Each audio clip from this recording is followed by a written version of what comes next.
Racing Post Greyhound Television, brought to you in association with Bet365.com, Betfair, Betfred, Coral, Ladbrokes, Paddy Power, Unibet, and William Hill.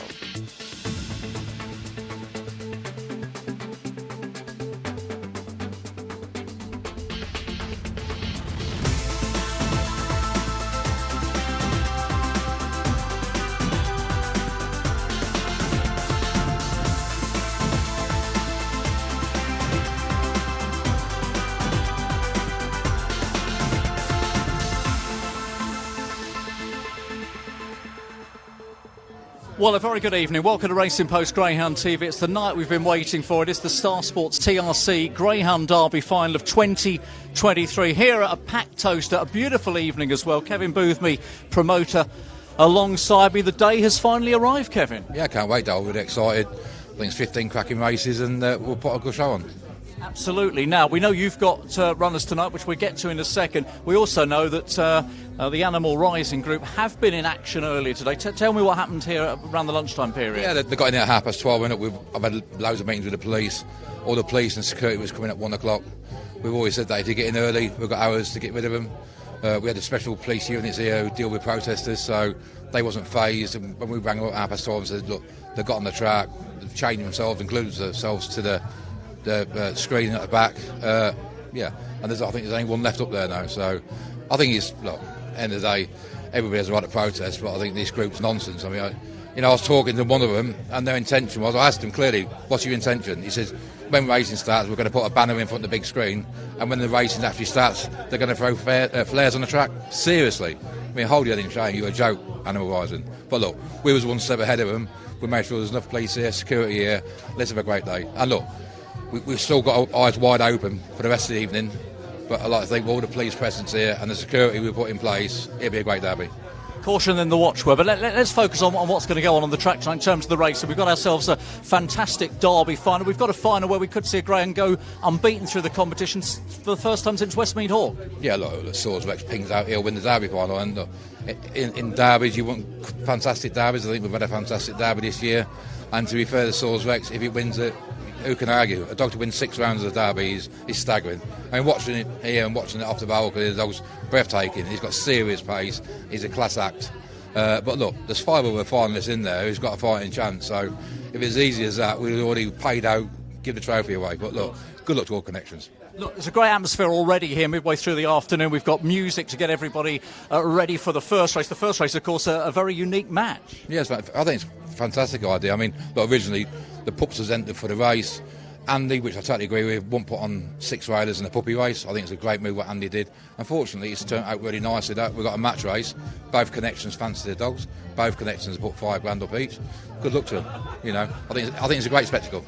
Absolutely. Look, all building up to the first race and a brilliant evening ahead. You've got runners yourself, of course. Unfortunately, not one in the final this time. Almost, but not quite. But who do you like of your team tonight, Kevin? Yeah, we've got 6 runners. I think, look, there's a few there with nice chances. Obviously, the 2 obvious ones are Heros and Top Cat.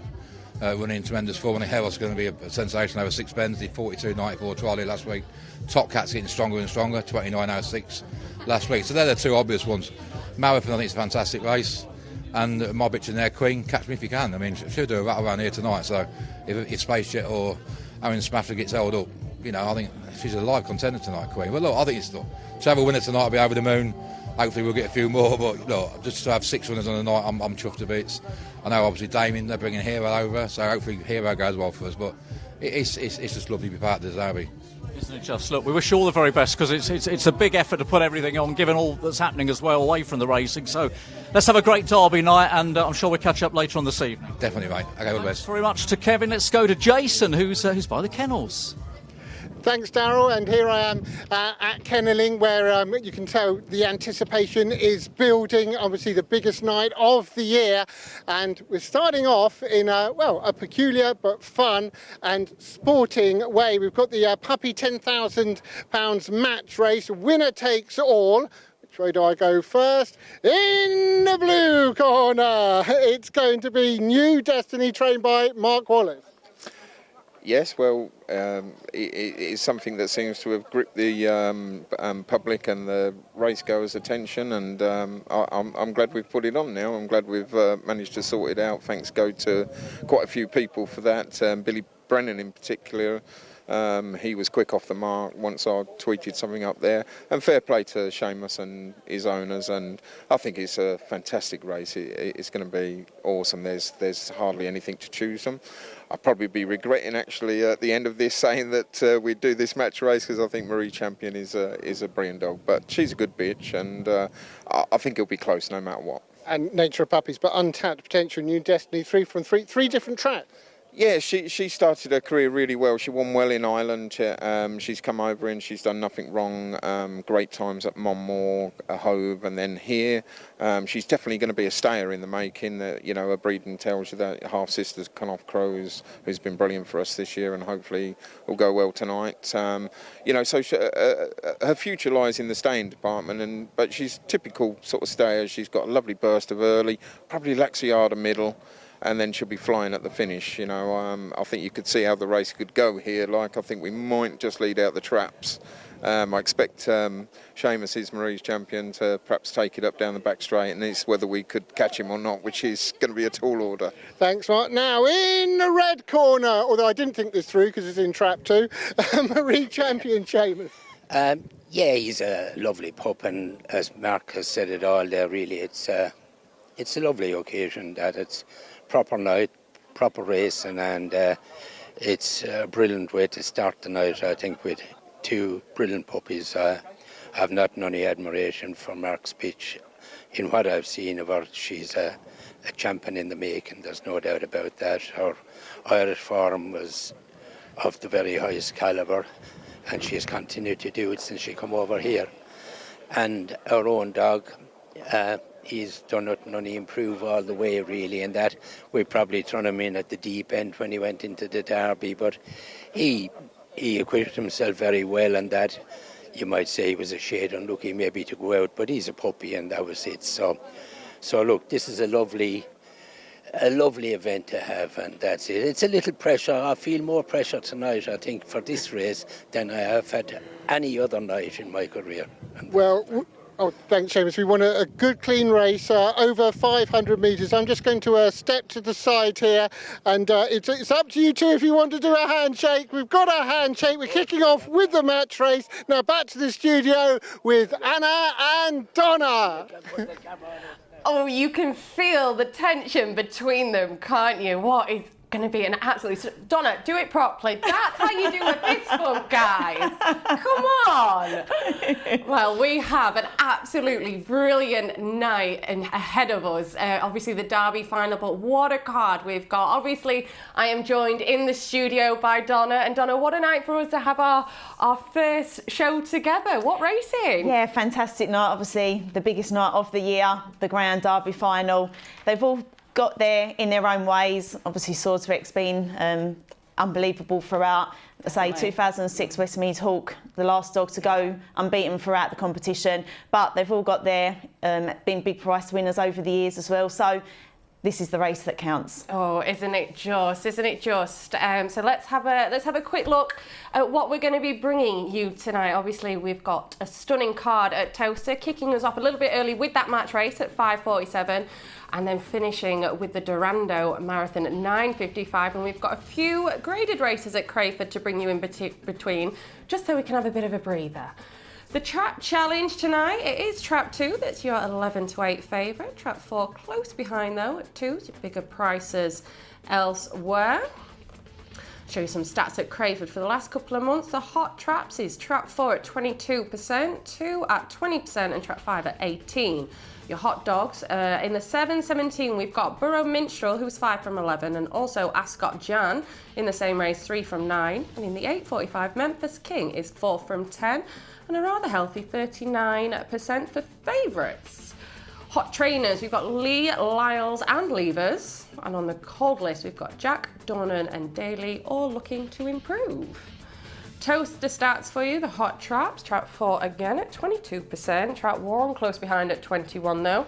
And trap 3 at 18. Obviously, Hot Dogs is Swords Rex, unbeaten so far in the Derby in the 9.15, 6 from 6.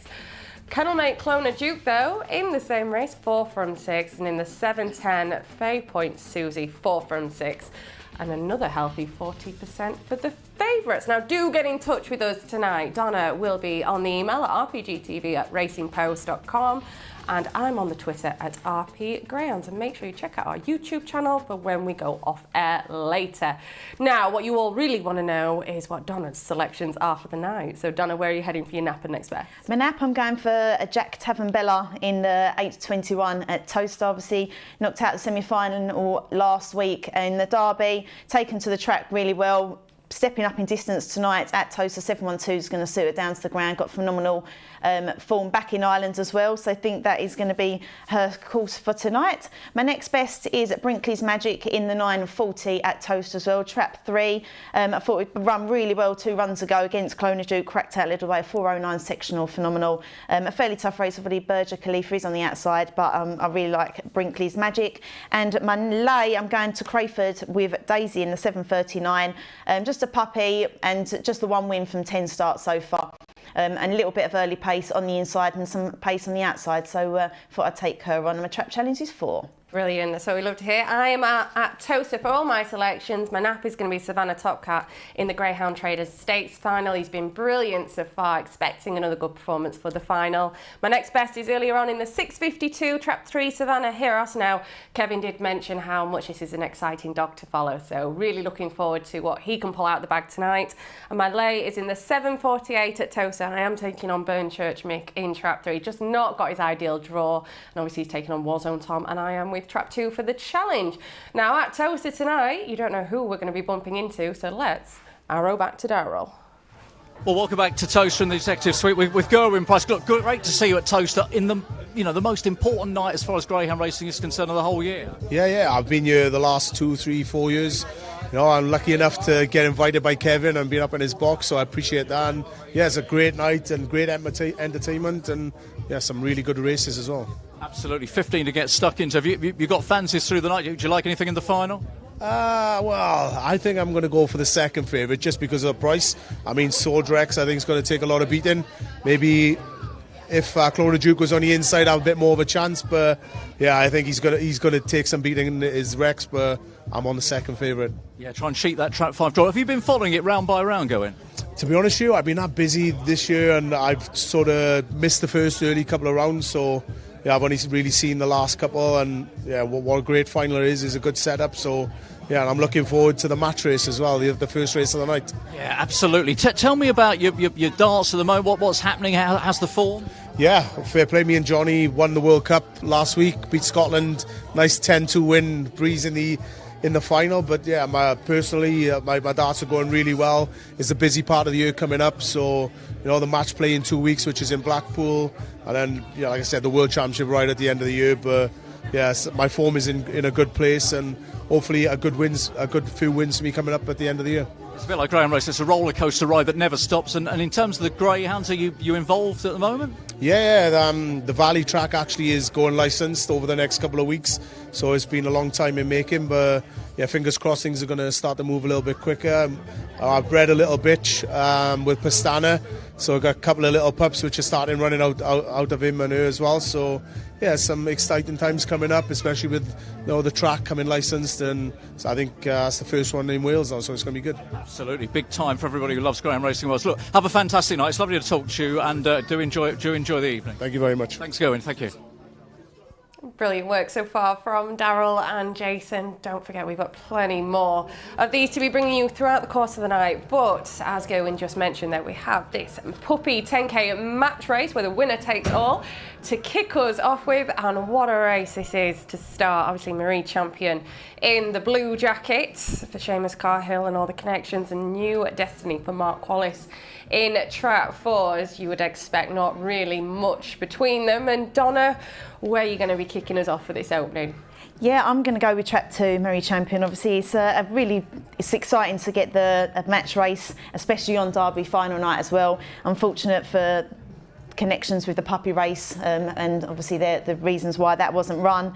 But they've got, the two of them have got a race, and both of them deserve to be in this match race. It's exciting as well. Mary Champion, obviously a season scaffolding Puppy Cup finalist. Got to the third round of the Derby and unfortunately found a bit of trouble at that third bend when coming for a run. But again, New Destiny's 3 from 3. As Mark said, won at Monmore, now Hove, and here as well. But I just like Mary Champion. Yeah, I'm with you there. I think Marie Champion as well. I mean, New in Destiny definitely has her own bragging right. She's got a stunning 29-25 round Shelburne, and did manage to pick up King Memphis last week round here. And Rab has said about King Memphis that he's definitely going to be a champion. But we're going to take a look at Marie Champion first. We're going to be going back to the 2nd of June here, and in the first Derby heat, Donna. Yeah, this was the second round from Trap 1. Mary Champion, Tommy's Boss, Doghouse Dazzler, Chelmspool, Slickter, Saratoga was in that race as well. So a decent race that he was in, good company. A 4:22 sectional. He's not blessed with cracking early pace, but his pace, once he gets that second bend, really tears down the back straight, and very strong coming home as well. Goes on to win, doing a 29-12 by 3 3/4 lengths. I thought it was a very good performance. Absolutely stunning dog, and we're going to take a look at New in Destiny on that performance last week, where she did manage to pick King Memphis up here, Donna. Yeah, say she broke really well, 4:05 sectional. She's got, as Mark said, got that really good early pace out the boxes, just lacks that middle pace and then runs on really strong. King Memphis in Trap 1, it was its first ever race for Rab and Liz McNair. I thought it was really eye-catching in this performance. But New Destiny was stronger on this occasion and does get up to win by half a length. 29 dead is her fastest time. 28.83 is Marie's Champion's, what he did in a solo trial last week. But really very good race to open up, and let's say it's going to be tight, but yeah, I'm just siding with Mary Champion. Yeah, completely agree with you. I'm sure New in Destiny is going to put a real good effort, but I can't get away from Marie Champion either. He just has that little bit more race experience as well, and I mean, you look at the size of him, 35 kilos. He's a big strapping lad for Seamus, Carhill and all involved, but we will see how this first match race unfolds not long now, as the dogs are loaded into this 5:47 at Towcester. How exciting to kick us off with such stunning competition. All right, we're going to throw to Towcester, where we believe we've got Ian Fortune for the call. Well, the runners in traps now for this Puppy K, our 10K match race, led by Mary Champion and New Destiny, and away they go. And New Destiny off to a good start. To Mary Champion is the inside line, and it's Mary Champion takes over from 4. New Destiny, big cheer from the crowd. Mary Champion goes on by 2.5 lengths. 4. New Destiny sure to stay on stoutly, but it's 2. Mary Champion, New Destiny draws closer around the bottom 2 bends. 2 Mary Champion, 4 New Destiny off the final bend, and Mary Champion's out front. New Destiny coming at him, but Mary Champion will win the match race. Second is 4 New Destiny. It was tight throughout, but Mary Champion always had the upper hand from the opening corner. Well done to Graham Ash, Sean Gresham, Dave Lawrence, and of course, trainer Seamus Cahill. A brilliant winner, Mary Champion. Oh, what a race to kick us off with. It is Marie Champion that is the champion of the Puppy 10K match race. And to be honest, New in Destiny did get off to a good start, Donna, and certainly ran a cracker of a race in defeat. Yeah, it'd be interesting to see her sectional. I don't think she came out running as quick as she did last week's race, but she showed that early pace up to the bend. But Marie Champion wasn't, she didn't get herself enough far away around that first bend. Marie Champion's tucked himself around the second bend. Let's say both are strong runners, and Marion Champion getting himself down the back straight in front. And so what was nice is New Destiny did come back at Mary Champion, coming up to the winning line. So a really good race. Say she was sitting in a good position coming around the final 2 bends. But Mary Champion, like I said, more race experience in the UK now. 7 wins from 10 starts. But New Destiny definitely one to watch out for. And both of them, I think, have got a really bright career coming through in the UK. Certainly do, don't they? I mean, New in Destiny has run an absolute perler behind for Marie Champion. They're definitely going to have an exciting career ahead of her, but Marie Champion is your winner for the Puppy 10K match race. So the winner takes all was your 4-7 favourites in the end there in Trap 2. Right, let's have a look at the absolute pearler of the Derby final tonight at 9:15. I mean, we've got some stunning racing before and after that, but this is what this is all about. This is the build-up for it. So we're going to have a bit of a treat and look back at the semi-finals. I'm going to show you Clona Duke first, running from track 2 here, and it's that stunning track record performance, Donna. Yeah, got off to a good start. Let's say didn't ping break, but really roared up to that first bend, a 4:10 sectional, got himself out and round the first bend in front. Let's say I broke the track record in the first round as well, doing a 28.83. Been a little bit hit and miss at the boxes throughout the competition, but let's say in this performance really roared to that first bend and won by 4 3/4 lengths and a 28.69, I say new track record.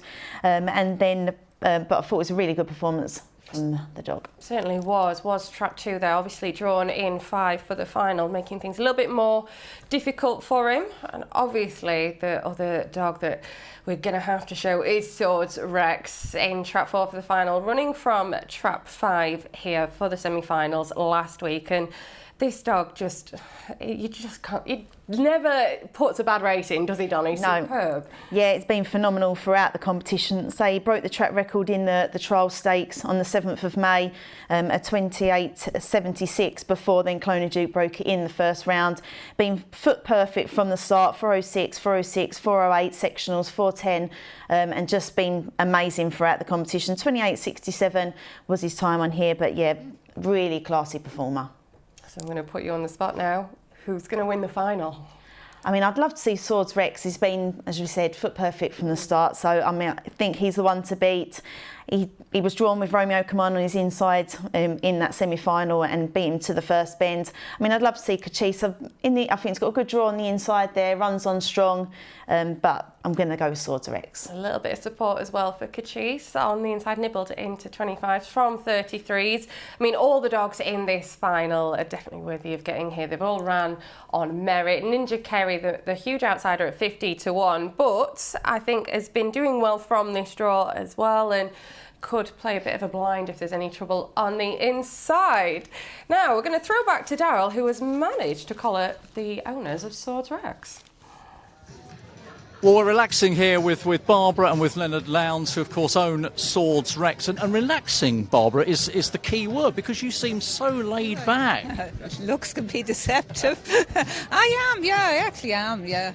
So far so good. Anyway, a few butterflies now, but good. But that's only natural, and in a way that's probably right that you have that. Yeah, absolutely, yeah. But I'm fine, yeah, fine. I leave all to Graham and Nicky, they can do the job out there. We're fine, yeah. Well, not only them, Leonard, of course, but Swords Rex himself, because, I mean, he's been horizontal through this competition. It's as though he just turns up and it's another easy win. Exceptional, yeah. Unbelievable dog. Since we got him, he's been unbelievable.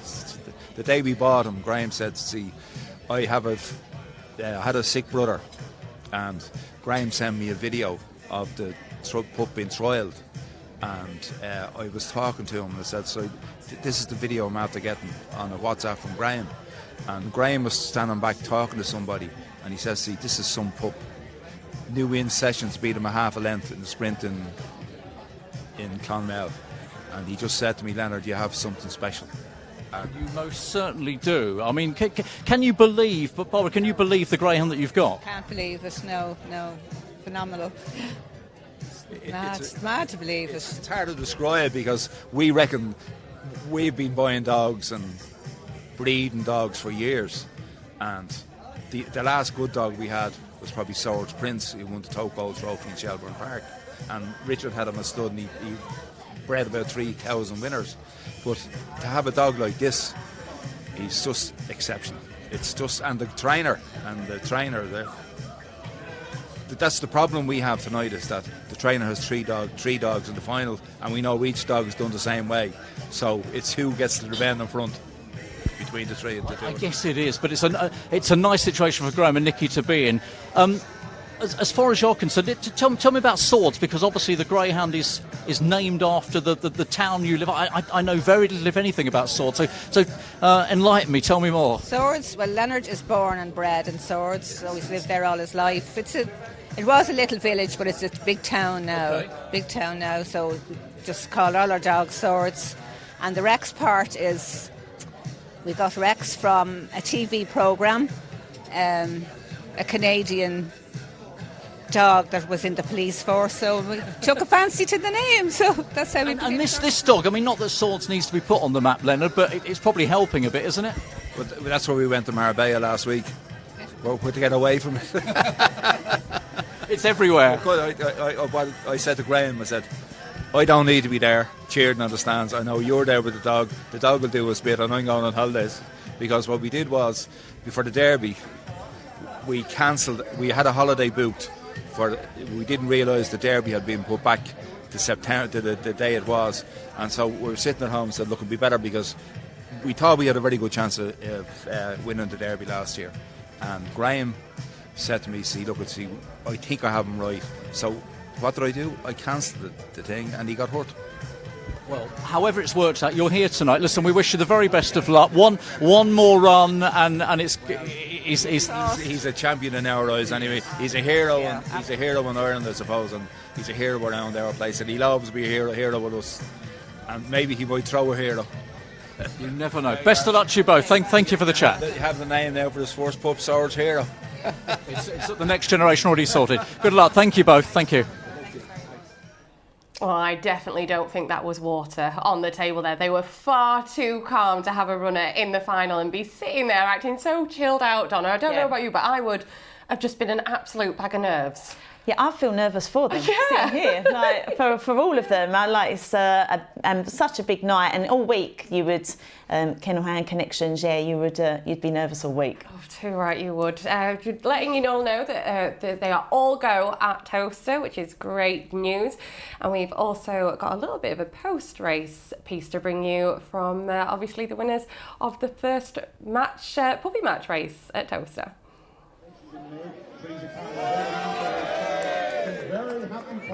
Well, this rather unique match race has been won by Mari Champion. It's a fantastic race between them. Let's see if we can grab a word with Alf Ash across the way. Chatting here with Ben.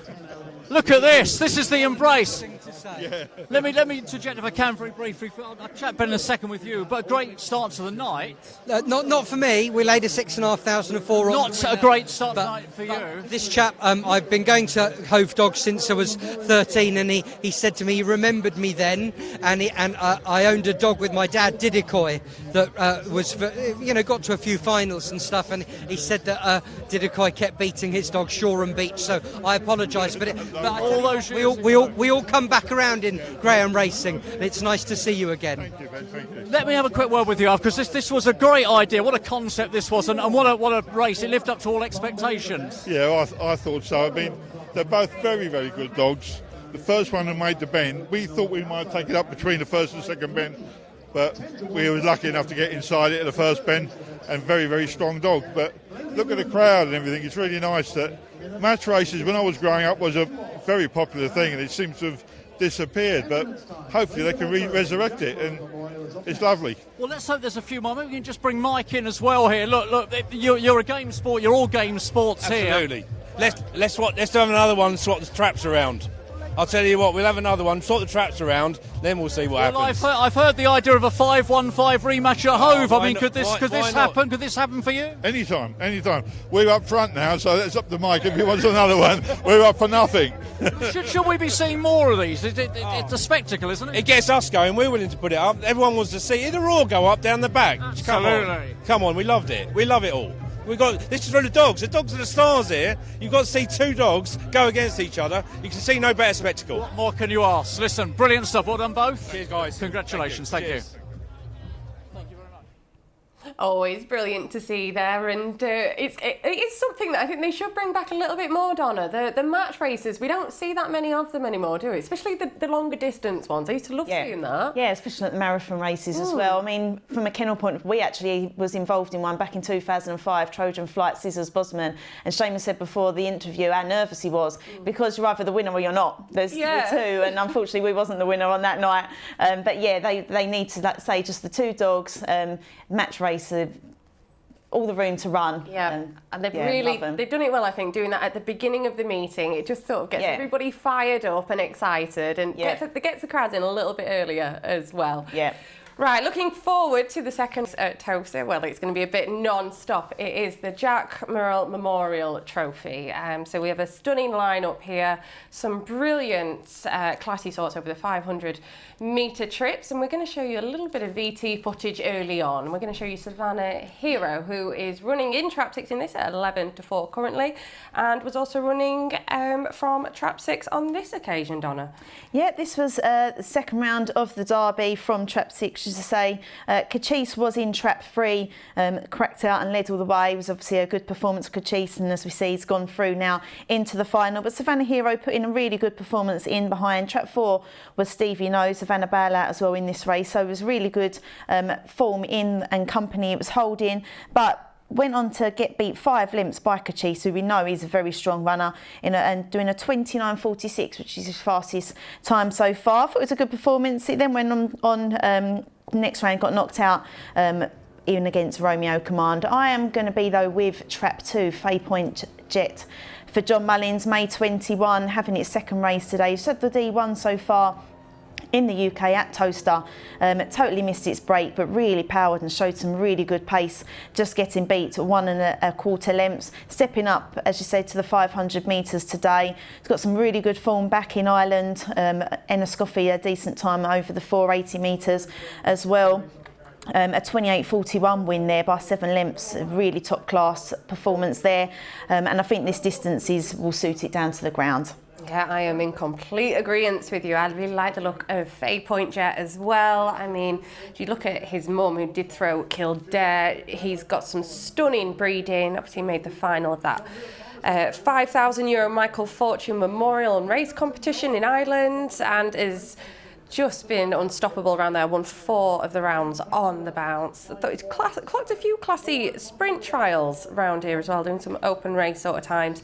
Unfortunately, didn't do any good in his D1 debut on the 25th of June, but that was a slow start. He's capable of a lot quicker than that. Definitely looks like an exciting prospect for all involved, but there is some other stunning ones, like say Savannah Hero. He's got obviously got the Irish form, just showing you that little bit of form around here. He's won plenty of opens though around Shelburne, which is always exciting to see. And I thought it's quite nice to see Kaluki back on the track. I thought he ran quite well in the earlier stages of the Derby, and obviously we were watching him with Samantha Bonner, emailing and tweeting in at the time from a hospital bed, obviously on the recovery. So you want to see him doing well, but drawn out in 5, do you think that's going to be a bit trickier for him? Yeah, I think especially he's obviously his middle runner, Trap 4 middles, but I'd say Bombay the best, probably slightly more middle to wide compared to Kaluki. Obviously won an A1 2 runs ago on the 15th of June. It got off to a good start and won by 3/4 of a length, 28.65 there. So he has got his slowest time of the field, 29.78 here in the first round of the Derby, and finished second behind Dealish Frankie. But a 4.14 sectional, decent sectional there, and say not a lot of early pace in the race, so would have a bit of a chance to lead. Bombay the best, been at Oxford, 2 runs, a win there over the 450 metres.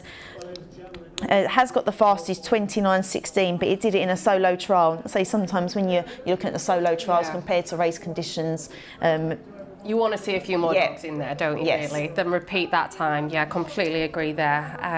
Like you say, it's got that 29.16, but it's yet to reproduce that round Towcester in an actual race. A couple of tweets. I've got Gemma Byford's been in touch saying, "Evening, ladies. Yes, Donna, I remember the match race well.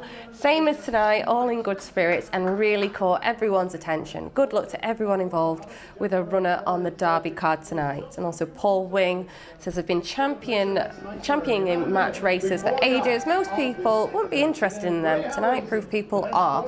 Love to see a speed star style competition, just like in Australia." Yeah, completely agree. And it definitely gets everybody sort of fired up and raring to go. Money is still coming for our selection, Donna. Fay Point Jet, quite happy to see that on the Derby card. You want a bit of a market move, and still quite happy with the 13 to 8? Yeah, let's say I think, as you said, decent sprint trials over the 270 metre distance, and then totally missed it in its race, in its first race in the D1, but showed really good pace, phenomenal pace. Say this distance will suit it a lot better, and hopefully a slightly better break than he did on that occasion. Yeah, hopefully we're going to see an absolute ping break and see what he's really capable of. Okay, you've got Arrow Aaron, obviously, who made the Derby quarterfinals on his inside. As long as he can out-trap him, could get first run onto the bend. And obviously Milton Noah, a bit of a price at 7-1, does have good local knowledge of this track and does win A1s for fun round here. So a red hot open race for the 604. I'll throw you over to Ian. All in. Your second race tonight, the Jack Murrell Memorial Trophy, 1 Arrow Aaron, 2 Fate Point Jet, 3 Milton Noah, 4 Bombay the Best, 5 Kaluki, 6 Savannah Hero, and a good start by Trap. 1 Arrow Aaron leads to the opening third. Now 3 Milton Noah showing good speed on the outside. 6 Savannah Hero is poised to challenge, but out front in 3 Milton Noah leads down the far side from in second. 6 Savannah Hero, 1 comes next, Arrow Aaron, but out front, and it's still all about Trap. 3 Milton Noah, 6 Savannah Hero, no more to give it seems. Arrow Aaron coming through on the inside off the final turn, and Arrow Aaron launches his challenge and goes on to score. Arrow Aaron wins from in second spot. Trap 3 Milton Noah, a tremendous effort from Arrow Aaron. It is Arrow Aaron that was your winner there. Made all to get to the Derby quarterfinals. We're going to pick the replay up off the second bend. Hopefully Bombay the Best is okay. Polly the Vet is amazing and we'll be there straight away to check him over. But the ground that Arrow Aaron has made up here, Donna, and shown some really nice track craft to take this win. Yeah, let's say was in a good position down the back straight, and shows you Savannah Hero, a strong running salt as well, sitting on its outside and tucked himself around nicely. As you said, got knocked out in the quarters of the Derby. A1 win back in Monmouth in April, so hasn't won for a while, so great for connections. Obviously, Fate Point Jet, our selection, got trouble at the first bend, didn't really get a chance for running. But yeah, well done to Aaron and Richie to burn up, winner on Derby final night. I know, what a way to take the second race with Milton Noah back in second there, the local knowledge working to his favour, and Savannah Hero back in third. Now we're off for a bit of a breather and a quick break.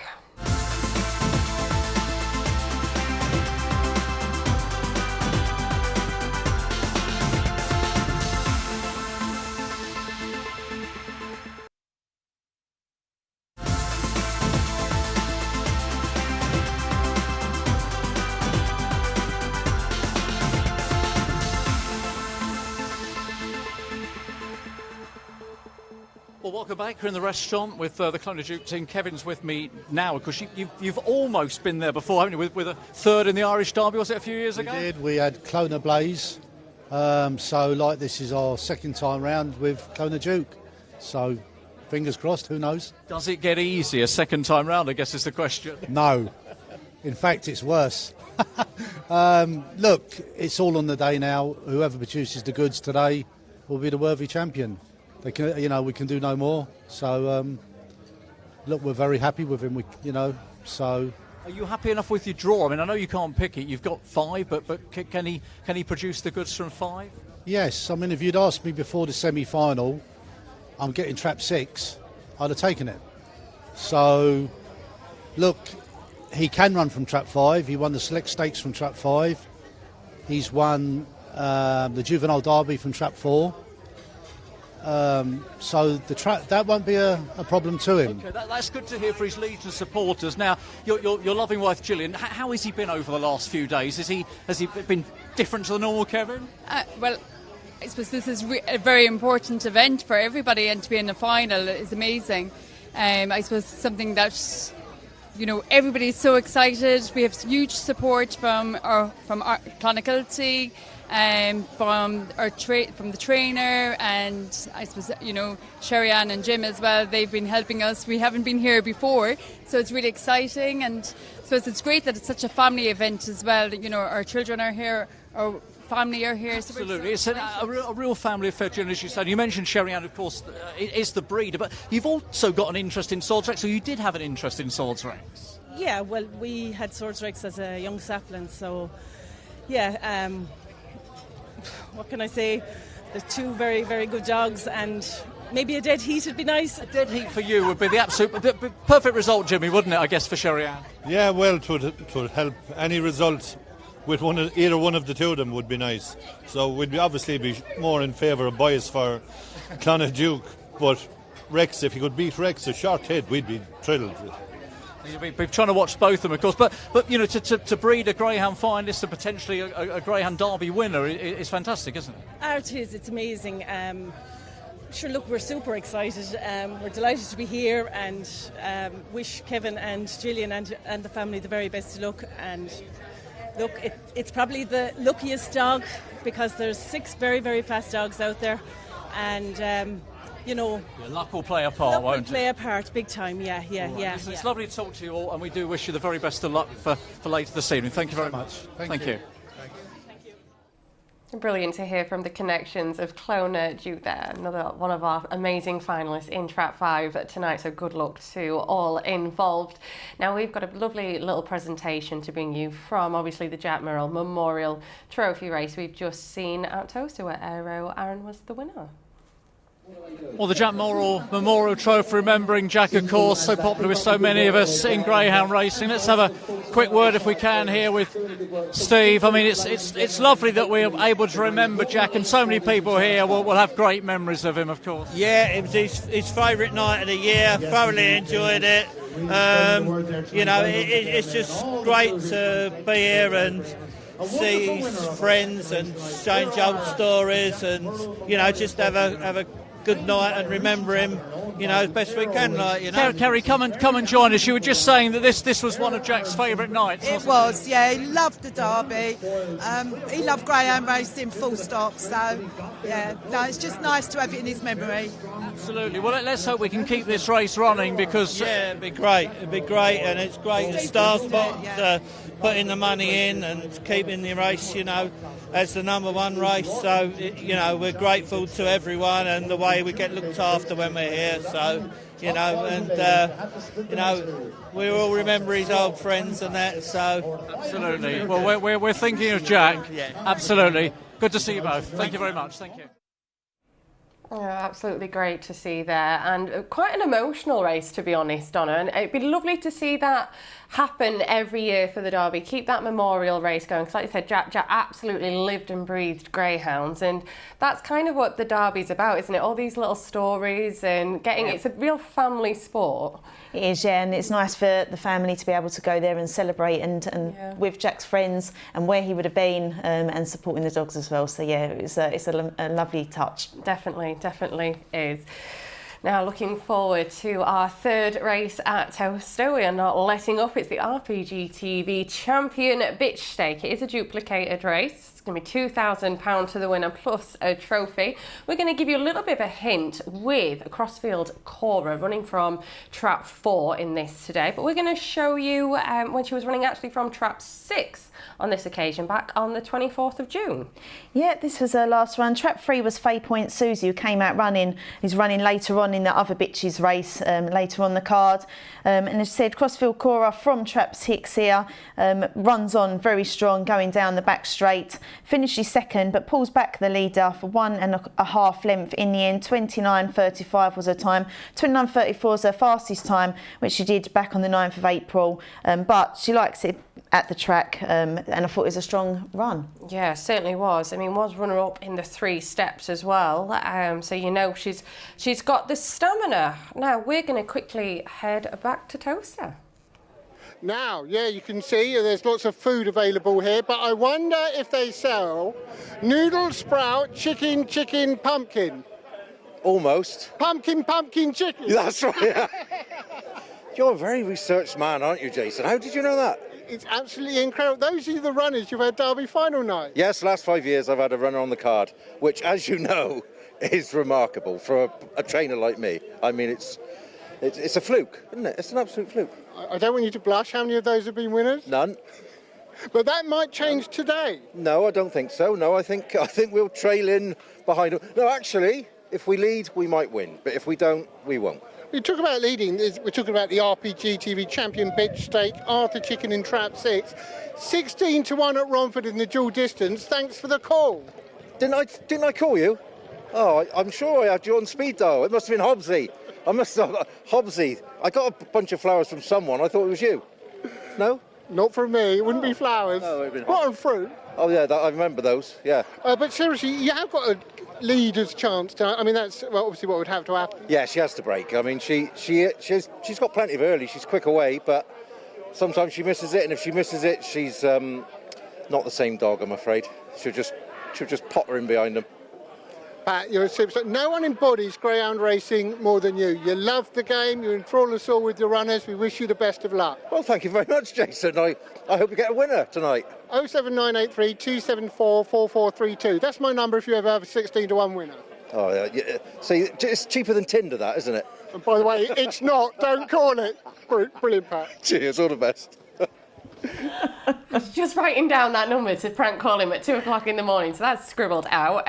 I've got a lot of time for Pat, to be honest, on it. He used to call himself Paul's worst trainer when he was on there, so now on Swindon, I'm guessing he's called himself Swindon's worst trainer. But he has a little team that he travels all around the country with, and Arthur Chicken, like I say, on a massive price, especially in the exchanges at 36s. But they do tend to go in every now and again at a bit of a big price. Could you make an argument for her tonight? No, I mean, I looked, obviously, won last time out at Swindon in the open race, and as Jason said, 2nd of June, she won over the 400 at Romford, 24.13 at 16-1, so been big prices, but let's say it has got some really good early pace, 3.76 sectional at Romford as well, a 6-bend win at Swindon as well back in the past, so she can stay as well as having that bit of early pace as well. Yeah.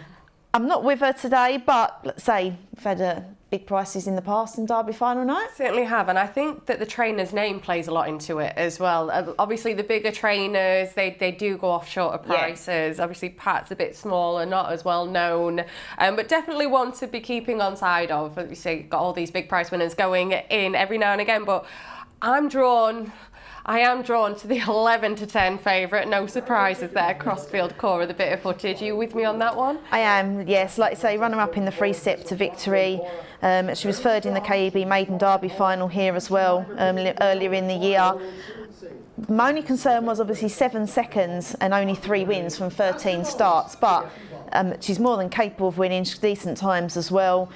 You look through the field, Trap 2 Moments of Magic, won the British Bred Champion final here last year, won a Cat 3 over the 6:30 at Monmouth as well, so again another one that can stay, run really well last time out on the 23rd of June, winning at Oxford over the 4:50. It was a decent lineup as well in that race, so it's a decent race. It's a really good race. Trap 5 Leah's Dream for Barry Denby, June 21, won her last 3 starts in A1 and 2 opens, Nottingham and Perry Bar, 7 wins from 16 starts, so a great start to the career for her. So I am with 4. I think she's a class bitch and say some decent times, but yeah, if people want to play a bit of value for different bigger prices, definitely go for it. Yeah, I do think I like the look of Leah's Dream in Trap 5. Like you say, a bit of a value bet on the drift from 4s out to 5s now, as money coming for a bit of support for Moments of Magic. Leah's Dream, like Donna says, has been a bitch, very much in form. She's quite versatile, winning at a few of the other tracks. Moments of Magic. Actually, it's the fact that it's her first run here since that Derby night in June. So it would be great to see her sort of repeat that performance. That was an absolutely stunning win on that final night, so it will be interesting if she can do it. Millbank Peach as well on the inside has a great draw in Track 1. She's got some brilliant stats about her. I love that. 63 career starts, 20 wins, 12 seconds. Yeah. Runs her absolute heart out, but we are going to find out what happens for this Rpgtv Champion Bitches stake. Let's head over to Ian. And there is the bell for this Champion Bitch stake in 1 Millbank Peach, 2 Moments of Magic, 3 Whiting's New Era, 4 Crossfield Cora, 5 Leah's Dream and 6 is Arthur Chicken, and away they go. And 1 Millbank Peach off to a flyer, leads into the corner from in second, 3 Whiting's New Era, then comes 2 Moments of Magic, but up front and it's Millbank Peach from 3, Whiting's New Era pressing in second, 2 Moments of Magic back in third, but 1 Millbank Peach still in front. Whiting's New Era can't get by, neither can 2 Moments of Magic. 4 Crossfield Cora was back badly balked and hit the deck at that point, but up front, and it is one Millbank Peach that scores. From in second, 3 Whiting's New Era, and 2 Moments of Magic. Crossfield Cora is up and racing in the midfield, but out front it was all about Millbank Peach. Away and gone, a tremendous winner for Daniel Brabham and P. Murphy. Well done in the Rpgtv Champion Bitch Stake. Brilliant to hear that Crossfield Cora got up and was sort of trying to take a bit of a shortcut, it seems, across the middle, but it was Millbank Peach that was your winner on the inside for Dan Brabham and Mr. P. Murphy, the owner. Now we're going to head to a break, but unfortunately we've got to hear from Jason first. It is absolutely bustling here, outside and inside, as you can see. This is where you get the hardened souls, the real drinkers, the real full men. You see them down here. I'm going to get some best bets for the evening, sir. So who's got a best bet for me? Best bet of the night? Whiting's New Era. Whiting's New Era. We've got a Whiting's. As someone I know, Lee Calcutt, you don't escape. Who's the best bet of the night? One of yours? Sign it, Goofy.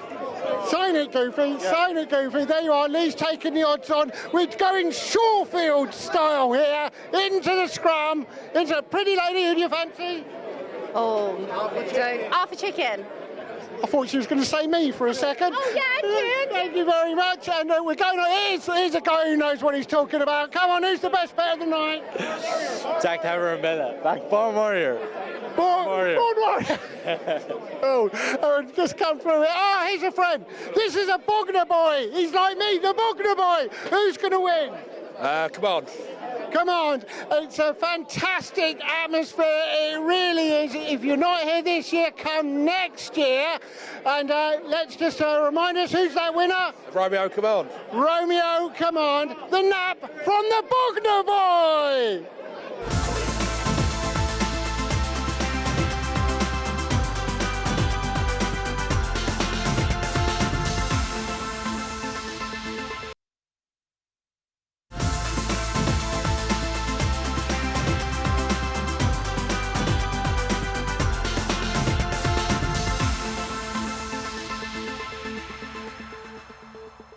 Now, I'm very pleased to say I'm joined by a legend of the game and the son of a bona fide legend who was at the lunch. Yes, she was. Yes, she thoroughly enjoyed it.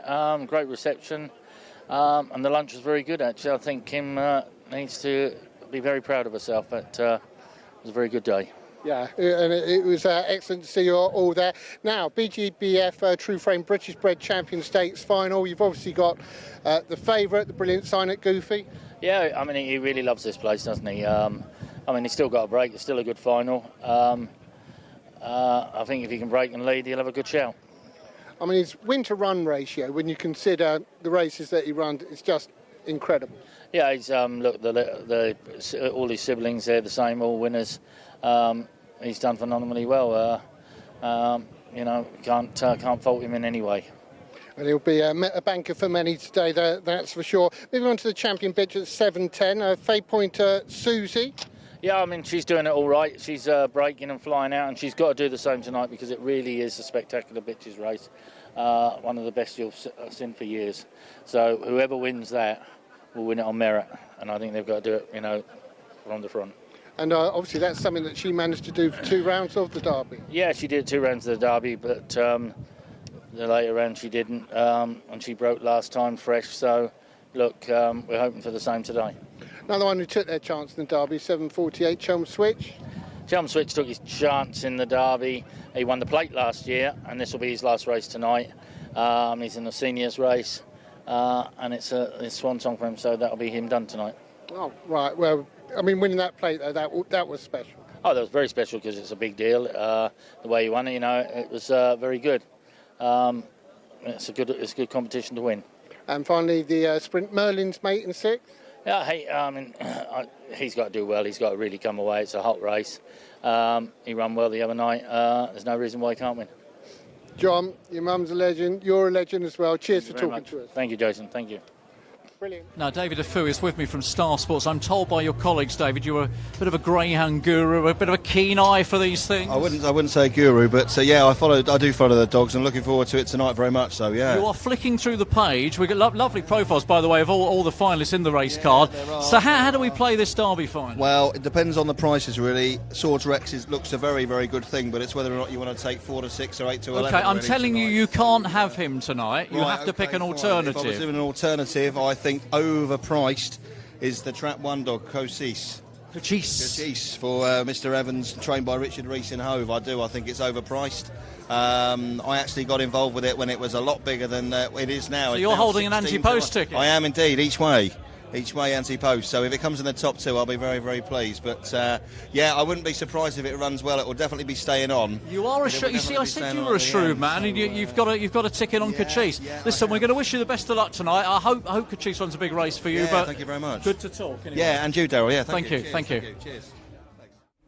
Brilliant to see the boys at the track absolutely pestering everyone for those interviews and getting all that insider knowledge. Now we're going to head back to Darrell as we have a post-race interview for obviously that last race where we saw Millbank compete. Rpgtv champion bitch Trophy Rose making the presentation, of course, for Rpgtv. Let's grab a quick word if we can with Dan. Look, to get a win on Derby final, that is what it's all about, isn't it? Oh, it's good, yeah. I was always fairly confident, to be fair. Were you now? No, I did, yeah. She's in good form, do you know what I mean? And I said to Paul, if she'll lead, she'll run well, do you know what I mean? And she's run really well, yeah. She's delivered. That's a stellar run, isn't it? Oh, yeah, it's brilliant, do you know what I mean? So, all good. Job done. Very happy. Going home. You go, well, not just yet. Enjoy the race, but let's have a quick word with Trevor. You head up the syndicate, Trevor. How many of you involved? 7. And this man is a genius. This dog has won 5 on the trot, 4 out of 5. She is a tremendous bitch, and we look forward to breeding with her, don't we? Well, that's a nice aim to have long term, the future. Yeah, the last category winner I had here was Shadarian Shawnee, and sadly he died last week, so this is nice, you know, the good times follow the bad. Well, as we say to Daniel, it's great to have a win on Derby final night. There is nothing better. It is. We've had winners here before, the first Derby here in the Stars race, but I think she has given us more pleasure because every time we get a real good run from her. Brilliant stuff. Well done, Trevor. Thank you very much. Yeah, all you do is much appreciated. Thank you. You're a good man. Thank you. Brilliant scenes there from Towcester. Now we've got the very exciting 6:35 race to look forward to, where we've got the BGBF True Frame British Bred Champion Stakes final, and we want to show you a couple of bits of footage nice and early. We're going to show you the semi-finals, and kicking off we're going to show Sign It Goofy. So you just heard from John Mullins there, running from Trap 4 today and Trap 4 again on this occasion, Donna. Yeah, let's say didn't get off to a great start, but really roared up to that first bend. A 4:12 sectional we did here, and let's say capable of a 4:02 he did the week before when winning, but he's a really classy ground, semi-finalist of the Derby last year, knocked out in the third round this year, but been foot perfect in this performance, in this competition, and qualifying in second was No Rush in Trap 6, and Trap 2 Who Needs Wings was the other qualifier into the final. Certainly was at Sign It Goofy there, making easy work of that semi-final. And now we have the sing-along Stacey, bit of footage here, running from Trap 2. She's got the rails out today, Donna. Yeah, in the one box today. Let's say just slightly moved off there, going to that first bend from the 2 box, as said, in the 1 box today, but puts in a good performance. Open races at Towcester and Swindon as well, did a really quick 20.03 there, but wins here by 2.5 lengths in a 29.17. Second was Westwell Emma in Trap 1, Wolf Moon in Trap 6. Obviously Sign It Goofy going for the final in this. His little sister won this last year, as we saw Moments of Magic. So yeah, nice for little comrades, British breeding as well. Yeah, brilliant, brilliant final. Now we've just got a quick non-runner to bring you from Crayford. It's going to be in the first race, where Trap 6 6, Moyola Or Doesn't Run, has been withdrawn after being bitten. So will be a vacant box if you want to make note of that. But now looking at this final, Donna, I mean, I'm a little bit biased. I quite like Wolf Moon in Trap 5, with it being another Nottingham run of Jill Llewellyn's. And one of the owners, she's a kennel hand as well. She does everything at the kennels. She's brilliant. They had the dam and the sire, so it was a real bred at the kennels, reared at the kennels. So I'd love to see Wolf Moon go well. And to be honest, I thought he ran a pearl of a race behind Romeo Magico in one of the opening rounds of the Derby. Was only beaten just half a length, and I thought I'd love to see that sort of thing transpire again for such a smaller trainer. I mean, a big kennels, but a smaller known trainer. It's always great to see them getting the recognition, but. Could you get away from Sign It Goofy? No, I mean, I am with Sign It Goofy, but Wolf, let's say for Wolf Moon, for the kennels, to be able to breed, as you said, the sire and the dam, and then you Derby final night and you've got a runner, I mean, they must be over the moon with that. I mean, even when you get them on the graded strength, it's exciting. So for connections, I'd really love him to put in a good race, but I am going to be with Sign It Goofy. I'm a big fan. Won his last 4 from 5 starts. So he just missed his break on the 10th of June, a 4:13 sectional in that, a third round of the Derby, but a 28.95, quick time as well. I think he's well drawn down the middle, so Sign It Goofy for me. Brilliant, that's what we like to hear. Now, I've got a couple of times to bring you from Towcester. Obviously, you saw Marie Champion take that match race, the first puppy match race, and he clocked a 29.02. Aaron was your second winner, and he did a 29.69. And Millbank Peach just won the last in 29.65. So we shall see how this soon pans out. Sign It Goofy is going to be a very short 4-9 favourite. A little bit of a nibble though for No Rush on the outside. I mean, she was brilliant in the Brighton Bell, wasn't she? And got a dream draw again out wide. Yeah, got a good draw. Obviously finished second, Sign It Goofy, last time out, but won the first round on the 18th of June. Good 4:26 sectional. So any kind of trouble, a bit of a missed break, she's going to be there picking up the pieces. Yeah, certainly runs on strong enough. Quick one from Becky Jane on the Twitter. She's with Cachice for the final. Got a few supporters for him. We are hearing from, but they're all in for the BGBF True Frame British Bred Champion Stakes final. Let's go to Ian. Here in motion in 1, Sing Along Stacey, 2, Westwell Emer, 3, Who Needs Wings, 4, Sign It Goofy, 5, Wolf Moon, and 6 is No Rush, and away they go, and a good start by 5, Wolf Moon, now 4, Sign It Goofy, showing all his early speed, and clears the corner. The hot favourite has moved on by a couple of lengths, 1, Sing Along Stacey, and 2, Westwell Emer come third, but up front in it, Sign It Goofy, still on by 2.5 lengths to 1, Sing Along Stacey, 2, Westwell Emer, 3, Who Needs Wings, and a further gap to 5, Wolf Moon, but Sign It Goofy, is he there to be shot at? Sing Along Stacey in second, but Sign It Goofy will lead to the line. A favourite wins. Second is 1, Sing Along Stacey, and Westwell Emer third. Sign It Goofy not in front of Traps, but showed blistering early speed, and he wins for John Mullins and Messrs Calcutt and Waters. Sign It Goofy, brilliant from start to finish in this British Bred Champion Stakes. And he is your final winner, and that is how you'd expect a 4-9 favourite to win, to be honest, Donna. But was a little bit worried for a split second as the traps open, but the pace he shows into that first bend is absolutely brilliant to watch. Yeah, his early pace is phenomenal, and considering his little sister who won it last year, she's a stayer, and 2 totally different style of running, but he is exciting to watch when you see them dogs accelerate like Swords Rex going up to that first bend. You can't beat that kind of style of running. Powers down the back straight. 1, Sing Along Stacey was closing in coming round the final 2 bends, and I thought was going to make a good race coming home, but actually once Sign It Goofy straightened up going up to the running, did pull away and was comfortable round to the pickup as well. But yeah, well done to Sign It Goofy, and let's say the Breeding Magical Bow, Forest Natalie, 2 years running winners. Yeah, absolutely superb scenes then. You could hear the cheers already at the first bend. Now we're off for a quick break, but before then we're going to throw back to Darrell at Towcester. Now, this is Faith, of course. This is Dave Firminger's granddaughter with Bo. We know all about Bo. He was in Mutley today. He put Hobsey on the back foot the other day. Dave. Well, absolutely, didn't he just? Absolutely, yeah. I don't think he'll be working with children anymore, will he? That's what they say. Listen, tell me about how you're feeling, because I know you've been there, you've done it, but it's still a Derby final. It's still very special. Yeah. Obviously, last year was brilliant, but this year it's sort of very much relaxed. I think we're all very relaxed. Sort of, we've got the monkey off our back. We've won it once, and I think we're just probably enjoying it more. You know, the tension's doesn't mean that we're I'll be very apprehensive. You still want it, yeah, don't you? Of course we do. Yeah, of course we do. But it seems it's a lot. I think we're taking it all in a little bit more and trying to enjoy the moment. Where last year I think everybody was a little bit nervous. I was just going to say, I guess for those who've won the Derby once, anybody in that fortunate position, then to have another finalist, the second time it gets a bit easier, David's saying. But are we wondering whether you might create history if you win tonight, because, two different trainers, consecutive Derby winners for the same owner? I don't know if that's ever been done. I couldn't tell you. I think that's one for... who's the mind of information at racing? Matt Kelly. They are. I'm sure you. JK. I'm sure he'll probably let you know by the end of the night. Somebody will. It's got to happen first. It's got to happen first. It has got to happen. But you're up for it. You're ready. You're feeling Absolutely, good. Yeah. The dog's in really good form. Patrick's brought him on very well throughout the competition. I think he's ready. He's ready to run his race tonight, and we're happy with the trap draw. Everything seems good. Brilliant stuff. Let's have a quick word with Faith, because she's got this wonderful smile. You look very excited, Faith. Are you looking forward to this race? Yeah, but I would like to see the trophy back on the wall, but I don't.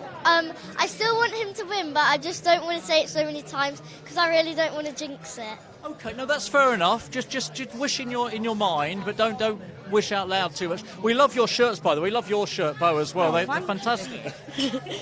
Yeah, they're great. They're great. And that's all I have to say. Have you enjoyed the last few days after what happened on Monday? You were the star of the lunch, weren't you? Yeah, but I've got a bit telling. I've got some telling off from my mum. So did you? I've got to tone it down. Be a bit more respectful to Obsey. He's on his best behaviour. Poor old Obsey. I mean, you've got to feel for him, ain't you? No, I thought it was funny. All right, okay. I think everybody did apart from Obsey. Good luck to you all, and we might just see you back there again. Appreciate it. Cheers. Thank you very much. Thank you all. Thank you.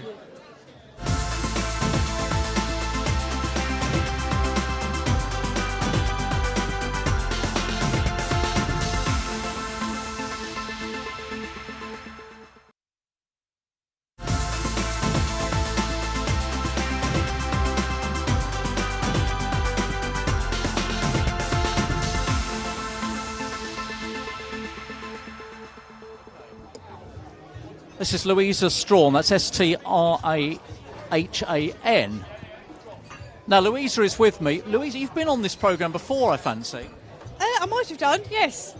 You are a greyhound enthusiast who's been enticed into the world of ownership by Fergal O'Brien, is that true?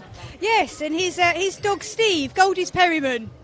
Yeah, the lovely Goldie's Perryman. So how did you get involved? Was it just a case of coming greyhound racing and fancying the idea of being involved? Yes, well, I followed Steve last year on his greyhound journey, and then we came to watch him in the Derby, and then Billy Brennan, who has the Towcester Racing... Good old Billy, yes. Oh, yes. He had Towcester Racing Syndicate, so we've got Henry, Swift Hipster, with Michelle Brown, and that's my first delve into greyhound ownership. So how's it going as a newly fledged owner?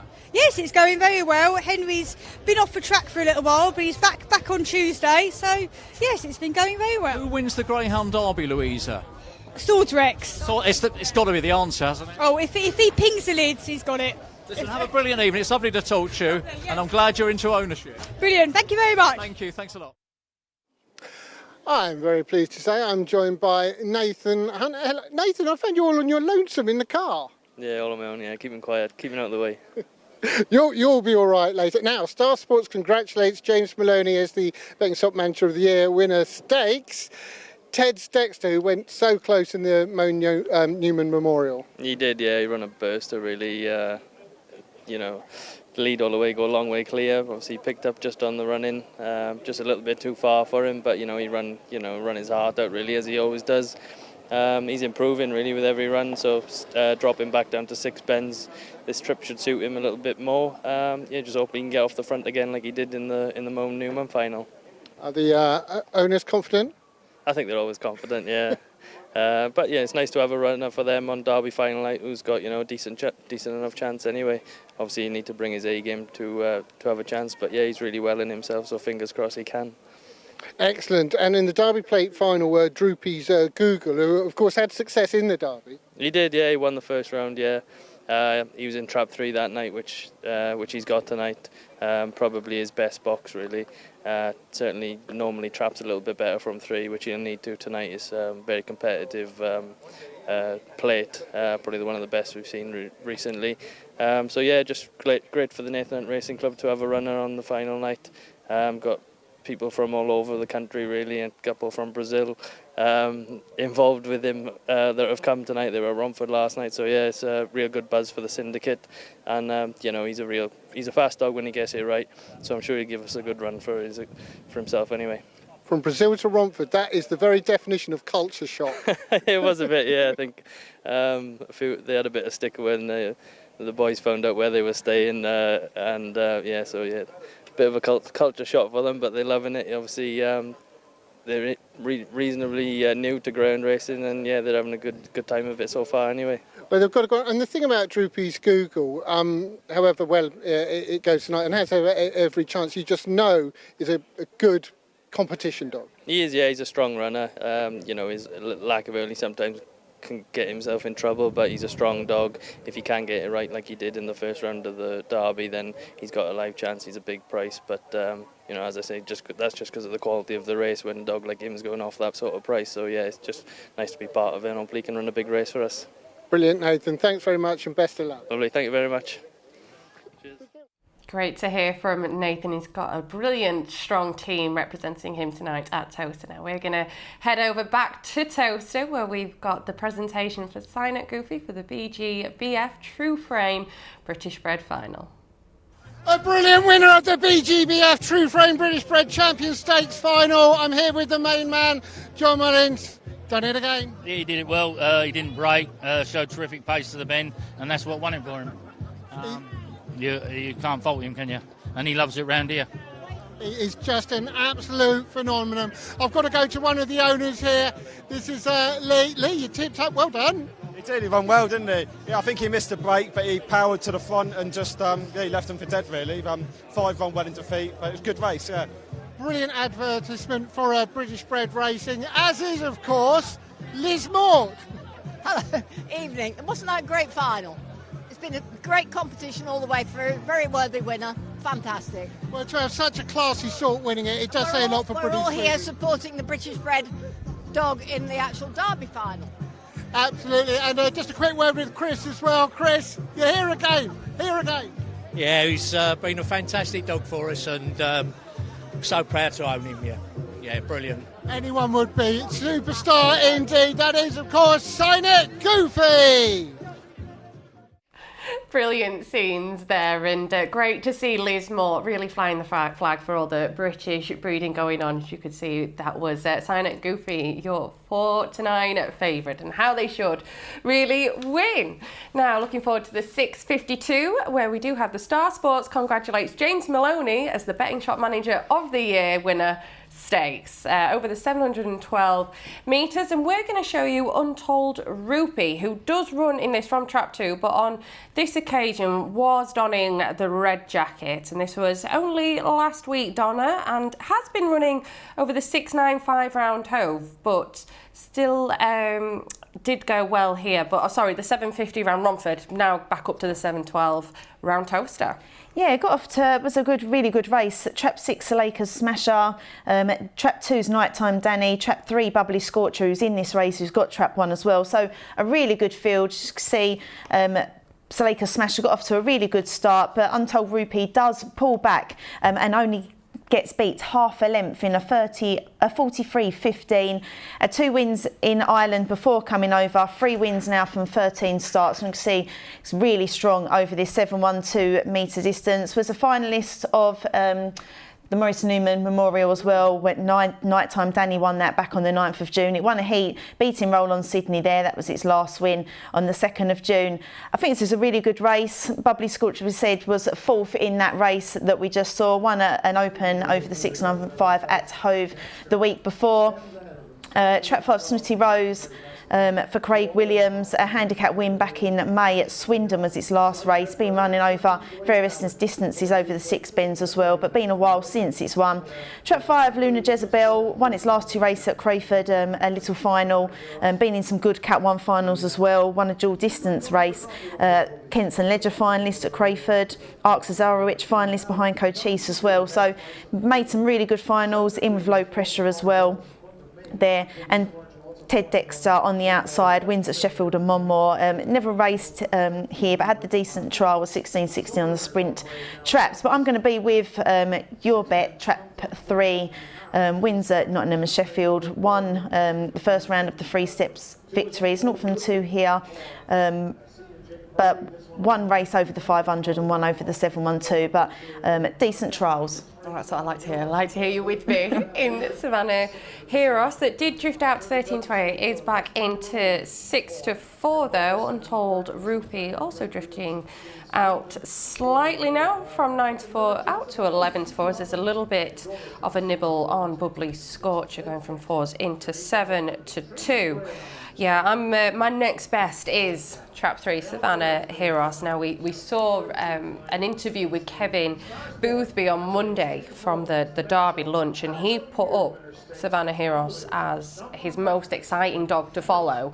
And the amount of dogs Kevin's got, I thought, well, if that's the one he's picking out, yeah, I'm quite happy to follow him on that. Like you said, has been winning at races at Sheffield, and that was his last run round Sheffield on the 6th of June. Had those couple of trials here. It seems like Diane's got him purposely ready for this night. She's got a few runners tonight. She does love her staying dogs and bitches, doesn't he? Yeah, she knows what she's doing with them, And the fact that Savannah Heroes has managed to beat Savannah Queen on both their trials, and Savannah Queen we're going to see in the last race in the Durando. Now, she's got bags of stamina, but I really like the look of this dog as well. Like, it's only in May 21, still quite lightly raced. So I can see him making quite easy work of this. She's got a nice bit of early toe about him. Yeah. Obviously, we know he stays. Obviously, Untold Rupee has got that good run in last week behind Saleka's Smasher. And Luna Jezebel, I've had the privilege of watching her the last couple of weeks at Crayford. And when she ran in that final over the 8.74, me and Jason were actually with different dogs on that occasion. We thought she's another one who's got brilliant early toe, but we thought the 8.74 might just be a bit of a stretch, and she completely made us eat our own words. But yeah, it's going to be interesting to see how she goes round here. She's only ever had a handful of trials and races. I think it was 2 trials and 2 races, and she has never really broken well from these boxes. But obviously, it's Derby final night. Anything can happen here as they're all being loaded into the boxes. Savannah Heroes is going to be your 5-4 favourite. The money has come for the white jacket for Kevin Boothby and Diane Henry. They're all locked and loaded. Let's head over to Ian. 2 Untold Rupee, 3 Savannah Heroes, and 4 Snooty Rose, 5 Luna Jezebel, 6 Ted's Dexter, away they go, and a good start by 5 Luna Jezebel, now 3 Savannah Heroes showing good speed up the inside of the track and leads on the corner from in second, 6 Ted's Dexter, 1 Bubbly Scorcher makes a forward move, but it is 3 Savannah Heroes from 1 in second, Bubbly Scorcher, and 6 Ted's Dexter to the 3rd bend, still 3 Savannah Heroes leads from in second, 6 Ted's Dexter, a gap in 3rd to 1 Bubbly Scorcher. They're going to have to go some because the front 2 are clear. Savannah Heroes, a strong favourite at 6-4, leads to the 5th bend. 6 in second, Ted's Dexter. 1 Bubbly Scorcher trying his best to bridge the gap, but 3 Savannah Heroes is going to win for the maestro himself, Kevin Boothby and Diane Henry. It's Savannah Heroes from in second, 6 Ted's Dexter, and Bubbly Scorcher 3rd. The winning time, not up as yet of course, but 3 Savannah Heroes clear from the early stages and goes on to record a comfortable success. And that is how a 5-4 favourite should win. Has got off to a good start, and I love his style of running, Donna, even up the home straight off the last bend. I mean, he looks I think, bigger than the 34 kilos he weighs in. He just seems to lollop round the track, doesn't he? Yeah, well, that's one of the things I looked at in running. He looked such a big dog, and I looked down to check his weight. I was thinking a 38, 39 kilo dog. Looks like it. Yeah, really, but yeah, 34 kilos, but really strides out, and I thought that was a really, really eye-catching performance. See how strong he was round to the pickup as well, so he would be staying even stronger than this 7-1-2 distance. Let's say now 5 wins from 11 starts in the UK. The 6 dog, Ted Dexter, back in second. I thought put in a good run in behind, but obviously did struggle a little bit coming home. Obviously 3 just pulled away and powered back. Bubbly Scorcher run well in third, but really good eye-catching performance from Savannah Heros. Yeah, certainly was there. Could be looking at maybe Diane's runner for the Durando next year. Not very often she doesn't have a runner in it, but a brilliant performance from Savannah Heros there for Diane Henry and Kevin Boothby, who has won by a country mile in the end. Ted Dexter back in second and then Trap 1 Bubbly Scorcher in third. Now we are going to be heading over to Crayford shortly for the 7 o'clock, where we're back to graded racing now. We can have a little bit of a breather from the opens, and Moyola Or is a non-runner, is a vacant box, making it a 3-dog race. Where are you going to be going, Donna? I'm going to go with Trap 2, Special Thanks. 3:75 sectional last time. It did find a little bit of trouble, a 24:68, but a 24:12 fastest time in A9 back on the 29th of April. Trap 1 obviously is a danger, yet to win from 3 starts. He's on the downgrade, July 21, but I'm going to be with Special Thanks in Trap 2. The 8:15 favourite. I'm with you as well, Donna. I thought could make very easy work, especially being a 3-dog race. Now, we're all a bit ready for some light relief, and who better to deliver that than Jason? Now, of course, everybody shines at the Greyhound Derby, but some shine better than others. I've got 2 new friends here. Now, they don't say a lot, but they do communicate. It's very nice to meet you. Thank you. And it's very nice to meet you as well. Now, you're gold, you're silver. Do you outrank him? Just a little bit. So I think there's only one way that we can finish. You're the stars, but let's do a little bit of robot. Thank you very much. Thank you.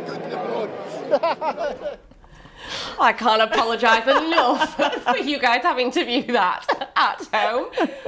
Saying he's made 2 friends, I think they're his only friends, to be honest, Donna. Especially after that dancing. Definitely. Everybody giving Jason a wide berth at Towcester.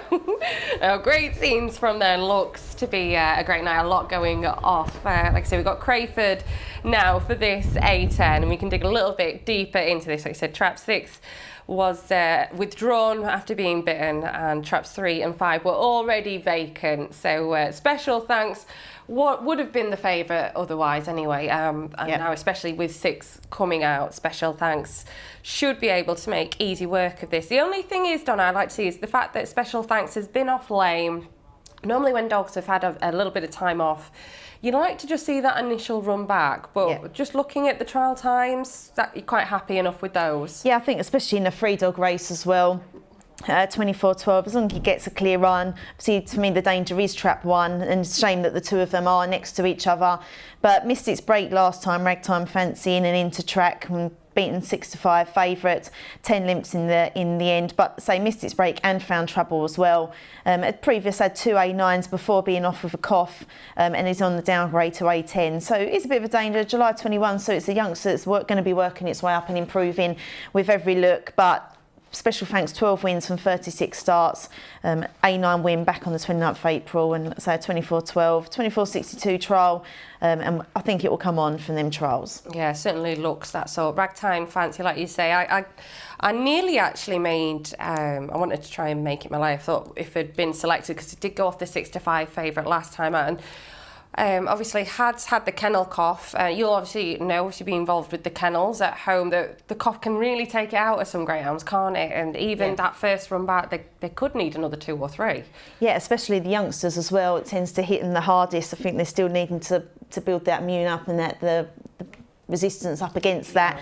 But let's say he missed its break, and hopefully will come on for the run, and say coming back to some form as well. Certainly looks that way. Kill Mood also in trap 4 at 5-1. The market outsider does tend to win every now and again and goes off at a big price as well, but just very inconsistent with his braking, so should be one to just be a bit wary of, but don't be too worried. Got a tweet here from Trap 3 Tina. Great to hear from you, Tina. Says hi to top girls Anna and Donna.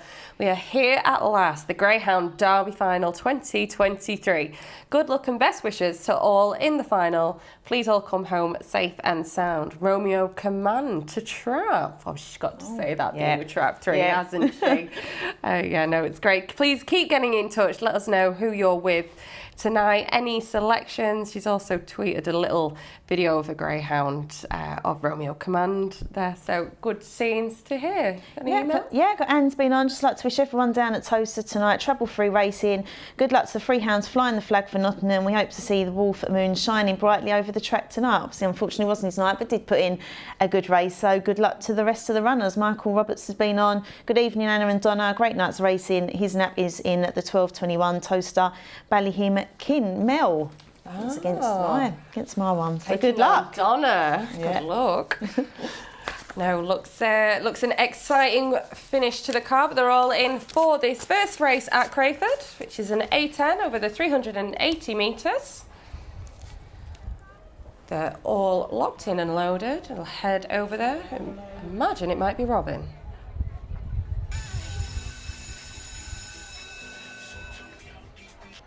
And up over the traps of race 1, get ready to choose your selections. Here are the traps, and off we go. 2 broke first from 1 and 4 towards the outside on the run to the first bend. Special thanks is the early pace setter of Dave Lee. 1 towards the inside, Ragtime Fantasy. They've gone clear. Kilmodo, so in behind that. They head down to the walls, the penultimate turns. 2 with a healthy lead at the moment. Now 4 moving into second. 1 towards the inside, though. 2's clear though at the moment. Special thanks for Dave Lee. And in front, alone in front of the final bend. 4 moving into second. But 2 wins the open. Special thanks. 4 in second, Kilmodo, so.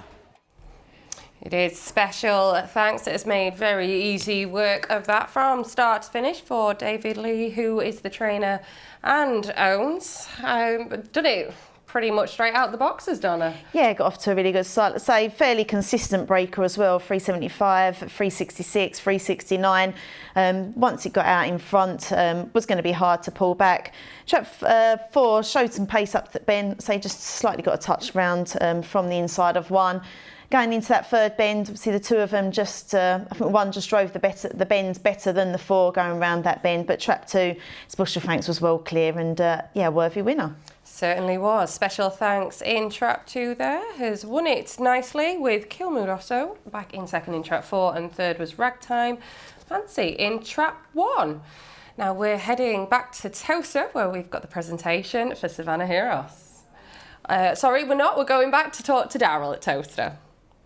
Back in the restaurant, Steve Evans, part owner Cachise. You're missing your partners. Well, one of them is here.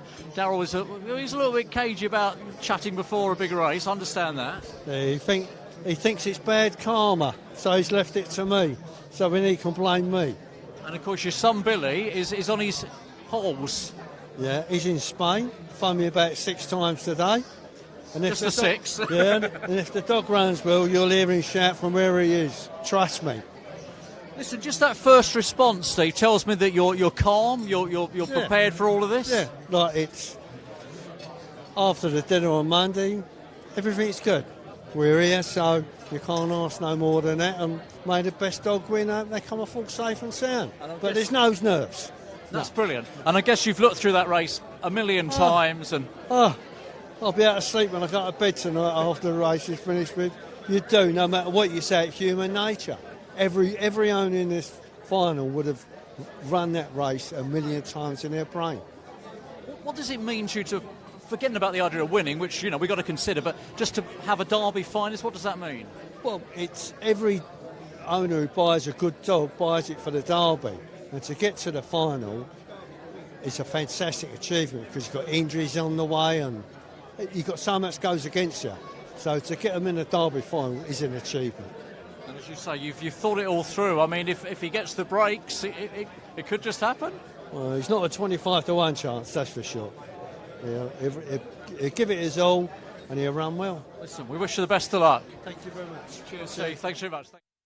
Now, I'm very pleased to say I'm here with Damien Matthews. And Damien, your runners just have lit up the Derby. Well, Jason, to tell you the truth, I was delighted with their performance to date. I just like to think that they've done themselves proud. We've bred all 4 of them that are racing tonight, so it's great for the home breeding to be performing so well at such a big stage. In the Champion Bitch Stakes, Undulation, who throughout the Derby showed absolutely fierce early. Listen, it's an outstanding Champion Bitch race. She need to do everything right. Trap 1 would be concerned if she can make use of the box. She couldn't make a mistake like she did in the first round of Derby running off. So hopefully she does everything right and she does herself proud. Does it help? What's Up Eva probably will be quickly away. So could she run down What's Up Eva if she gets clear and gives Undulation that bit of room? Ideally, listen, it's so competitive, you don't want to be giving away your chances at the traps. So to me, she would want to be breaking level with the rest of the field. If she was to break level with the field, she has the pace to go up the inside of them. So we'd be hopeful with her. Moving on to the Mo Newman Memorial Trophy, Trap 1, as I say, won the first round of the Derby, and I think I said a Plunkett when I interviewed him. I heard your interview and I got on at 4-1. Oh, listen, he was a wrong price then and he's a wrong price tonight. I think coming down the road he's 8-13. I think that's a bit of a joke. Again, if he makes use of the box, he will be hard to beat. But it's a big difference dealing tonight at 8-13, and the last night we were 5-1. We backed him at. So once again, another homebred, and hopefully he'll do himself proud out of the 1 box. And 9:40. The brilliant Burj Khalifa, who gave you one hell of a ride in the Derby. Oh, he did. Listen, the big dog, as he's known at home, he did do us proud. He came up short at the last hurdle. It's the night you don't really want to go out to semi-final Derby, but listen, it is what it is. We were delighted with the way he performed throughout the Derby, and hopeful the night that he does himself proud and performs very well. And not the worst draw with Thunder Black in 5? No, definitely not the worst draw. I would be a wee bit concerned about the favourite in Trap 1. If he was to reproduce his quarter-final running, he would take a lot of beating in the race. You're a betting man. Who's the best value of your dogs tonight? I'd have to go for the old stager, Savannah Hero, in the second race. He's a, how do I put it? If he was to reproduce his old form, he's definitely good value at 3-1. Brilliant, but this is going out after that. So the 3 we've spoken about is the best value? The best value of the 3 we've spoken about would be Undulation. Brilliant, and well, I know about the other one. Brilliant, thanks Damien, fantastic. Thanks Jason. There you go, a little bit of insider knowledge for you all at home. Undulation that does run from Track 1 here. And we can actually show you that run that they were mentioning there back on the 25th of May in the first round Derby heat, and was a brilliant performance from such a little pocket rocket.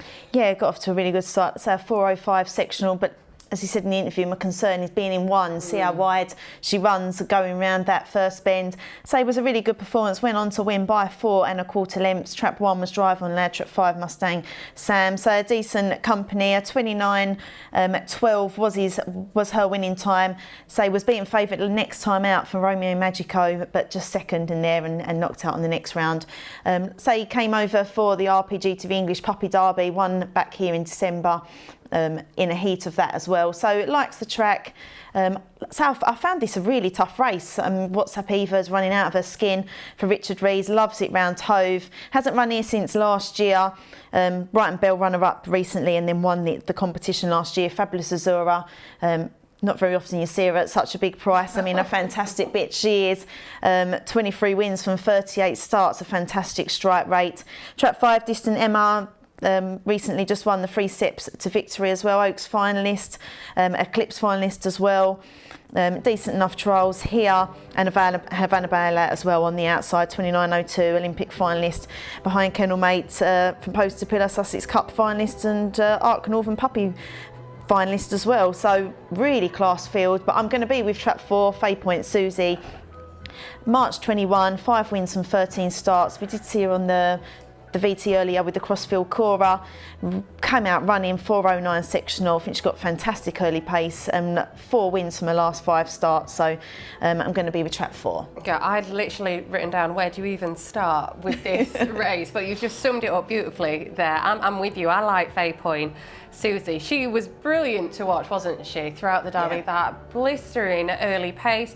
Undulation, a little bit of support from 9 to 4 into 2 though, but I thought, like you say, isn't really wanting that trap 1 draw. What's Up Eva, we know she loves the rails. Yeah. They could come together a little bit and just hamper each other's chances. They've both got the potential to be trapping out. I never thought I'd see the day where you've got Distant Emma, who's just won the 3 steps at 12 to 1. I know. I mean, if she turns quite close behind, you know she's full of running off the last bend, bags of stamina. It really could go so many different ways. Yeah, and that's what I say, when you look at the betting, it shows you how close this race is and the class that you've got in the race as well.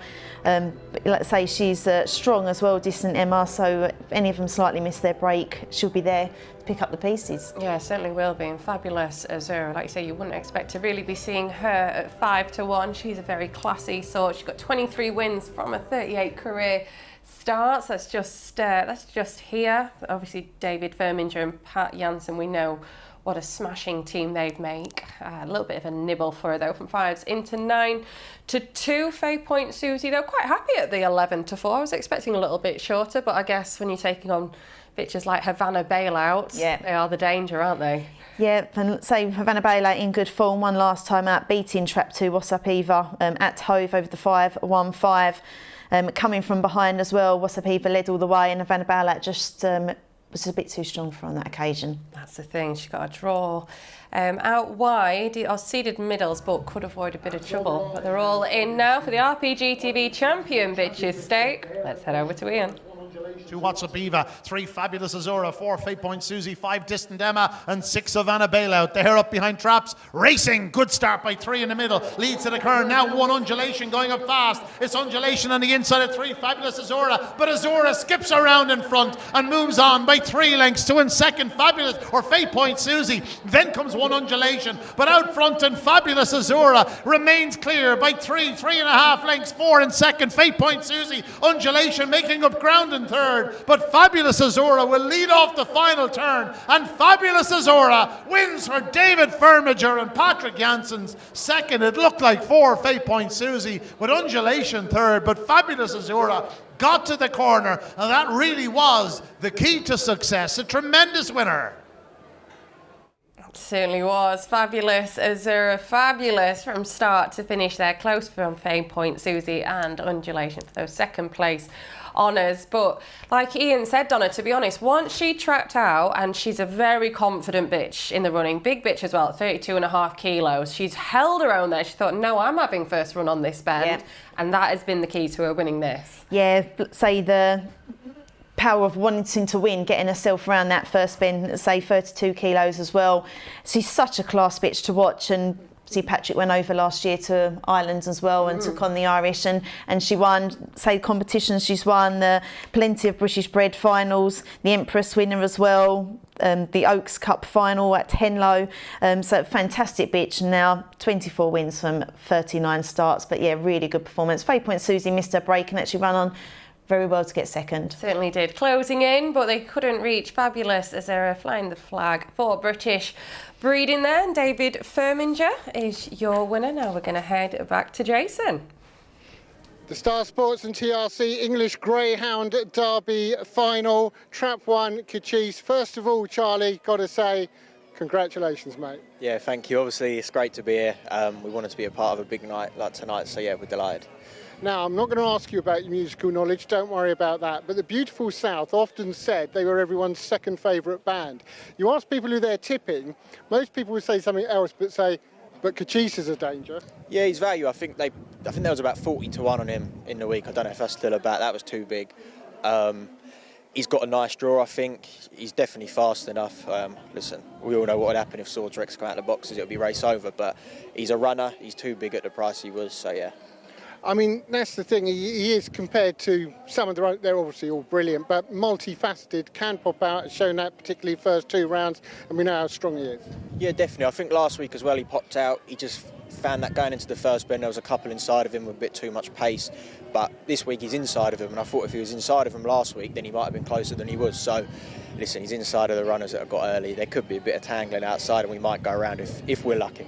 And how's the week been for you? Just buzzing? The owner's buzzing, presumably? Yeah, I think it's a mix of both. You're nervous, you're happy, you know, you kind of just, it comes to like Wednesday, Thursday, you think I just want it to be Saturday night now and get things going. But everything's gone great, the dog's in great order, and yeah, we're happy to be here.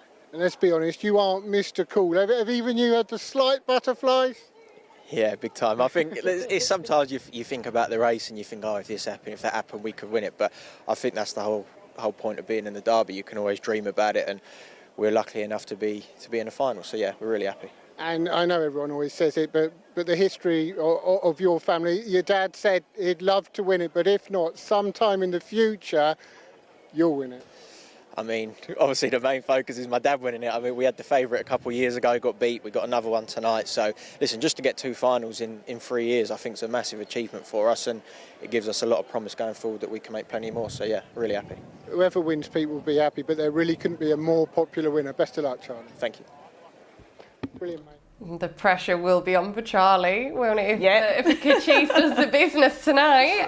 It seems to run in the generations about winning the Derby finals with the Rees family. So, yeah, it'll all be on Charlie to take up that mantle.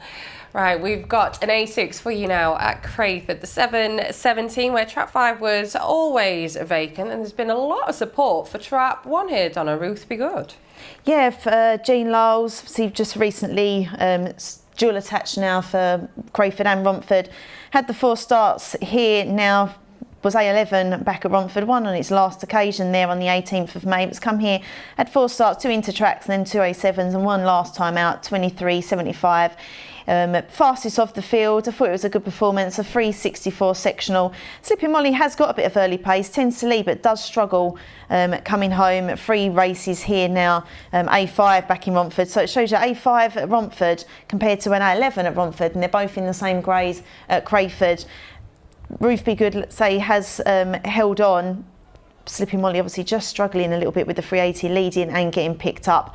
I did just favour the one, but let's say I'm interested to see the 2 of them running together against each other when you look at the difference in grade at Romford. Yeah, I've been pretty much making the same notes as you. I thought Slippy Molly, you're expecting to see her lead up this field, aren't you? Like say, she's pretty much 9 times out of 10 bang out the boxes, got a good ping break, but just been struggling over this 380 metre trip, and I thought Ruth Be Good, she turns close behind. Yep. She's going to be able to come and pick her up on the home run. I mean, Crayford is a tricky track, and I thought it may have just taken Ruth Be Good that extra couple of runs to find her feet. Some dogs are going to take to it quicker than others. It's horses for courses, isn't it? And it is very interesting when you look at the grades at other tracks, because I always say people that are just getting into greyhound racing and trying to follow it for a betting point of view, if you look at Henlow and you think, oh, it's only running A5 at Henlow or A4, but it's in an open race, you think,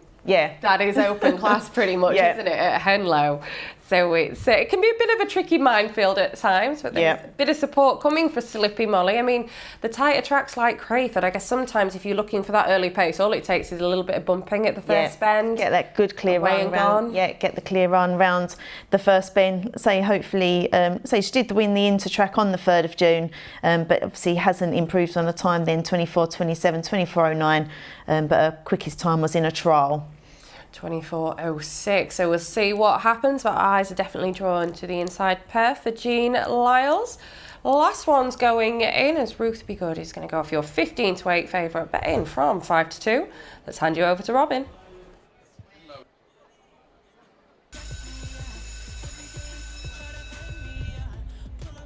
And up the traps of race 2, get ready to your selection, tear out the traps.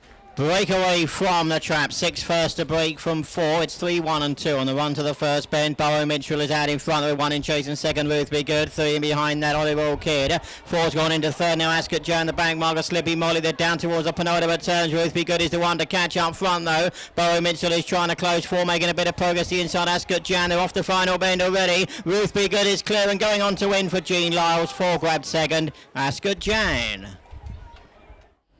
And it is Ruth Be Good that is your clear winner in Trap 1 for Jean Lyles and Miss R. Resnick. And to be honest, Donna, when she broke level with Slippy Molly, to be honest, I thought it's going to be game over. Just hold your pitch going into the first bend. It is a tight turn. But if you can hold that inside advantage, you've got every chance. Yeah, and that's exactly what she did. 2 just got squeezed up going into that first bend, and 3 got tangled up with it as well. But once Ruth Be Good was leading down the back straight, I was fairly confident that she was going to carry on and lead, and as she did, pulled away. I think obviously it shows you too, hasn't taken to the track as well as Trap 1 has, showing their grade difference at Romford, but really good performance and yeah, taken to the track really well and a comfortable victory. Certainly was, has won it nicely there. Ruth Be Good is your winner. Now we're going to head back over to Jason. Now I'm very pleased to say that I'm joined by Tom Hilbron, who may later be drunk on euphoria. I hope so, Jason, I really do. One winner I'd be over the moon, so we'll see how it goes. We've got 4 here tonight, so. We better quickly explain where that comes from. Yeah, well, obviously, when the Kenland ran off with Brinkley's Magic in the 3rd round, I think it was, one of my Kenland said I'd be drunk on euphoria because I was watching it in the pub, so we were, to be fair, and a little bit more than euphoria, but, hopefully the same again tonight. Well, let's hope so. In the Mo Newman Memorial Trophy, infield Billy, second round, of course, led home a 1-2 for you. Yeah, he's a nice dog. He's probably drawn a bit further out than we want. He'd have to smash the bars down tonight, though, to get involved here. But it's going to be the last run for us. He's going back to Ireland for the Irish Derby for Barry, so hopefully he ends up with a bang. Oh, well, let's hope so. I did put question mark for draw for him, but one who has got the draw, Derby's Delight in the Stayers. Yeah, well, everyone knows what he is. He's a bit of an enigma, but he's fast, and if he's got his head on the day, and if he can just clear Jack Tavern-Bella early, then if he gets the front, gets on the bunny, but he's got to have every chance. He's reading my notes. I've got to hold Jack Tavern-Bella early. It's right in there. If he holds it, then you never know. He's got to have a squeak. Now, Watling Street Sprint, Dub Gaster. I mean, obviously in there with tough company. Yeah, he is. Obviously, Guggen Jet's going to be short price favourite on the outside, but our lad trialled really, really well round here first time round, 15.67. So, and he's entitled to come on. If he comes away level with it, I think we could give it a race. But obviously, he's the one to beat, One who can give anybody a race on his day, Brinkley's Magic. Yeah, drunk on euphoria again. It depends what he does at the turn. If he can clear them at the turn, even if he turns the length behind, he'll give it a big shout tonight. But he's probably the best chance. He's the fastest dog we've got. Just got to hope he does it tonight. And just generally, Tom, your rise over the last couple of years has been stratospheric, and I know you've got ambitions to go even further. Yeah, I appreciate that. It's nice to hear people thinking like that. So, but yeah, we want to go to the top of the game. I don't want to be involved. No disrespect, but I want to try and get the top of things, and that's where we're aiming. So, I'd love to be stood on that podium later on tonight, and then hopefully in a few years' time after a final, that's the big aim. So, we'll keep trying. You strike me as a bloke who makes things happen. Tom, best of luck tonight. I appreciate it. Thank you very much. Brilliant, mate. Daytime Nemo, Brendan O'Connell is with me now. Look, you're the breeder, you're the owner, but it's a family affair, this, isn't it, Brendan? Absolutely, yeah. He's the O'Connell Greyhound. So I'm here tonight with my mum, my aunt, my sister dear Uncle Derlihan, and my first cousin Emer. So yeah, look, this is stuff of dreams, to be here finally at the English Derby with Nemo. Absolutely thrilled. And as I say, the sort of double bonus, if you like, is not only is the ground in your name, but you bred Nemo as well. I mean, that gives you double reason to be delighted. Absolutely, yeah. We have his dam, Greyhound Derby at home. So look, it's brilliant. It's what you dream of. To breed an English Derby finalist. It's phenomenal. Like we're thrilled. Absolutely. Let's get down to the serious stuff now, because you got Trap 2. Yeah. Trap 2 was a great box earlier in the competition. Yeah, I hope so. When the draw was made, we said we were happy. Just a phenomenal final. Graham has 2 really outstanding dogs in Swords Rex and the Cloned Duke dog. They're phenomenal dogs. And then you see Romeo Command in 3. and then in 1 and 6 you have strong stayers. So like, you know, it's a recipe. Like, I really think we probably need to flash out and hold the inside pitch, and hopefully clears the one fella down, and you never know what would happen then, you know. If we turn close or in front, but I think you need to be very close. These are two very fast dogs. It'll be very difficult to pick them up. Do you feel that you don't have the pressure on you? Because in essence, it's a ridiculous thing to say, but you're in theory, you're third string for Graham Holler, which sounds crazy, doesn't it? Yeah, but you know, like, it's phenomenal to get to a final. We had Greyhound Hawk in the final of the Irish Derby in 2015 and finished last, so we know what that's like, you know. But look, it's brilliant to be here, and I'm sure he'll do us proud. We'll be happy with him. You know, to be in the final, look, we were thrilled. So listen, it's a great achievement, and we wish you the very best of luck. Cheers. You and, of course, the entire family. Cheers. Thank you very much. Thank you.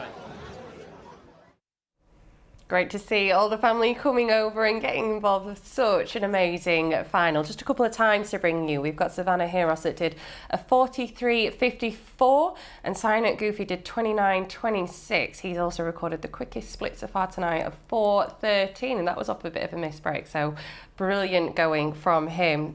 Now we have the Maurice Newman Memorial Trophy race, one that we've all really been looking forward to seeing tonight. And as I say, it's going to be your 4 to 6 favourites. On the inside in track 1, we can bring you a little bit of footage actually of this greyhound in running on the 25th of May, going back a few starts here, Donna, to that opening Derby heat where he was very impressive. Yeah, got off to a good start. The favourite in this race was track 3, Ryoka Joey, who normally shows really good early pace. He stumbled at that first bend, but as I say, got everything right on this occasion. 4.14 sectional, went on to win by 3.5 lengths, 29.01.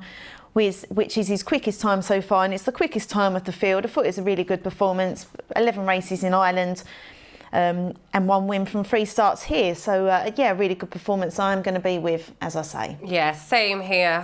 So that makes 2 votes for the red jacket. Now, we do owe you a presentation from race number 5, Savannah Heros. Star Sports congratulates James Maloney, Betting Shop Manager of the Year Stakes. Brilliant. Savannah Heros, owned by Mr. Boothby. Yeah, well impressed. Like, he's a nice dog.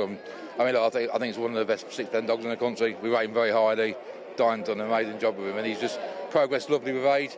He's only just come out of puppy status, but he's got an engine, this dog. I mean, you know, we've put him in now and tonight, put him in the marathon, but we've got Queen for the marathon. He's a seriously good dog. He loves his racing, and like I say, that was a hell of a performance tonight. That was absolutely incredible. It really was. Diane, I don't know if I could have a quick word. Would that be okay?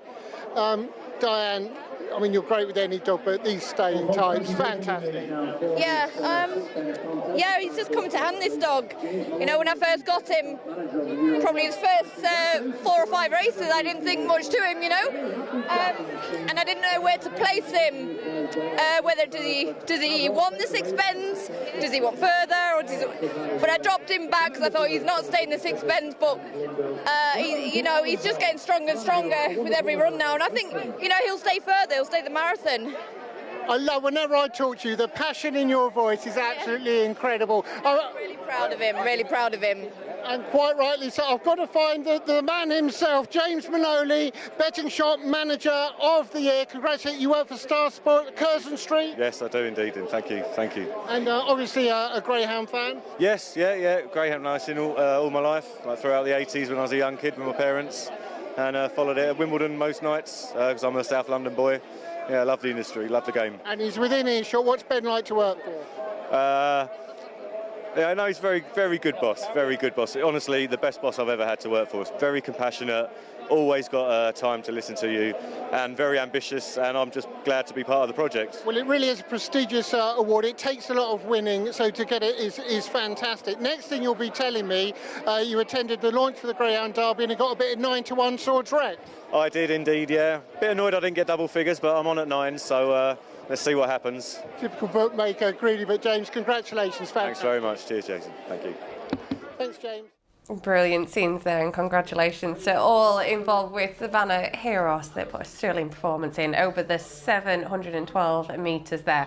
Dropping back to the 500 now, we have the Maurice Newman Memorial Trophy race, and we've already touched on, as I say, your 8-13 favourite in the red jacket. Obviously, we heard the interview earlier, and yeah, couldn't really get away from this Greyhound, Donna.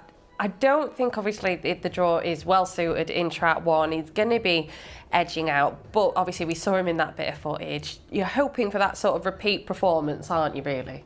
Yeah, so as long as he gets off to a decent enough start and tucks himself in. Obviously, he's got Make It, the bear on his outside, who's only had the 4 races since January, so been in some good class. See, gotten beat by Mary Champion back on the 14th of May.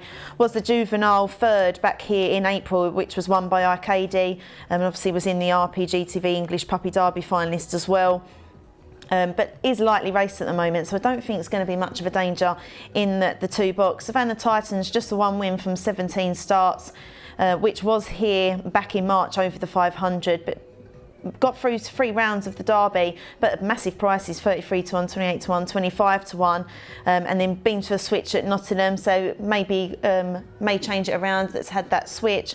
Infield Billy, I thought maybe was the danger for me in trap 4, and A1 wins at Shelbourne Park before coming over. Just the 6 starts here, 1 win, which was in the 2nd round of the Derby, a 425 sectional. Been finding a little bit of trouble since then. Jetstream Wind, 5 wins, all at Towcester. Won the 1st round, beating Savannah Topcat 29-25, recording its fastest time there. And then at the outside of trap 16, Ridge Skippy, well bred, Ballymac Bulger Dulce Vita, which actually is the litter sister to Antigua Sugar. So from a really good litter. But a 29.67 is going to need to find a little bit of time on the clock on the outside. So yeah, trap 1, as I say, for me. Yeah, certainly looks the one to beat here. 4 to 7, the money keeps coming for the red jacket. Make It, it would be great to see Make It the bear run a good race. He was so impressive, I thought, as a pup. Like we saw him in the Puppy Derby. And then, unfortunately, picked up a bit of an injury, a bit of a stop-start career since then. And I guess as well, when you've got, especially, I'm a big fan of the droopy Sydney Offspring, but he really throws some big dogs. And when you have them weighing in at 35 kilos, they just take that little bit longer, don't they, to sort of bounce back and need that little bit more recovering. You've also got Savannah Titan, who weighs in at over a whopping 40 kilos. So just hoping they can all find a little bit of racing room up to the first bend, but there shouldn't really be anything from those 3 jumping to the inside rail. Infield Billy may try and edge inwards though, but obviously he's got 3 big lads to come across. But they're all in now for the Maurice Newman Memorial Trophy. Let's hand you over to Ian. Winners and 1, as I say, 2 Make It the Bear, 3 Savannah Titan, 4 Infield Billy, 5 Jetstream Wind, 16 Ridge Skippy. They're up behind Drops, racing, and a good start by 6 on the outside. 10 Ridge Skippy at a big price, leads into the opening turn, but as I say, has poised on the inside and takes it up. But as I say, a hot favourite leads into the back straight. A cheer of approval from the crowd. 5 Jetstream Wind just loses his action slightly, and out front it's all about, as I say, clear to the 3rd bend, around the 3rd bend, into the home straight. He's going to win as he likes. As I say, a very impressive scorer from 4 Infield Billy 2nd, then comes 16 Ridge Skippy. But as I say, as he won. And it is, as I say, that is your clear winner. Did edge out of the boxers, but did win easily there, dominated from the get-go. And then Infield Billy taking up 2nd, and Dean Ridge Skippy back in 3rd. But hopefully all the dogs will have come home safe and sound, and the vet poly will be there on hand. But it was, as I say, that was your favourite winner there, and did it nicely for Brendan Matthews, owner and trainer. Now we're going to head back over to Darrell. Alan and Barry are with me now. Ninja Kerry 1 step away, Alan, from winning the Greyhound Derby. Has those thoughts gone through your mind? Well, of course they have, Darrell. We've rerun the race 500 times in our heads. He's only won a few times, to be fair, in my little replays. So I think if this was a handicap, we'd be giving, or we'd be receiving 6 or 7 lengths. Just got to hope he comes out.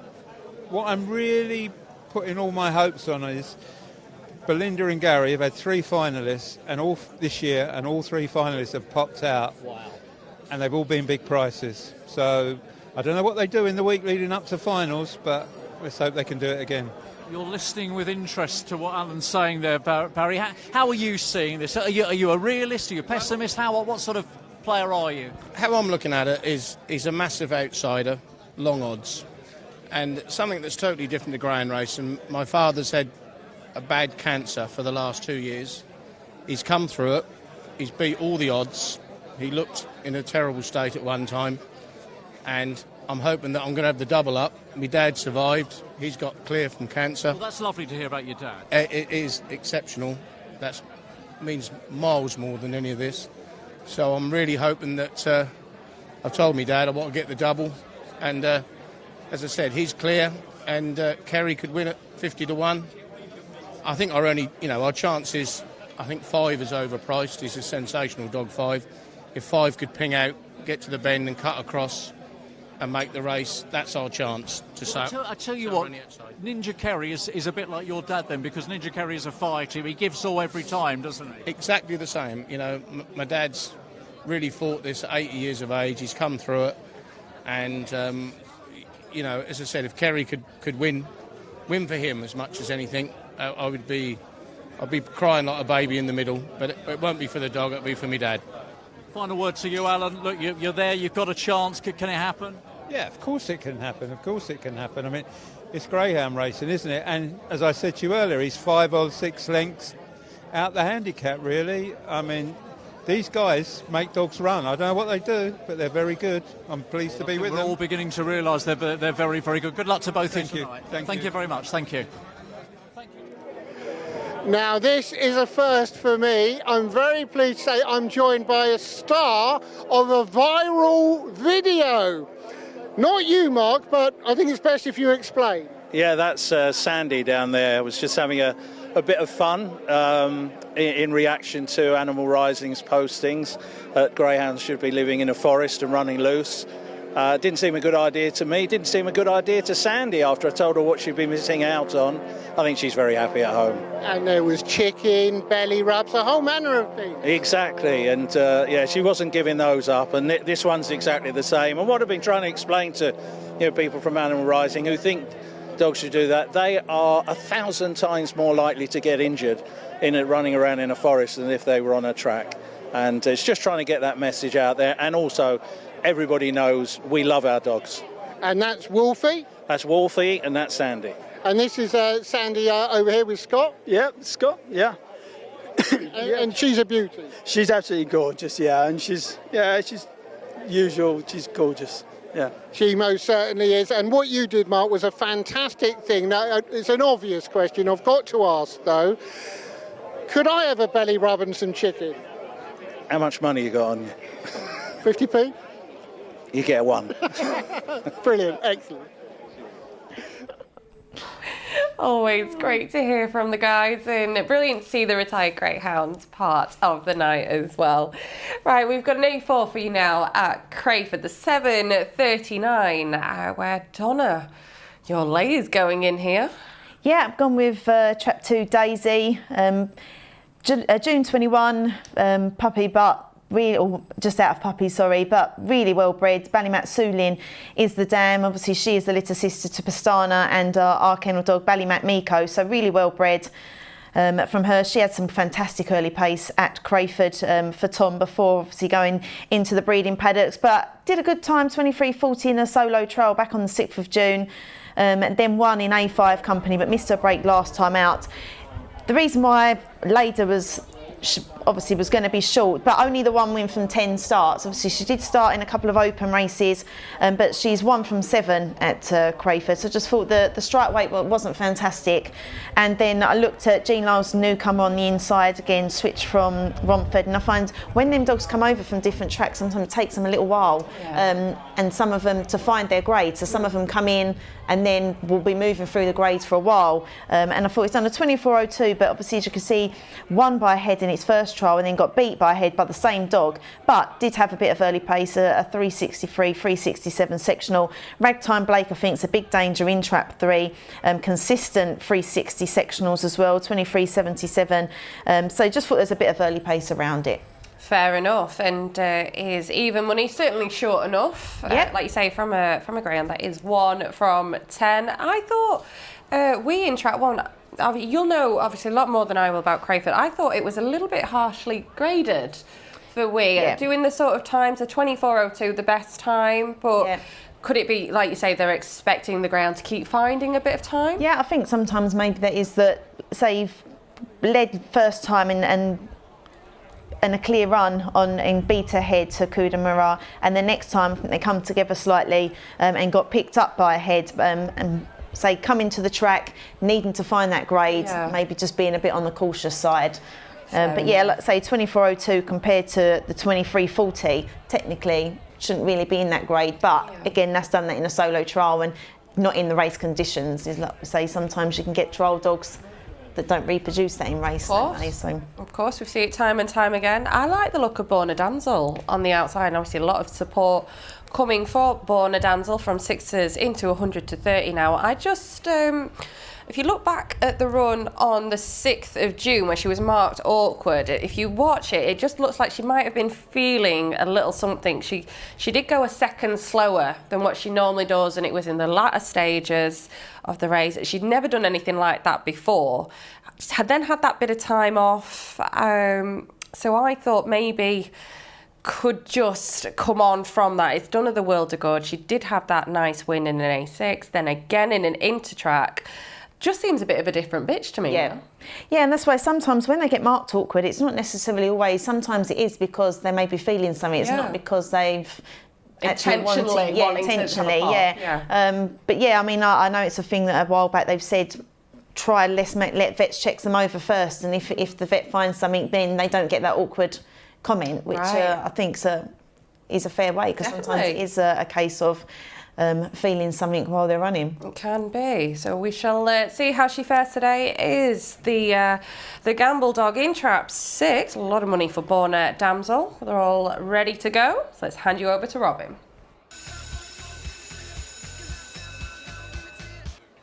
And up by the traps of race 3. Get ready to your selections here at the traps. And off we go. 3 broke first with 6 on the outside, 2, 5 and 1. On the run to the first bend, Ragtime Blake just about the leader still. 6 on the outside, Borna Damsel. 2's in behind, that is Daisy. 5's in behind, that Diane's Jasmine. Towards the back is Wee. Down towards the penultimate turn, 6 coming to take the lead now from 3. 2's in behind, that of 5. They head round to the final bend. Borna Damsel the leader now for Kerry Daly has kicked on. It's Borna Damsel that goes on to win for Kerry Daly, with Ragtime Blake in second. It is Borna Damsel landing a hat-trick win for Kerry Daly, owner and trainer. And like I said, just seems a completely different bitch after having that time off. Obviously, may have been feeling a little something, had a bit of treatment.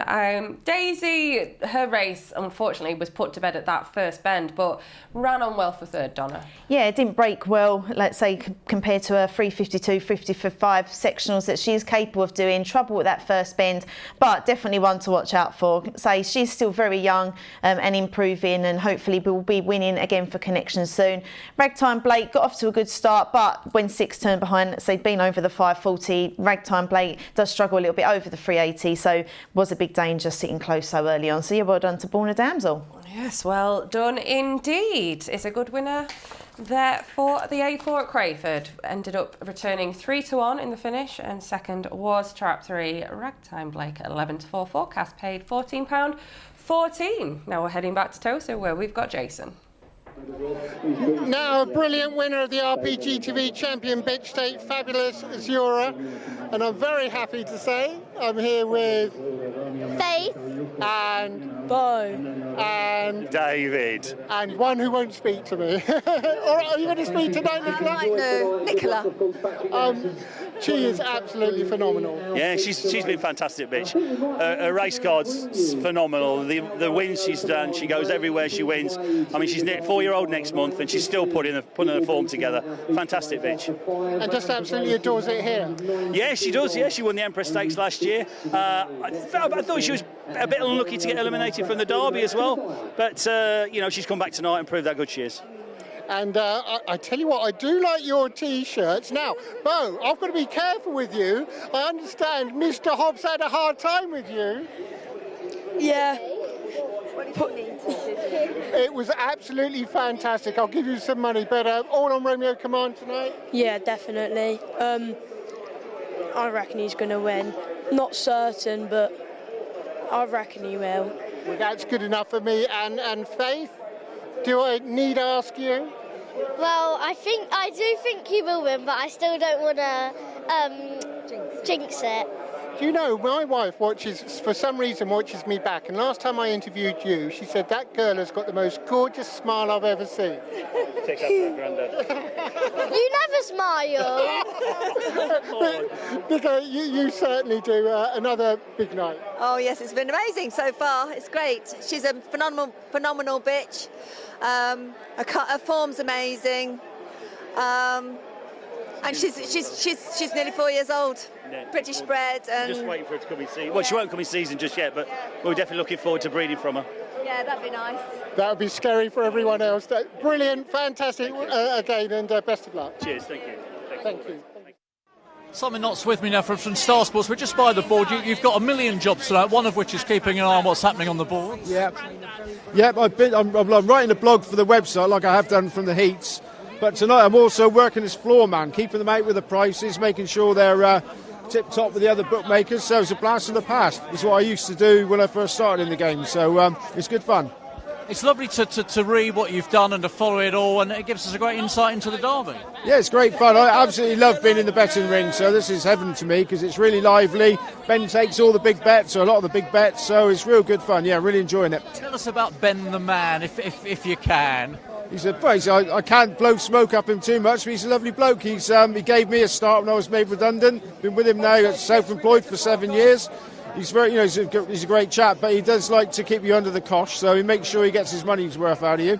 But that's fair enough. Absolutely. Look, a lot of people here tonight. Derby final night. You'd expect a buzz. It looks like we've got that in the crowd this evening. Yeah, there's been some big bets, biggest bet so far, 6,500 in one single bet. It's very, very lively, but people on the horse racing, which I normally work at, would love this sort of business, definitely. They don't get it. Absolutely. Look, it's lovely to be here for Derby Fun. I know you've got an operation pending, so we want to wish you the best with that, Simon. Hopefully fighting fit again very soon. Let's hope so. I'm looking for the postman like a kid looks for them on his birthday, waiting for my date, but I'm still waiting. I've got to have a bypass, but hey, they tell me it's routine these days. You better get back to the floor managing job. He's got too much on the top here, Simon. Thank you. Great scenes from Towcester, as you expect to see. A brilliant crowd out tonight, and lovely to hear from David and all of his family. Fabulous Azura there they were talking about, who won earlier. Now we have the Derby final night Star Sports Bet Trophy race coming up over the 500 metres, and I always hate having to try and pick a lay donner, but I thought I did pick Burnchurch Mick here just because he's got, obviously, trap 3. We know he wants the rails. He's got pace on his inside, and he's taking on the likes of Chelmswitch and Warzone Tom. So I just thought it's a red-hot open. It could go a few ways. Do you agree, or are you with him? I do, no. I mean, I made it a two-dog race, Burnchurch Mick. I thought he had a good chance of leading. Say, draw's not ideal, but I thought Warzone Tom... I had question marks, will Warzone Tom pick him up? And I have just favoured that I think Warzone Tom will. So I have gone with 5 over 3, but yeah, it's going to be, I mean, he's a really class act. Won the... We're going to see Warzone Tom, first back on the 22nd of June, running at Hove over the 515 from Trap 3. He really likes the track, Hove. He gets off to a decent enough start. Does get crowded at that first bend, push right out and last at that first bend there, but runs on very, very strong and ends up only getting beaten a short head on this occasion, a 30.58 after plenty of trouble. Thought it was a really good performance. He really powers down the back straight, considering the trouble that he got at the first bend. But I mean, he's a fantastic dog, a champion stakes winner at Romford, the Ladbroke Summer Stayers Classic as well, and then reached the finals of the Sussex Cup, the Golden Jacket and the Summer Stayers finalist there as well. And then you've got Burnchurch Mick in 3, the Ladbrokes Winter Derby runner-up in March, and then the Game Nutrition Gold Cup Kent Derby finalist, the Birmingham Cup finalist, and then winning the Winter Derby on back in 22. So really class performance, the both of them. So yeah, so don't like to pick one over the other, but I just think if 3's going to lead, I think 5.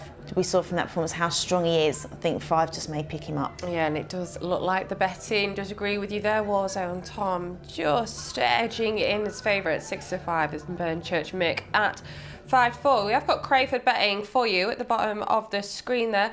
I think Warzone Tom, I think he relishes that little bit. If he gets into a bit of trouble, it seems to fire him up, doesn't it? And he thinks, I'm having this. Yeah, and that's where the passion of them wanting to win and their true, the athletics of them, then the power of wanting to win, and shows their class. It certainly does. Through. Yeah, he loves the straight, so we know he's full of stamina.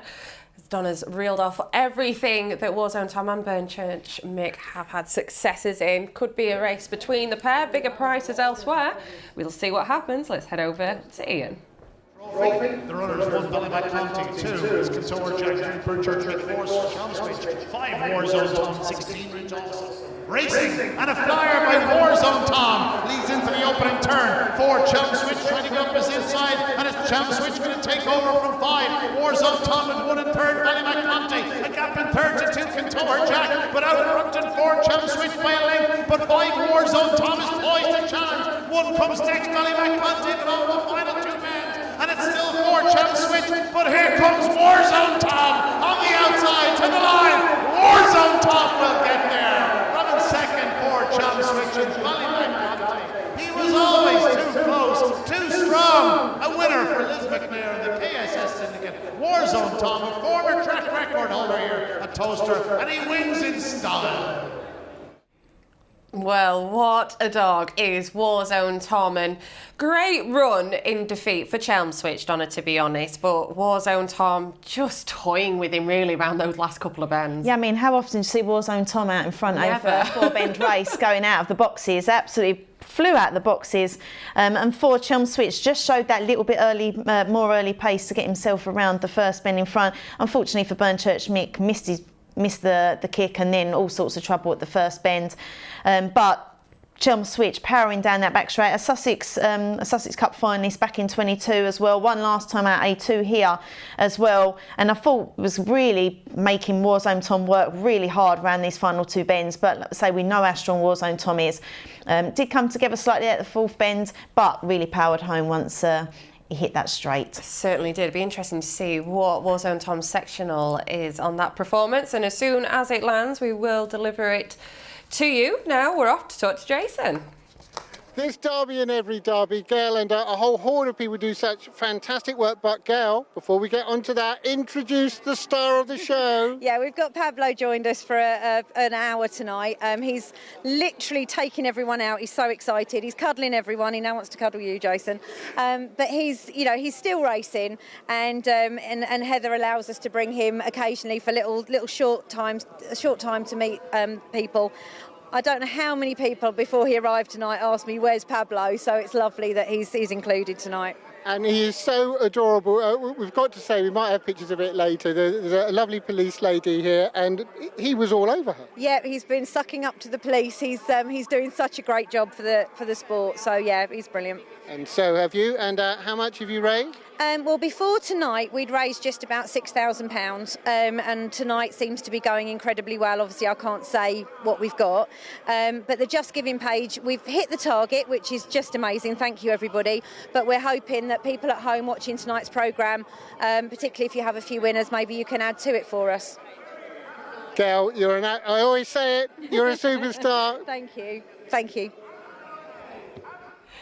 I do like how when Gail asked for Jason to put his hand in his pocket to contribute, there was no answer from Jason, was it? It was like, yeah, we'll just cut the interview there. Typical Jason. But no, brilliant work that all the ladies have been doing at Towcester, raising such a fabulous amounts for great causes. So if you can give anything, please donate. You can use the QR code that we have been putting up throughout the week. Here it is. And if you give that a quick scan, that will take you to the Just Giving page. It's for a very important cause for all the retired greyhounds and very worthwhile. We'll keep putting it across the bottom of the screen as well if you're not quite sure how to use the QR codes, and you can visit it online. Right, heading over to Crayford, where we're going to have a bit of a breather from the open races at Towcester, and we've got an A5 to bring you. Trap 6 was always a vacant box, and this is the Cassandra's legendary 40th birthday bash. So congratulations, Cassandra. Hope you're having a brilliant day at the track. We might see her handing out the trophy. Where are you drawn to? Where are you going for this A5, Donna? I mean, I've always been a big Olive Oil Rose fan in Trap 1. It's got the fastest time of 23.83 back on the 22nd of April, but hasn't won since December, which was back was an A3 grade. So she is more than capable of winning this kind of grade. Obviously down now to A5. She's gradually gone down the grades, but finding plenty of trouble. So I'd like to think she was in A5 last time out after some inter-track races, finished second and run a lot better, but at 24.28, 24.36, the kind of time she's been doing recently. So I am looking away from her. I'm going to go with Trap 4, Swift Charming, for Jean Lyles. July 21, 5 wins from 22 starts. Again, one that's come here and won 2 races in its last 5 starts, finished 4th last 2 times, but missed its break last time out. I thought Absolute Bullet's got a bit of early pace and may just hold Olive Oil Rose going up to that first bend. So I was going to be with Trap 4, Swift Charming. Although, like I say, Olive Oil Rose, hopefully she could win this kind of grade, but just on recent form, I'm going to go with Swift Charming. That's the only thing. It can be a bit frustrating, can't it, sometimes with them? Like I say, Olive Oil Rose, she's got that brilliant stats of 11 wins, 12 seconds from a 55 start. She knows Crayford, but like I said, hasn't won since December, and you would expect her to be winning in A5 company at some point, and maybe she can get off to a bit of a better break, but just a bit of hit and miss with her trapping on the drift from 6-4 all the way out to 5-2. A little bit of support for, it's going to be my selection, Splash of the Bold in Trap 3. Was a little bit of a chance though. I mean, the majority of his career has been around Romford. Obviously made the move to Crayford, Jean Lyles, as we said, is dual attached. He's only ever had the 2 trials and the 1 inter-track race round here. And I just thought he was the one that could be open to the most improvement. A bit of a nibble for Phoenix Vegas in Trap 5. I think he's a dog that, with him being so big, can sometimes struggle around a couple of the bends around Crayford, but we'll see what soon happens. Let's hand you over to Robin Carr. Move.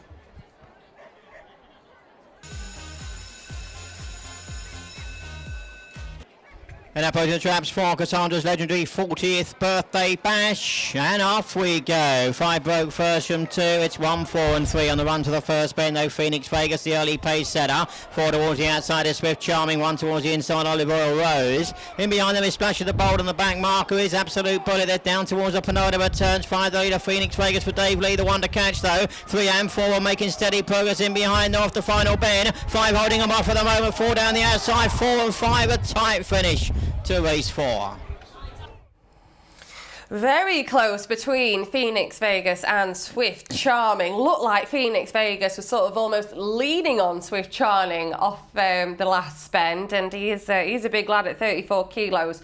I ran the first bend a lot smoother than I was expecting, to be honest, Donna, but I think he's just, because he's such a big lad, he's got to slow himself down to handle the turn. Yeah, and say maybe as well had that clear run going up to that first bend, a little bit of confidence, but definitely say I don't think the third bend was as smooth, but then he knew that the 4 dog was just caught him first and then tried to go around the outside, and 4 just kept, 5 was getting in 4's way. I thought it was really unlucky, Swift Charming. Splash of Bold, your selection, I thought ran really well. Both of them ones to watch out for next time. Yeah, certainly is. Very close between traps 4 and 5 there.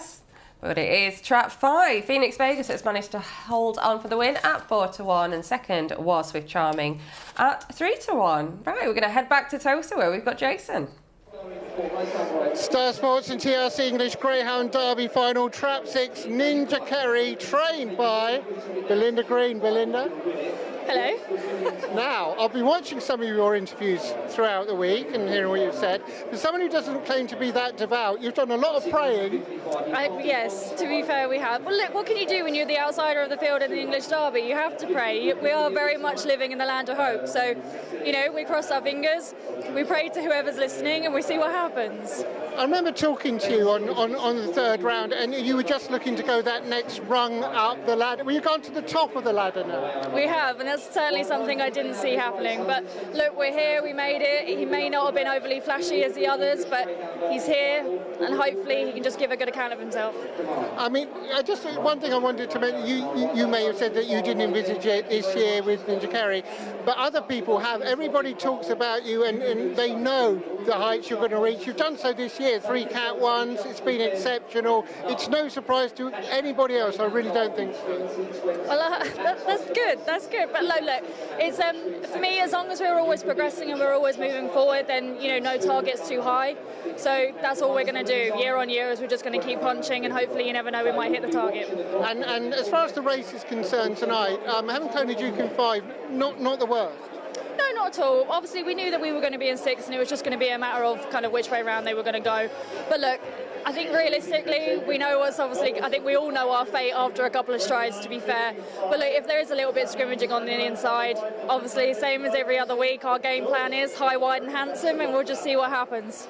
And I don't know if you're a fan of the Marvel films or not, but I heard you say that you've seen thousands of scenarios. Well, in one of those, Doctor Strange managed to see a scenario with A1. Have you managed to do that? I have, only the one. But look, you know, we are absolutely delighted to be here. We've enjoyed the week and we're really enjoying ourselves this evening. So fingers crossed he can give a good account of himself and just maybe give the owner just a little bit of a scream. Well, you thoroughly deserve to be here. You're an absolute credit. And a lady as well. Do you know, Belinda was eating and she took her rosette off to eat and put it on for the interview. Well, it's got white on it and I had gravy, so I didn't want to risk it. Belinda, best of luck. Thank you very much. Brilliant. Great to see Belinda there, who just absolutely soaking it all in. I can imagine is an absolute bag of nerves, but well deserved to make it to the Derby final with Ninja Kerry drawn out in trap 6, and we're not a million miles away, just about an hour and 15 to go for that. And we shortly do have the 8:05 coming up at Towcester, but we're going to head back there first. Now the GreyhoundTrader.com Stakes final, Savannah Top Cat, a big chance, trained by Chris Hamblin. Hi, Chris. Yeah, hi, Jason. Yeah, I think he's got an excellent chance this evening. Yeah, he's won the semi-final and the first heat very well. So if he pops out okay, yeah, I think will probably catch him. So how did he go off at 4-1 last week? I have no idea at all. Because that first heat was a very good run, and again he's improved on that. So no, I ain't got a clue why he went off at 4-1. But yeah, we fancy him tonight. Again, if he hits a hole, then I can't see him getting picked up. So okay, that was going to be my next question, which you knew. Now, obviously you inherited from Pat Janssen, so that's a tough thing to do. Take a dog. Crumbs, yeah, that's right. Well, we've had 3 wins out of him, so that's absolutely fantastic. But yeah, obviously he came in tip-top condition, and he's trained himself. So and banging in the winners at Oxford. Yeah, we're on about 93 now. So yeah, going very well, and we're trying to get the 200 mark for the 12-month season. So a little behind that, but yeah, we like to think that. And I said on the show the other day that one of the greatest trainers in greyhound racing at the moment, for one reason and one reason only. He's about the only one who's ever bought me a pint. I think it was a couple, actually. I think it was, actually, yeah. So, yeah, maybe we'll get those back this evening. So, you will do, Chris. You're a superstar, thanks. Great stuff. Thank you very much. Cheers, Jason. Cheers, thank you. No surprises why Jason is cozying up to Chris then after hearing that little bit of information. And Chris obviously trains Trap 2 Savannah Top Cat in this, and we can actually show you Savannah Top Cat last week in the semi-finals, and it was an absolutely stunning performance from him. Recorded that 29.06, and he's just been brilliant in this competition, Donna. Yeah, got off to a really good start. Trap 1 was Ballymac John, and Trap 5 was a Rapido lady who qualified back in 3rd as well. So the draw I thought was key. Savannah Top Cat in 3 and Ballymac John in 1. They're switching around today, so the Savannah Top Cat's will be on the inside. Just got forced to check Ballymac John at that first bend, but Savannah Top Cat was a really good performance. Say 4:05 sectional, 29.06, fastest of the field. Certainly was, and the second semi-final was taken by Coppice Trophy, running from Trap 2 here and just taking the step out to Trap 3 today, Donna. Yeah, and one day Scooby in Trap 3 and Nana Jezebel in 4, qualifying in 3rd as well. And you see Coppice Trophy got off to a good start, showed good pace going down the back straight. And I thought it was a really good performance. Went on to win by half a length in a 29.46. Won back at Oxford on the 2nd of June. Just 3 wins now from 7 starts. So September 21, so a nice youngster. Yeah, certainly both impressive performances there. Now, my nap is going to be Savannah Topcat. I just couldn't get away from him. He's been brilliant, hasn't he, in the 2 rounds? And I thought he's one of those that when he's on the bunny, there's just no catching him. Yeah. He's a very jealous runner. He doesn't like anything to be around him. I know going to be obviously the 6-5 shorty was slightly bigger earlier on, but I was being a bit hopeful, hoping that would hang about, but it isn't to be the case. Are you with me, Donna, or are you looking elsewhere? I am with you. Obviously, for me, the danger would be Ballymac John. Won the season scaffolding Puppy Cup at Hove earlier in his career. Just the 4 wins now from 9 starts, September 21, so a fantastic start to his career. Ballymac Arminta, so Ballymac Cash Out, really fantastic breeding. She was a fantastic bitch in Ireland, but I just thought the draw was key with Savannah Topcat. See, we saw crack out and lead all the way from track 3. I thought it's got a good draw today. One Day Scooby's not got as much early pace, so I thought it had a good chance of leading up the inside. Got the time there, the 29.06, and I thought it's been running really well. Say won his last 2 races now, so running very well. It certainly is. Well done if you managed to get a bit of the 7-4 that he opened up at earlier on today. Going to be interesting though watching a few of these, especially like you said, Coppice Trophy is only that September 21 youngster. He really took a jump forward in that semi. One Day Scooby, like you said, just lacks that initial yard of early, but was running on very strongly to be closing in on Coppice Trophy in the semi-finals. He's obviously got a good draw on the inside. Going to be keeping one eye on him off that last bend if he turns close behind. But it is Savannah Topcat at 6-5 favourite. Now we've got a quick minute. Have we got some emails from whiz through? Michael Freeman's been on. Anna and Donna, I wish to say it would be great if Richard Rees wins Derby, even though I am on Clona Duke. Phil, his father, was a good friend at Wimbledon. I hope everyone has a fun night. Good luck to all. Thank you for Racing Post coverage for 6 weeks. And that's for Mickey. Good luck. From Fiona's been on. Ian Fortune's a class act. Brilliant commentary this evening. Make sure he's sent home. That's Fiona from Waterford. Just touching on the commentary, to let you guys know at home that we are aware, obviously, we can hear what you guys are hearing. It's a bit echoey. We have let Towcester know, so hopefully they will be rectifying that. But unfortunately, it is out of our control. Any more? Yep, but just a short one. They're all a little bit long. Hello, regarding the Derby, I'm predicting that Swordsrex will break neatly in Makel. It should be a great race, whatever happens. We should all involve a fabulous night. Joseph from Kent. Thank you very much, Joseph. Thank you, Joseph. And here. Not too long to wait for that final, but now we have the GreyhoundTraders.com Stakes final, where they're all in and ready to go. So let's hand you over to Ian. There is the bell, the runners for this 9th race here, well on the way. And away they go, and a good start by Club 6 on the outside. That is Naney Jezebel leads to the opening turn. 2 is in second. Savannah Topcat trying to force his way through, and Savannah Topcat goes to the front from in second. 6, Naney Jezebel. 3, Coppice Trophy now makes a move in the second spot, but it's still 2. Savannah Topcat by a length to the third bend. 3, Coppice Trophy in second. A gap in third to 6, Naney Jezebel, but up front to 2. Savannah Topcat, another one for favourite backers, will go on to score. In second spot, desperately tight between Coppice Trophy and 6, Naney Jezebel, running on well, but all about trap 2. Savannah Topcat, another winner for Kevin Boothby, this time trained by Chris Hamlin in Oxford. A big winner here for Savannah Topcat, and by the sounds of it, very popular in the ring. Certainly was. You could hear the roars go up as Savannah Topcat hit the front there. Was close for Coppice Trophy and Naney Jezebel for second place honours, but no doubt about your winner, Savannah Topcat, and showed all sorts of pace going into that first bend on it. And as we thought, One Day Scooby just lacks that yard of early. He's managed to get on the inside. And then he's just dominated. Yeah, and it had to work it as well. Trap 6, Nana Jezebel did cut that first bend, showing plenty of early, broke the best and showed plenty of early speed as well. But Savannah Topcoat, as we said in the heats, had electric early pace going up to that first bend. But Coppice Trophy run very well going into that third bend. Let's say we saw him leading a long way and getting picked up, but was running very well, ran them final 2 bends, and Savannah Topcat just kept pulling out and went on for a comfortable win. So well done to Kevin Boothby and Chris Hamblin. Certainly did. Looks like a bright future for Coppice Trophy there behind as well. Certainly going to be strengthening up only a September 21 youngster, but all credit to Savannah Topcat, who has won it nicely for this final. Right, let's head back to Jason. It is, of course, a tremendous achievement to get 1 runner through to the Star Sports and TRC English Greyhound Derby final. To get 3 is simply spectacular. Yeah, we're ever so pleased, but it doesn't mean we won it, you know what I mean? So we're really pleased to be there. We've had a great week. We've enjoyed it.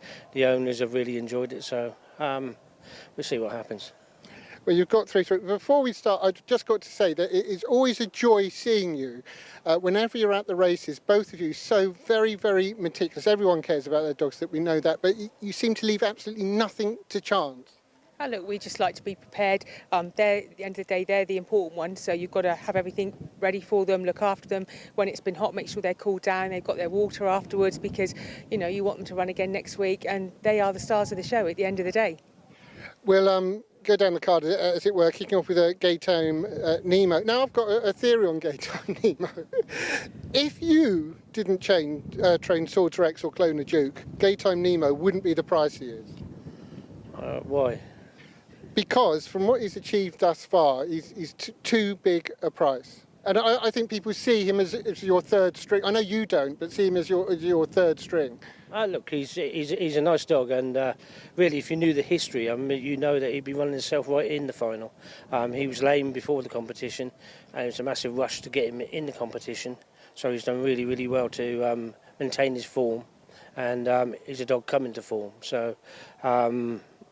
He's what is he, 8-1 or something like that? Something like that. It's too big. Yeah, I'd say he's too big for my liking anyway. If somebody looks to a value bet, it would be him in my mind, you know what I mean? I mean, particularly Nikki, in the quarter final, we saw exactly what he could do. Definitely, you know, he trapped very, very well, ran the bend and gone, and he's super strong, loves the 500, so once he was in front, you know, he was going to definitely qualify, if not win. So, yeah, he needs to be coming away like that tonight to give himself any chance, because it is a final, and the best place to be is in front in a final. It is, and one, if you like, most likely, certainly according to the bookmakers, to be in front early is Swords Rex, who simply has been imperious. Yeah, he's really taken to the track. He's breaking well, showing good early. He's done everything right so far. From our point of view, we just want him to do it once more, you know, and hopefully he does. You know, like if he breaks, he'll be a hard dog to lead, and we'll see what happens, really. I mean, that's, Nicky, almost the scary thing with him, certainly as far as the others concerned. He hasn't actually pinged yet. No, but he comes out well enough, but as soon as he hits the sand, he just shows amazing early pace. You know, he's just electric once he hits the sand. So, look, we just need another break like that tonight, hit the sand and away and gone, hopefully. And finally, of course, Clona Duke, track record holder from last week, a title that knew well anyway. Has won, obviously, big race from Trap 5. Yeah, look, he won a good race in Ireland, the Select Stakes out of 5, and it tends to. The reason that probably all 3 dogs are in the final, they're quite clever dogs. They keep a good line wherever you put them, they run, and they got. The majority of them got enough early pace to keep themselves out of trouble for it. So he's there. If Swords Rex does make a mistake, he's there to pick it up, to be honest. He's probably... Look, he might be a bit stronger than Swords Rex coming home. He holds the track record after all. I don't know. You know, like a dog race is a dog race after all. We're just hoping that at the end of the day, one of them wins and they all run well and they come home safe and sound. Nicky, do you still... hark back, if you like, that second round when he fluffed the start, and what he did after that was magical. definitely, it was amazing. You know, I was actually at the pickup and you saw him. You thought, oh God, you know, after that great first round, he's going to go out where he trapped to. Showed great track craft at the first bend, and you think, okay, you know, he might qualify, but to actually win it it's brilliant. We were thrilled just the way he ran. And everybody's thrilled with your success. I mean, you really do embody the very best of what greyhound racing is all about. We wish you every continued success, and hopefully I'll get a chat with Rachel later. Hopefully so, fingers crossed, eh? Best of luck. And good luck to everybody else in the final, and I'd like to thank the sponsors. And I'd also like to thank the team at home. This is a team effort. I've got my son at Shelbourne with Davy Sutton. His girlfriend's in at Cork with runners, so it's a shame they couldn't be here, but I'd like to thank everybody for all their help. You can't do all this on your own, if you know what I mean, and everybody's got their part. Graham, Nikki, thank you very much. Thank you. Thanks very much. Really brilliant. Yes, good luck to those 3 in the final. I could barely cope with 1, Donna. Yeah. Never mind 3. But we've got an A9 to get our teeth into now at Crayford. Obviously, track 1 is vacant. You've got a very short 10 to 11 favourite in Groves Hill Jet in track 2. Are you with the favourite or are you elsewhere? I think I'm looking away from the favourite. An A8 win back in May was its last win. So he'd been finding a bit of trouble, knocking on us on the 10th and the 16th of June, but very inconsistent at the boxes.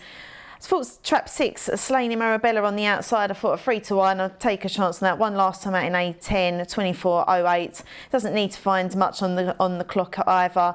A bit of early pace. I think 2, 3 and 4, all similar style running up to that first bend. So I thought 6 may just get a little bit of a run around the outside. Oh, good luck with your selection. I'm going to be with Pesky Penny for a bit of value bets. Just looks like she's due to break in season and been knocking on the door for a win lately. But we'll see how this race unfolds, this A9 at Crayford. Let's hand you over to Robin.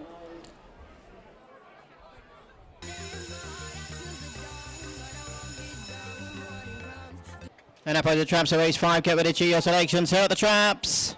Break away from the traps. 2 broke well from 3, 5 and 6 down the outside and 4 on the run to the first bend. 4's got the lead. Rough Night just about the leader though. 2 up the inside. Groves Hill Jet's taken over now though. 5 out wide. Baradinger. They're clear 6 in behind that. Slowly Mirabella and towards the back though. Pesky Penny. They ran the penultimate turns. 2's the clear leader though. Groves Hill Jet with Kerry Daly leads off the final bend. 4 and 5 are making late progress and 6, but 2 holds on to win. Groves Hill Jet wins for Kerry Daly. Rough Night in second. Well, the market got it right there. Groves Hill Jet was your winner in track 2 and seemed to take full advantage of that vacant box on his inside, Donna. Yeah, 3 obviously moved over as well, give him a bit of room, tends to run out of 4. But I was expecting 6 to lead, got some good early pace, regularly in the 360 sectionals and didn't lead. Once she didn't lead, knew her fate was done fairly early on. Track 4, a Rough Night, the newcomer to the track from Jean Lyles' kennel. It showed good early pace up to the first bend, but 2 just drove that bend a lot better. Let's say forced to check behind the 2 dog there as well. 5 running very wide, but yeah, well done to Groves Hill Jet. Say was on the downgrade recently from A8, so well done for the A9 win. Yes, well done there to Kerry, Daly and everyone involved. Now we're going to head back over to Jason. Here I am amongst all the hustle and the bustle of Derby night, and I'm very pleased to say I'm here with Peter Harnan. Hi, Peter. How are you going? You good? Very well. First of all, I want to do an official apology. When you were on the other night, Anna Thompson was overly familiar. I apologise about that. Yeah, she's a good girl, Anna. That's all I'll say. Top lads. Now, Salacre's Smasher done really well since our Upton trip. Just been clinging on for victory. Yeah, the 712 at this point in time is probably just a bit too far for him. But hopefully his middle pace keeps taking him away. But this is a quality race tonight. This is better than what he's ever run in before. So they might get him tonight, but well, we'll just keep battling on. Well, but that's the thing. Obviously, leading is imperative, and should be able to do that in this field. There's some good dogs in here. The 6 dogs does some right runs. We know what Bella is, so you know this is a proper field. He can't take them down the back like he has been doing. He needs to be really gone, and you know whatever happens in behind, what happens. But it's a good racing, and you know what? It's nice to be involved in these nights. These are the nights where you want to be involved. So I'm just lucky to have a couple tonight. Yeah, absolutely. And Salacre's Mac, of course, ex-Liam Downing, just the 3 starts for you?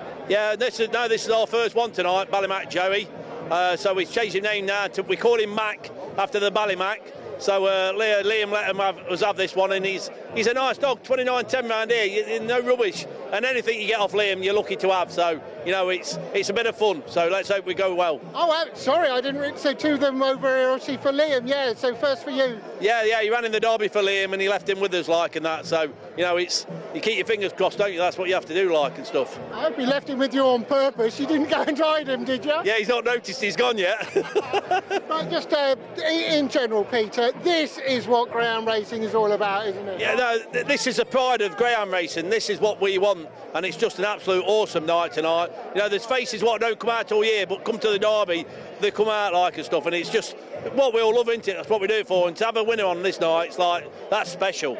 It most certainly is. Cheers, Peter. See you soon. Cheers, Jason. Cheers, buddy. Well, Derby final not far away now. Mark, you've wandered down to where the people are, so to speak. Well, I'm not eating, so yes, I'm down here all evening. Plenty of queuing actually for the food tonight. Yeah, but it's good. It's good to see. It's a really good turnout again, which is great. It's the side shows, isn't it? I think that sort of add to this Derby appeal. Well, as long as you're not talking about protesters, Darrell. I was talking about the gold and the silver people walking around and. Yeah, the opportunity just to indulge, really. Well, again, it's a sort of bit of a carnival atmosphere, and I mean, again, the weather's great. It's not quite as sunny as it has been, but everybody's really enjoying themselves. Something about Derby final night, isn't there, that makes it so special? Yeah, and that's why you see an increase in numbers. But no, we're really pleased with how it's gone and what done Kevin and the team. And this is one of those places that we know can host an event like this because it's got the size, got the capacity. It's ideal, isn't it? Well, it is. But again, look at the standard of the racing here this evening as well. It's tip-top. All right, we're enjoying it. I hope you are as well, Mark. Yeah, I do. Thank you. Brilliant to hear from Towcester. Now we do have the 7-12, the Rpgtv Derby final night stayers coming up, and I was going to give Suleika Smasher a bit of a mention, but I might hold off now after those comments. But what we can show you is Jack Tavern Bella, who's running from Trap 2. Now we're going to take you way back to the 18th of February. She was actually donning the 5 jacket here, Donna. Yeah, got off to a good start around the first bend, led all the way. I mean, this was a really good lineup. Trap 3's Pablo Escobar, Trap 2 Famous 8, Trap 6 Hello Hammond, Trap 1 Fay Point David, Trap 4 Droopy's White. So a really class field there. But she leads all the way and goes on to win the 41-48 by 3.5 lengths. She thrives, I think, over this distance. She's done superbly throughout into the semi-finals of the English Derby over the 500. But a fantastic record over the longer distance back in Ireland. She was runner-up as well to Bobsleigh Dream in the Rpgtv Irish Azarowicz at Mullingar in March this year as well. So hence she's my nap today. Thought stepping over to this 712 I thought would really suit her as well. I mean, it's a good race. Trap 4 Coon Off Crow was a golden jacket finalist at Crayford beginning of its career in the UK, and then went on to win the Arc Grand Prix back in April at Sunderland. Suleika Smasher, if you've mentioned, 2 races here, 2 wins. We saw it in the VT, but winning with Untold Rupee, June 21, 43.11 on the clock, fastest time of the field, 4 wins and 12 starts. So got a good career ahead. Ballyhimkin Mel in Trap 6, again 2 wins at Perry Bar recently. A win here over the 500 on the 25th of May for 2 6-bend wins, and it's just stepped up, so one to watch out for as well. But yeah, I'm with Jack Tavern Bella. I think she's running very well. Yeah, she certainly is, and absolutely been flying for Graham Holland. I had a little bit of an anti-post bet on her for the Derby because she was 66-1, and I just thought, because she's got the stamina, she could be one of those that keeps going through the rounds. But you kind of knew that if she did get knocked out, she was going to be poised for this, wasn't she? This certainly looks her sort of trip. She is a brilliant bitch, and just be interesting to see if she can. The first.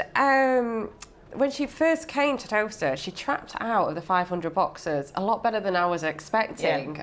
So I'm hoping maybe the change of traps will just freshen her up a little bit, catch her off, but in a good way, so she puts her best foot forward. But I will give Suleika Smasher a mention. The owner, Lee Pittman, one of my old owners, he's a cracking guy, and I'm not sure if he'll be at the track tonight or watching from home, but Suleika Smasher was one that I took a lot of interest in when he was a pup. He was just very green and quite clumsy when running over the 4 bends. Tended to be focusing solely on the hair, which is great for a pup, but then not looking at what's in front of him. tended to run into the back legs of a few of the dogs and was waiting for him to step up to the 6 bends because he was flying from the finish line to the pickup point. So he could be an exciting one at a big price of 10-1. Like you say, Kuno Crow has already got that brilliant Category 1 form. So a brilliant 6 bend open race. Let's see what happens with Ian. Bella 3, Roxham Duchess, 4 Kuna Crow, 5 Salaker Smasher and 6 Ballyhimmick Mel, and a good start by 5. Salaker Smasher is going to lead into the corner from 2 Jack Tavern Bella with the inside line. Back in third is 4 Kuna Crow, but Jack Tavern Bella, the Irish Raider, leads past in the stands from 5 Salaker Smasher and 4 Kuna Crow. 6 Ballyhimmick Mel comes next, but Jack Tavern Bella, it's been a while since she's been over this trip, but she normally stouts there. She's on by 5, 6 lengths. 2 in second, 5 Salaker Smasher and 4 Kuna Crow. But Jack Tavern Bella, in a league of her own, in a parish of her own, she leads off the final turn and will score for the Pillar Syndicate. And Graham Holland, a brilliant winner. Jack Tavern Bella comes home alone. Second is 4 Kuna Crow. It's beg your pardon, 1 in third. Derby's Delight, but Jack Tavern Bella, they couldn't get near her. Brilliant. Well, if you're going to win a 6 bend race, that is the way to do it. Jack Tavern Bella, and what a bitch she is, Donna. I mean, when she came out the way she did and went up alongside Salaker's Smasher, I thought this is going to be quite interesting because Salaker's Smasher, as we said, he's got that form already over the 7-12. You can sort of then use him as a bit of a benchmarker, and she just wasn't slowing down. She just kept pulling away. Yeah, she was shows her real class. Say the class she's been running against in Ireland, to come here now, and she's shown that true class. She's just pulled away from them. She didn't even ping break. She showed good early pace up to that first bend to get herself round. It tucked herself nicely inside of Salaker Smasher around the first 2 bends. Let's say Salaker Smasher, if you're looking behind as well, June 21, as just said, one to watch out for. I think he'll be winning plenty of races, but obviously Jack Tavern Bella, she's just that class up, and plenty more experience as well. I mean, that hopefully they're a little bit tangled up coming around that final bend. One just hit the inside fence, a 5 was coming in. But yeah, fantastic performance from Jack Tavern Bella and Graham Holland and the Pillar Syndicate. Certainly was. What an absolutely classy bitch she is, and a pleasure to watch. So glad that she's been running on Derby final night. It was Kuno Crow back in second and Derby's Delight in third. Now we're going to go back to Jason. Well, who is that handsome devil there on the big screen? Star Sports and TLC English Greyhound Derby final. Romeo Command, of course. You know about winning it. Yeah. Well, you know, it's great to be here. It's an absolute spectacle. You know, it's great racing tonight. Yeah, we really enjoyed the week. And what I love about you, Pat, you never hide what you think of your greyhound, and you've not done so with Romeo Command. No, I knew from day one this dog was very special, you know, and when he come over here, and I remember when he had his first 500 and he done 29.20, and I rang Dave, I says, if I can't win a Group 1 race with this dog, I hand him my licence. That were my words, honestly. And he never looked back since, you know, and yeah, he done fantastic for us, win, lose or draw. Listen, we enjoyed the week, we enjoyed the night, and it's a fantastic race. He's in great form and it's up to him now. Well, that's what we want, though, for a Derby final. We want these great dogs competing. He's certainly amongst them. I suppose you'd like the third round performance again. Yeah, that's what you want. That's what everybody wants, isn't it, you know? Everybody's in that final. They want to see their dog coming out in front, you know? But the only one who probably can afford half a yard is probably Swart Rex, because he has more pace going into the bend than the others, but we don't. We have to come out in front and hold them into the bend, you know, and I think of coming off the second bend, we're as good as him. It's just we lack a yard from the traps to the first bend. Actually, you did compare him round the bends to Thorn Phelps. Yeah, I do, because the way he runs, when you look at his videos, he's a fantastic bend runner, fantastic. The way he runs that second bend, that made him qualify last week, the way he ran that second bend. And yeah, he's in great form. He's a real good dog. Pat, he couldn't be in better hands. I won't call you a handsome devil again, but best of luck. Thank you very much. Thank you. Best of luck to everyone else. Sitting down, having a beer, having a good night, enjoying the racing. Yes, is that what it's all about? That's it. Oh, great crack. Come all the way over from Dublin for the crack. have to say better racing in Ireland tonight, but Come on, it's good racing here. You've got to agree with that. yeah, good, but not as good as Shelbourne Park tonight. Oh, we'd argue with that one. We agree to disagree. What are you making of it? It's a great night, and we want Duke to win the final. Duke to win the final. What's the best thing about being here tonight? The atmosphere, you're violent! Best thing about here tonight, we're all Irish. We're over here to share the Irish dogs. I'm on Clonagh at 25-1. That sounds good enough for me. Oh, hopefully he'll get away. Good luck. Now, this may come as a shock to you, but some people don't take kindly to me. Well, I've got my protection. It's the Edinburgh Mafia! Mick! Hello! Who wins the Derby? The favourite, hopefully the favourite, Trap 4. He's done nothing wrong. He's a good dog. Hopefully he wins it. Hopefully it's a clean-cut race. There's no trouble. It's a great final. Now, this man was asked not to swear. Don't swear. No, 4 can't get beat. If it comes to a level, it's over. Yes, that's it. That's it, boys. All I'm going to do is my bag's not big enough for all this money. There'll be more coming soon. And the final word? 4. I bet 4, James. There we are then. It's Swords Rex by the Edinburgh Mafia!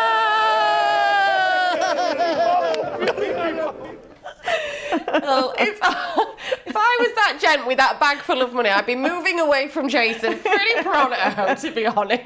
That's why he's made friends with them. Yes, that's why he's over there, isn't he? Oh, brilliant to see, and everyone thoroughly getting in the spirit of the Derby. That's just what we want. Right, we're off to Crayford for an S5 now, over the further 540 metre trip, where we've got clear favourite in Track 1, Sporting Haven at 8-11. To be honest, Donna, I'm at the other end of the scale. I like the look of Ragtime Lily here. Is it one that you fancy? Yeah, I was with you as well. So looked at one, got the fastest 34.44 when winning back on the 9th of March in S4 grade, but been struggling a little bit since, knocking on the door last time out, 3/4 of a length, got beat second, but does have to do things the hard way. Rpgtv Bomber, I think, is a similar style runner as Trap 1, and I just thought they may get in each other's way, and I thought at 3-1 Ragtime Lily on the outside, 34.68 last time out, doesn't need to find much on the clock. A 13.04, thought she's got a good chance of cracking out and leading all the way, and hopefully holding on. If 1 and 2 come together, hopefully 6 can lead and hold on. Yeah, fingers crossed. That's what we're both hoping for. Ragtime Lily then, mine and Donna's selection in the studio, slightly on the drift, out to 100-30 though, but yeah, I think has got a great chance on the outside. Had nearly a couple of months in between racing after picking up that bit of an injury, but 2 from 2 on a return. Just needed to repeat that 13.04 split like Donna said. We are trying to get through the tweets and emails. Obviously, as you'd expect, tonight is just so manic. Obviously, Derby fever kicking in. So Donna, do you want to whiz a couple thoughts? Yeah, Kevin Goodchild's been on. Evening, Donna and Anna, both looking beautiful as ever. Great racing tonight, and need I say more? Everyone is looking forward to the Derby, but I'm really looking forward to watching Space Jet. That's my nap tonight. Also, my new pup as a first trial at Harlow tomorrow night. Churchtown Jess, have a great night. Kevin, good luck with your pup and good luck with Space Jet. It's going to be a good race. Alan Fairbairn's been on. Good evening, ladies. You're both looking very glamorous this evening. Thank you. Am I correct in saying that that the LED at Towcester has gone to win? Enough said. Come on, Rex. My next best is the one dog in the race before the final. Smash out and make all. Can't wait to keep up. Fantastic work. You two should work together more often. From the judge. Oh, thank you very much. It's going with Brookside Richie in the Derby Plate final then. Good luck there. Yep. And Kevin has been on. Good evening, ladies. All looking glamorous at the show. Jason has scrubbed up well, and the waiter at his local Italian restaurant says please return the soup before opening time tomorrow night. Absolutely spot on there. Got a couple of tweets as well. Mike Buckley, he says Swords Rex has a bucket of water before the off. Track 5 wins for me. Rich Pike, he's on Swords Rex for the win for the Derby. And Pub Lunch has been in touch saying Anna and Donna, you're smashing it tonight at Towcester. Need from post to pillar in the plate for the jackpot. Good luck to all the connections in the finals. Any more emails? Yeah, Anthony Rose been on. Emma's tips for Wolf Moon and Distant Emma. Obviously, unfortunately, they've already been. Hayley's tips tips with Jack Tavenbella. Well done. Well She's done. just come in. Jodie's is Swords Rex. Mine's Droopy's Google. Good luck to all owners. Home safe and sound. Good luck, Anthony. Fingers crossed. Now they're all in for this S5 at Crayford. Starters happy. Let's hand you over to Robin.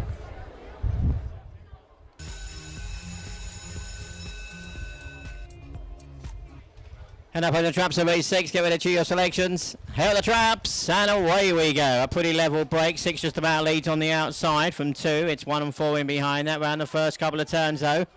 2 the leader, Ragtime Bomber the leader with 1 the inside, Sporting Haven. 6 the outside is Ragtime Lily with a lap to go though. 4 in behind that runaway Misty. 2's the one to catch though. Ragtime Bomber out in front, down the back straight the final time. Sporting Haven for Tom Levers is in second. 4 in behind that runaway Misty with Teresa Donald's back in third. And 6 the back marker Ragtime Lily. They ran the penultimate turns and head round to the final bend. 1 making steady progress to come and challenge off the final bend now. Slips up the inside of 2 and now it's got the lead. 1's come to take it. Sporting Haven wins for Tom Levers.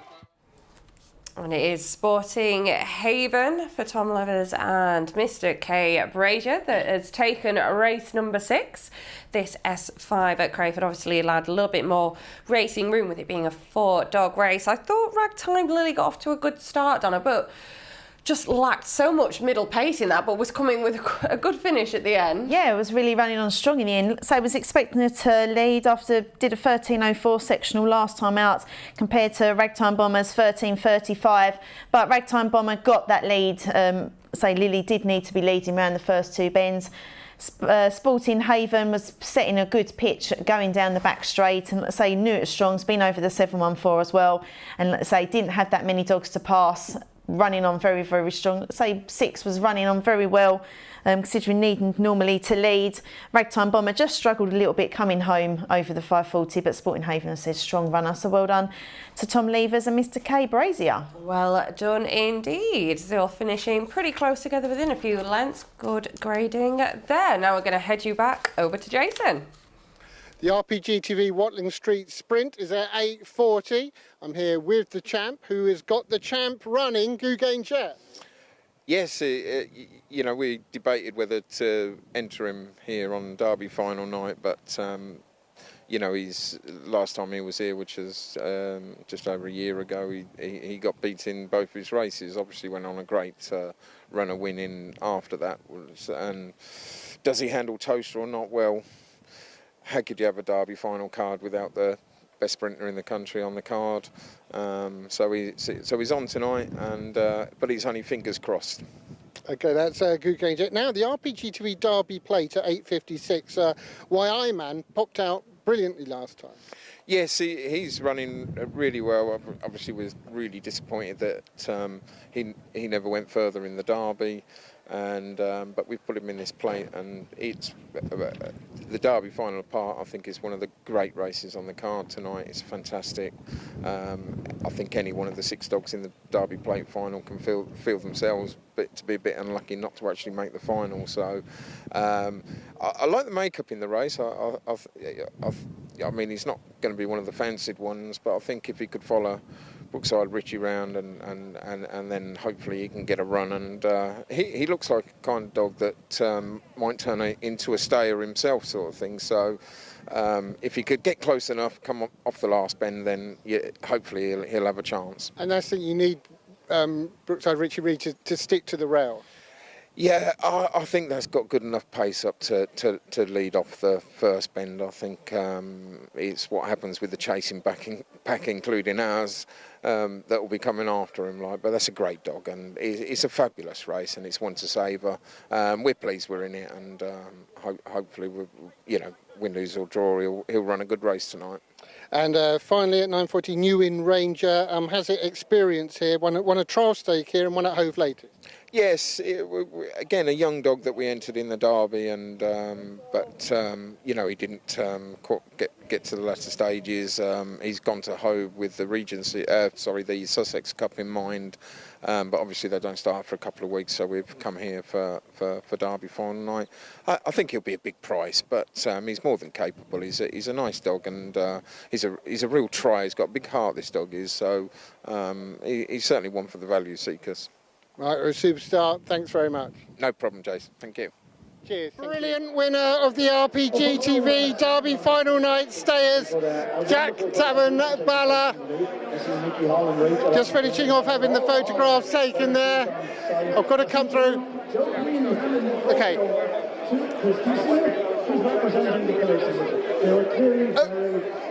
A brilliant winner of the Rpgtv Derby final night stayers, Jack Tavern Balla. There with Ben. I've got to come through. Graham. An absolutely outstanding performance. Now, Graham, I'd love to talk to you, but Rachel promised me when you had a winner, so I'm going to shoot through here. Rachel, you did promise. What a performance. Yeah, she dominated from the front and she really ran well. She's been running well for the Derby and she was unlucky to get out last round. But yeah, really delighted with her. She ran really well. And we heard from Ian in commentary, not been over the trip for a while, but we know she stays. Yeah, she stayed well in Ireland and we just brought her over to Towcester with our owners. Had a bit of fun with her for the Derby and she done them proud. She got to semi-finals. And she's done really well tonight, really happy with her, yeah. It really was an absolutely fantastic performance, great for the syndicate as well. Now this is a gentleman who we've met before, haven't we? We met in Shawfield, Jason, yes.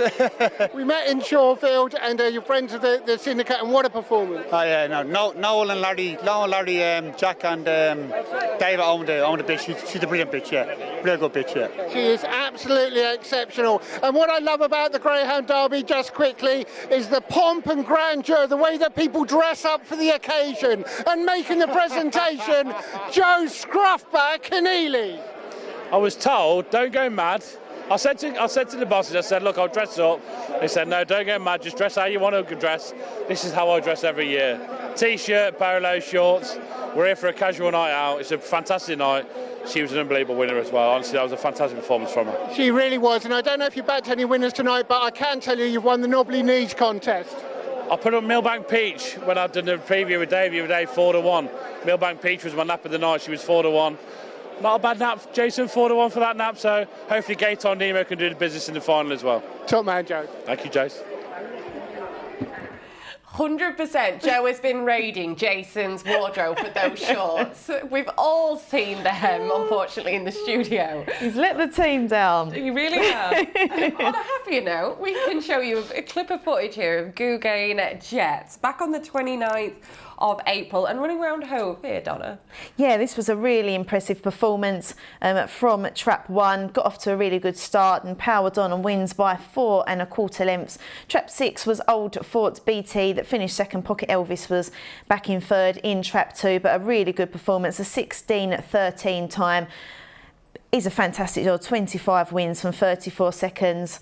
Obviously, Toaster's not been his greatest of track so far, but I am with him. He's won his last 2 races as well, which was at Monmore. Was recently in the Silver Salvar, finishing second behind a fantastic Flashing Willow. I thought it was a really good performance there. But yeah, I'm going to be with Gougain Jet. Yeah, I'm with you as well. The only thing is, like you said, Towcester, he's never had any luck round Towcester. Yeah. So fingers crossed he can reverse that form around tonight, because he is an absolute superstar. Like I said, finished second behind Flashing Willow, who was unbeaten in that competition. So yeah, he is phenomenal, and hoping he can have his first win at Towcester.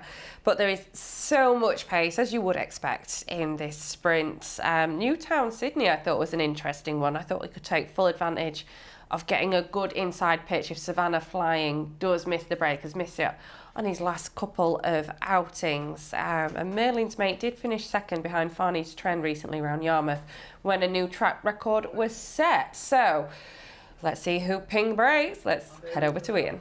1, Savannah Flying, 2, Newtown Sydney, 3, Crossville Larry, 4, Dove Gosta, 5, Gougain Jet, 6, Merlin's Made, away they go, and 4, Dove Gosta, off to a flying start, leads into the opening turn from 1, Savannah Flying, 6 on the outside, Merlin's Made. It's not going to happen for Gougain Jet, because 4, Dove Gosta leads into the straight, with Savannah Flying in second, but Dove Gosta will win. Second is 1, Savannah Flying, maybe just 2, Newtown Sydney in third, but that was over early. Dove Gosta took a flyer, held his position to the corner, went on to score for Tom Hilburn. Well done to Tom, the son of Burgess Books and Droopy's Mazda, claiming a 7th career success. Well done to Tom indeed, owner and trainer of Dove Gosta in Trout 4. And just Gouganger, again, no look at Towcester, but you just couldn't match the pace of the Black Jacket, Donna. Yeah, he broke okay, but let's say the 4 dogs showed really good pace up to the first bend. A 15.69 trial here recently. Wins at Newcastle, Nottingham and Sheffield, and as Ian said now, 7 wins from 17 starts. Great, but showed really good early pace and battled around that first bend. 5 got all sorts of trouble then at that first bend as well. Savannah Flying was running on back in second, but well done to Tom Helleborn. Well done indeed. Doncaster is your winner there. Savannah Flying back in second. Now we've got an A7 over at Crayford, where trap 3 was always vacant, and got the favourite in Nissel Speckle in trap 2, the 6-4 shot at the moment. Is that where your eyes are drawn to, Donna? Yeah, obviously trap 1, Sweet Soul Music's got some really good early pace for Kerry Daly, but doesn't stay. Did win last time out in A8 grades, he's on the upgrade. Whereas Nissel's Speckle won an A8 back on the 6th of June and been in 3 A7s now, missing its break the last 3 times, but ran on very well, finishing second, just 1 3/4 lengths, but improved on the time of 24 dead. He's only in August 21, 7 races and 2 wins and 1 second, so he's improving. I'd say a little bit hit and miss at the boxes, but I think if Sweet Soul Music leads, I think Nissel Speckle will hopefully go round and pick it up. Thanos in trap 5's got a fast 23.78 when winning A7 grade. Been over the 540 as well, so he's a bit of a danger if running on strong. Memphis King won its last 3 from 4 starts in trap 4. But obviously most of them was A9, A8 and now up into A7. And Best Poppy does have a little bit of early pace on the outside. Recently been in A6 and going down back into A7, but I'm going to be with Nissel Speckle in 2. That's 2 votes then for Nissel Speckle. I thought, like you said, just still a little bit puppy-ish, could find that little bit more. 2 from 7. She clocked her best sectional and her overall time as well on her last outing. I say Sweet Soul Music though does have a good bit of early pace to match, so I'm just hoping Nissel Speckle can out-trap her or even miss it slightly, tuck in behind and then follow her around and pick her up. She is the stronger one out of the pair. So yeah, will be an interesting A7. We're not too far from the off time, a couple of minutes. That'll give us a chance to fly through a few of the emails. Yeah, Paul Stevenson's been on. Good evening, Anna and Donna. What a great night. Not only do we have a stunning card tonight, but also 2 stunners in the studio. Thank you. I've fastened my seatbelt and I'm ready to take off. Swords Rex to win by 2 lengths or more. 2-1 is my only bet tonight. The very best of luck, everyone. Paul in Newark, good luck. Brendan's been on. Well, at last we have 2 well-educated Greyhound people on the show at the same time. Looking forward to the show. Sit back and enjoy. Tonight is the one for the girls. Thank you very much. Paul is from Newark's been on. Evening, ladies. I'm wondering if anyone has mistook Darrell and Jason for waiters. I heard someone had asked them how long the main course will be. Joking aside, they both look very smart. Are you both going clubbing tonight, ladies? You may as well make a night of it. I think we'll need a drink after all these brilliant racing. I know. Got a few times to bring you as well that have just landed finally. Fabulous Azura clocked a 29.43. You've got, as I say, did a 29.11. Warzone Tom did a 29.48. Savannah Top Cat 29.46, and Jack Tavern Bella 42.96 for her 7.12. So some great times coming through. Like I said, as soon as they land, I will keep sending them across. Had a tweet in from Lawrence here saying, evening everyone, great show, and it looks like Towcester are putting on quite a night. I can't see beyond Swords Rex for the Derby, but what a story it would be if Ninja Kerry could triumph.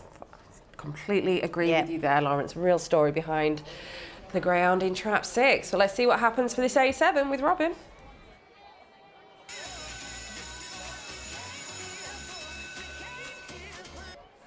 And up the Champs of A7, get ready to your selections, and off we go. 6 first to break from 4, 1 the inside, 5-2 on the run to the first bend. 4 just about leads, though. Memphis King, though, with Thanos and Chase in second. Towards the inside, Sweet Soul Music. They're clear 2, Nizzle Speckle in behind that, and the back markers Best Poppy. They're down towards the penultimate turns. Memphis King is the leader, though, with 5 in behind that. 6 making steady progress. 2 and 1 are in behind that. They're off the final bend. 2 upside to the leader. Now 2's come to take it. 2 wins. Nizzle Speckle wins for Dave Lee. It is Nissel Speckle for David Lee and the Nissels Racing Syndicate that has managed to land the spoils for this A7, and looks a nice little pup, to be honest. I've seemed to find a little bit more of improvement here. Had to do it the harder way. Yeah, it was an interesting race. 4, Memphis King got off to a good start. 2 wasn't the most confident going into that first bend, but shows really good pace going down the back straights. 4 leads. Sweet Soul Music we knew had to lead because it doesn't stay, so was going to be getting picked up. Track 5 Thanos, who does run on strong, just come together there with a 4. 4 moved right off, which checked 5's stride up, which allowed the space to come through for Nissel Speckle to run on. So keep an eye out for Thanos coming soon, but well done to Nissel Speckle. Well done indeed. Nissel Speckle takes race number 7 at Crayford. Now we're going to head back over to Towcester, where we've got Jason. Very pleased to say I'm among the throng with Jimmy Fennick, who knows about crowds, being a Newcastle fan. Yeah, nice and lively, isn't it? It is lively, and I'll tell you who else is a bit lively. Rpgtv Derby play, Brookside Ritchie. Yeah, he's got a nice draw and 1. Looking for him to come out in the boxes. He hasn't broke last twice yet. Love to see him come out. Got lovely early. It's a fantastic race. What will be, I think. I've got to be honest with you, I had a row with someone at work about Brookside Ritchie, what his best trap was. What would you say his best trap is? Really, 1, 2, 3, 4 or 5, all depends how he comes out, you know, but really if I had to pick a box for him it would be trap 2, but when I seen the final, I wanted trap 1 really. I thought it'd be better in trap 1 for him, so he's got to come out, but it's a fantastic race. It just 1 to 6 can win the race. It's just how it goes. But the last 2 rounds with post to pillar, 1 win, 1 loss, or the other way around, it's been greyhound racing at its best. It is for greyhound fans. It's fantastic. But tonight, it's absolutely amazing. The crowd tonight, it's lively. It's what dog racing is about. You have greyhound fans here for a big night like this is fantastic. It is right, and it's because the stars are out. It's not the Derby final is brilliant, but the supporting card excellent as well. Fantastic supporting card, and you've got to say well done to the sponsors, well done to Boothby as well. He's put on a great show, and that's what it's all about. Right, someone's watched. Come here. Who are you? Richie, turn round. Why are you mocking Jimmy? Because Brookside Ritchie's going to win tonight. You cannot say fairer than that. Actually, I've enjoyed this interview more than Jimmy, that's for sure. Brilliant. Now the Derby Plate is the 3rd final of the night, but earlier on we did have the Greyhound Traders Stakes final to bring you, which was won by Savannah Topcats. Here we are. Well, let's have a word with Phil Hamblin here, because that was some run, wasn't it, from Savannah Topcat. Don't go away, James. Grab you in a second. Oh, look at that. The love and affection. It's just amazing. Kev's trusted us with this dog, and I'll tell you what, he's done us proud, this dog. Really, he's missed a kick tonight, and he showed tremendous pace to get up to the bend, and he's stuck in there strong. He can stay a little bit further this time, but Kev likes him over this trip. But he's a pleasure. A pleasure to have. He's a pleasure to have in the kennel. I wonder if he's had a word in the ear of his brother, of course, in the final a bit later. I hope so. I hope they do, because he deserves to win. But I'm just amazed, just really happy he's won. Delighted for you. James, this has turned out to be a brilliant competition. It's getting better and better, isn't it? Yeah, it's the 1st year we've done it, and look, it's a great thing. We love to just do it and put on a race and see all our dogs race on a big night like this. So, look, deserving winner, and I'm delighted for Kevin. Onwards and upwards for the GreyhoundTrader.com stakes, I guess. For yeah, 24 this year, maybe 48 next year. Who knows? Listen, and a winner for the boss as well. Let's get a bit of reaction from you, Kevin. I mean, you're walking away with a trophy on Derby final night. I'm delighted for the Hamlin boys, you know what I mean? They started training dogs to win at Oxford, you know what I mean? So they gave up their normal job, got built kennels, got 40 dogs in. I thought I'd support them with a nice couple of dogs. And look, this dog's been sensational. He's had, 6 runs for him, 4 wins. It was impressive last week, the week before. He's missed it tonight and he's still won easy. So chuffed. It's a nice story for everybody concerned. We've got all the grandkids here, daughters here. But look, family affair, Kevin. Family but affair. I'm chuffed for the ambulance. Do you know what I mean? Fair play to them. They've never won on a Derby final night before. So it's good. Hello, Rowan. How you doing? Enjoying this? Yeah. Yes, of course you are. Of course we all are. Well done. Well done. Now, I had a joke with Joe Keneally earlier, who has been disqualified, but there is an Rpgtv Best Dressed competition tonight. I will announce the results in reverse order. In 3rd place, winning absolutely nothing, Darrell Williams. 3rd place, Darrell. Now, Darrell, you've got work as well. Who's going to win the Derby? Swords Rex to beat Kachisa Gaytime Nemo, Jason. I was going to have to tell him the runners there. Now in 2nd position, winning absolutely nothing, it's Khan Hughes. Khan, who's going to win the Derby? Swords Rex, and it's as simple as that, hopefully. Thank you, Khan. And now, the time for the big announcement. Best dressed Rpgtv presenter at the Derby is me! No, it's Rose. Rose, who's going to win the Derby? Swords Rex, but you know what? I said to Colin, I said there's no way he's going to say I'm best dressed. There's no way, and we got it right. But Swords Rex, fingers crossed, an amazing dog. It's an amazing final. We're in there to win it with the English. And that is the Rpgtv presenters, better known as the favourite backers! Rose definitely knows Jason better than that. He was so proud of himself. Great scenes over at Towcester, and we do have the Derby Plate final next for you, the 8:56, and this is an absolutely stunning race, Donna. Yeah. I mean, one that we can have a look at is Black House Harry, who runs from Trap 5 today and was actually running from Trap 2 on this occasion in the semi-final. Yeah, got off to a decent start. YI Man in Trap 3 got off to a flyer, 4:10 sectional, but Black House Harry tucked himself around the outside, and I thought it was a really, really eye-pressing performance. Droopy's Google in 1 also qualifies for the final. Black House Harry powers down that back straight to take past, say, YI Man's been flying around the track as well. Got some fantastic performance times, 28.96, so shows the class of Black House Harry in the performance. 28.87 was his winning time. Certainly was. And the second semi-final was taken by Brookside Richie. We saw Jimmy earlier there, real apple of Jimmy's eye. Running from Trap 1 today, but 2 again here. Yeah, Trap 2 is at Brookside Richie, Trap 4 from Post to Pillar, and Trap 3 Ryoka Joey. Ryoka Joey's got some good early pace and puts himself in a decent position to qualify, but from Post to Pillar, really powering down the back straight. See, in the first round from Post to Pillar did pick up Brookside Richie when it had been leading quite a long way, but Brookside Richie did hold on this occasion, doing a 28.95.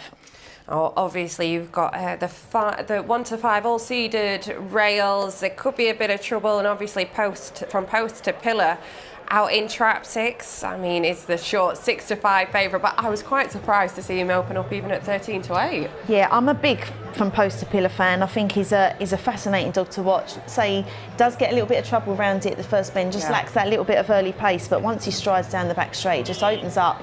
And I've loved watching him throughout his career so far. 10 wins from 16 starts. Unfortunately for him in the Derby, was cut short in the first round. But for last week's performance on the 17th of June was a fantastic performance. Brookside Richie again is a really classy performer. 29 wins from 49 starts. Look at Brookside Richie, obviously the Arc Northern winner. Steel City Cup finalist, Juvenile Classic winner here back in 21, and then from Post to Pillars, the Art Kent Plate, the Olympic final, and the Rpgtv Cowley Puppy Collar at Oxford.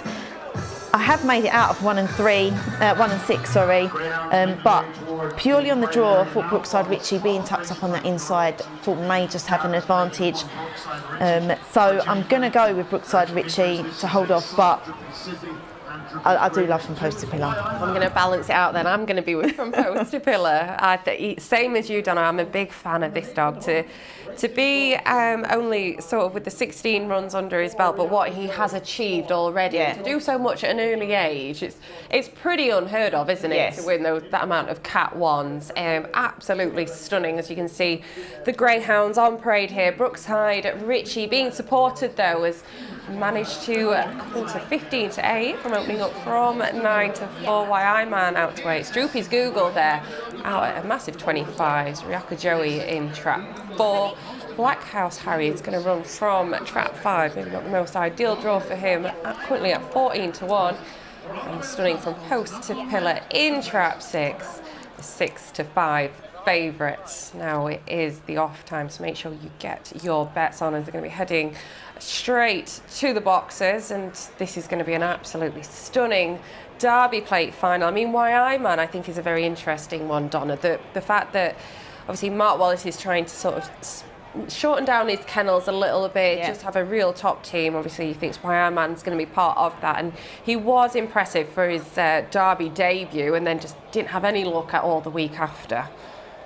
Yeah, and so he had the trial back, a decent trial at Monmore, and then came back and finished second behind Arcadian and second last time out, as we saw in the VT. But just had the 4 starts and 1 win and 2 seconds, so still plenty more to come. And Jan 21, lightly raced, so I think there's still plenty more, and we'll see him definitely picking up some open race competitions throughout his career. No doubt about that, as they're all going in now for the Rpgtv Derby Plate final. It's going to be an absolute corker of a race. Just sit back and enjoy as we head over to Ian Fortune.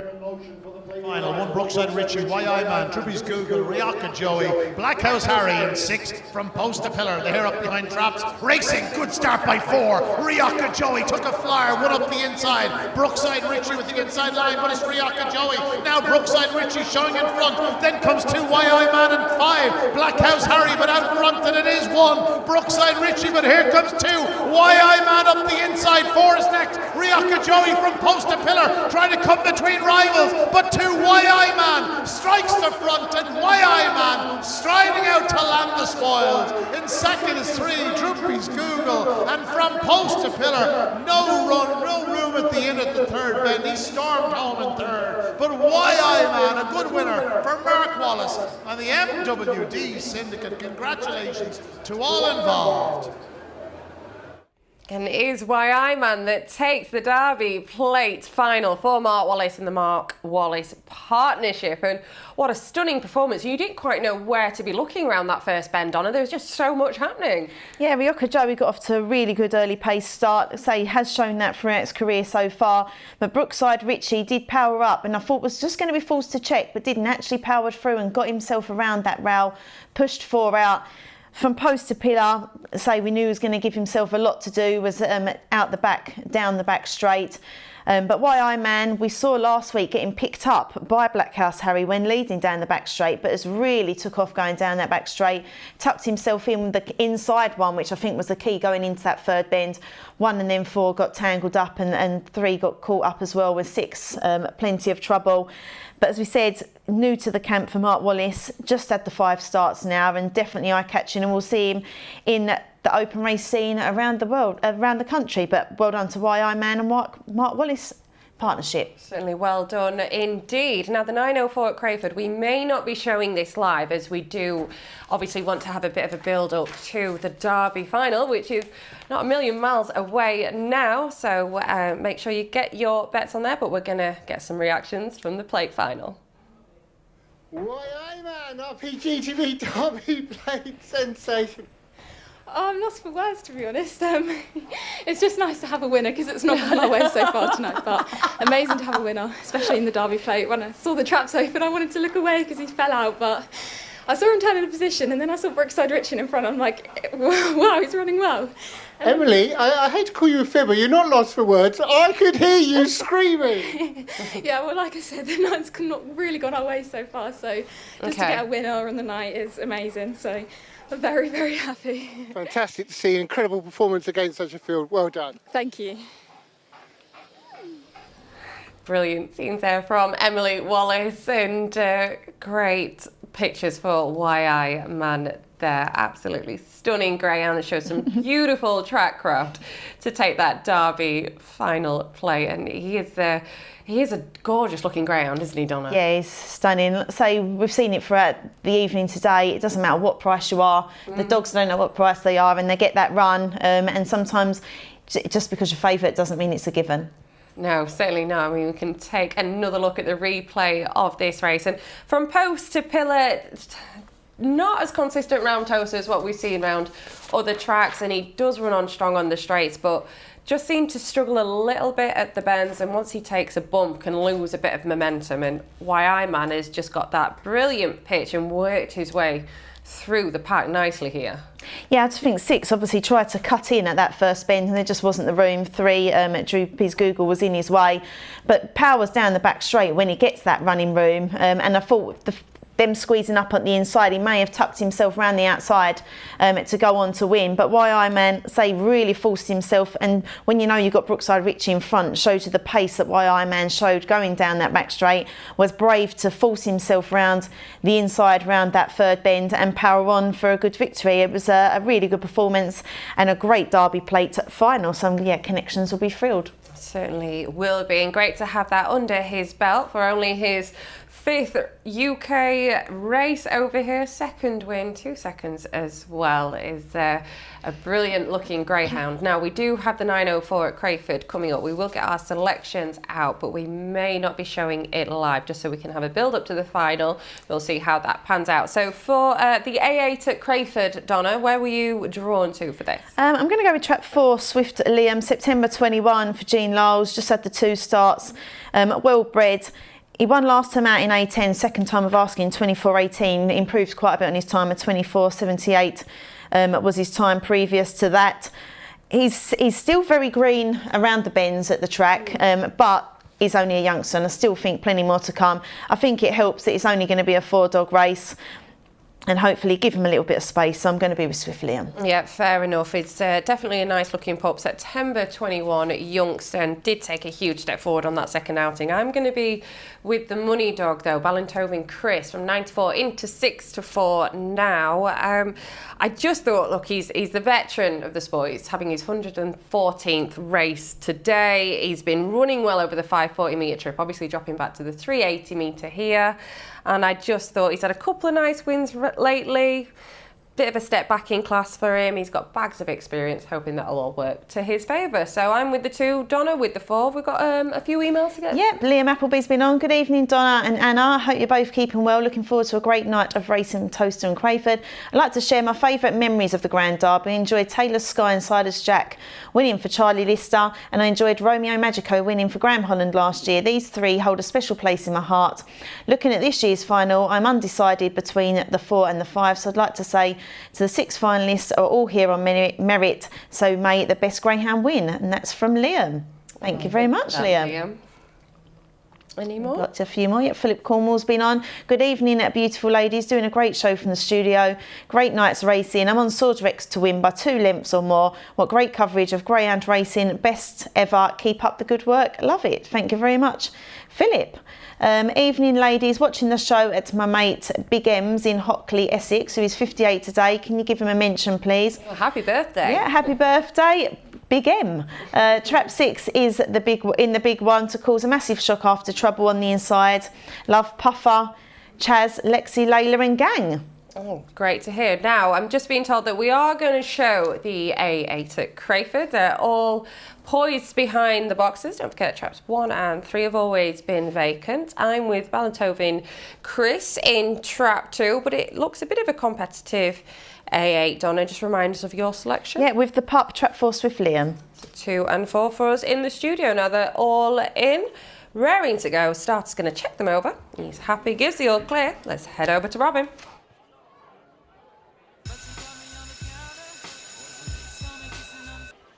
And up on the traps of race 8. Race of 4 greyhounds only.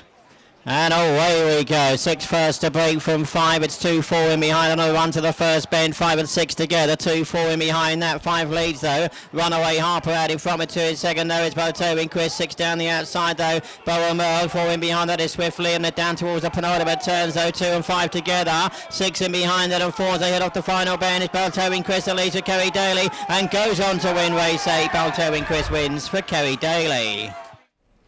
It is Balatovin Chris that takes race number 8 at Crayford for Kerry Daly, owner and trainer. Now, we're only 10 minutes away from the Derby final, so let's have a bit of a build-up to it and give you a real treat at home and bring you the semi-finals. The first one we're going to show you is Clona Duke, running last week. This was from Trap 2, though, obviously drawn in Trap 5 tonight, but the connections have said, Donna, they'd be quite happy with this draw still. Yeah, but he got off to a good start, let's say, from Trap 2. A 4:10 sectional, roared up to that first bend and powered down the back straight. Went on to win by 4 3/4 lengths over Gay Time Nemo. Kachis in Trap 4 in this heat, 28.69 track record. Say broke his track record, broke the track record in the first round and broke his own track record again here. Been a little bit hit and miss in the boxes throughout the competition, but very, very classy greyhound and super, super pacey. Very much so. And obviously, we're going to have to show you Swords Rex semi-final. Greyhound that has gone unbeaten throughout the competition so far. An usual burst of early pace from here, Donna. Yeah, 4:06 sectional. Is very, very consistent in the boxes. Say hasn't put a foot wrong yet going into this derby. Powers down the back straight and wins by 3.5 lengths and a 28.67. Fastest time so far of his campaign.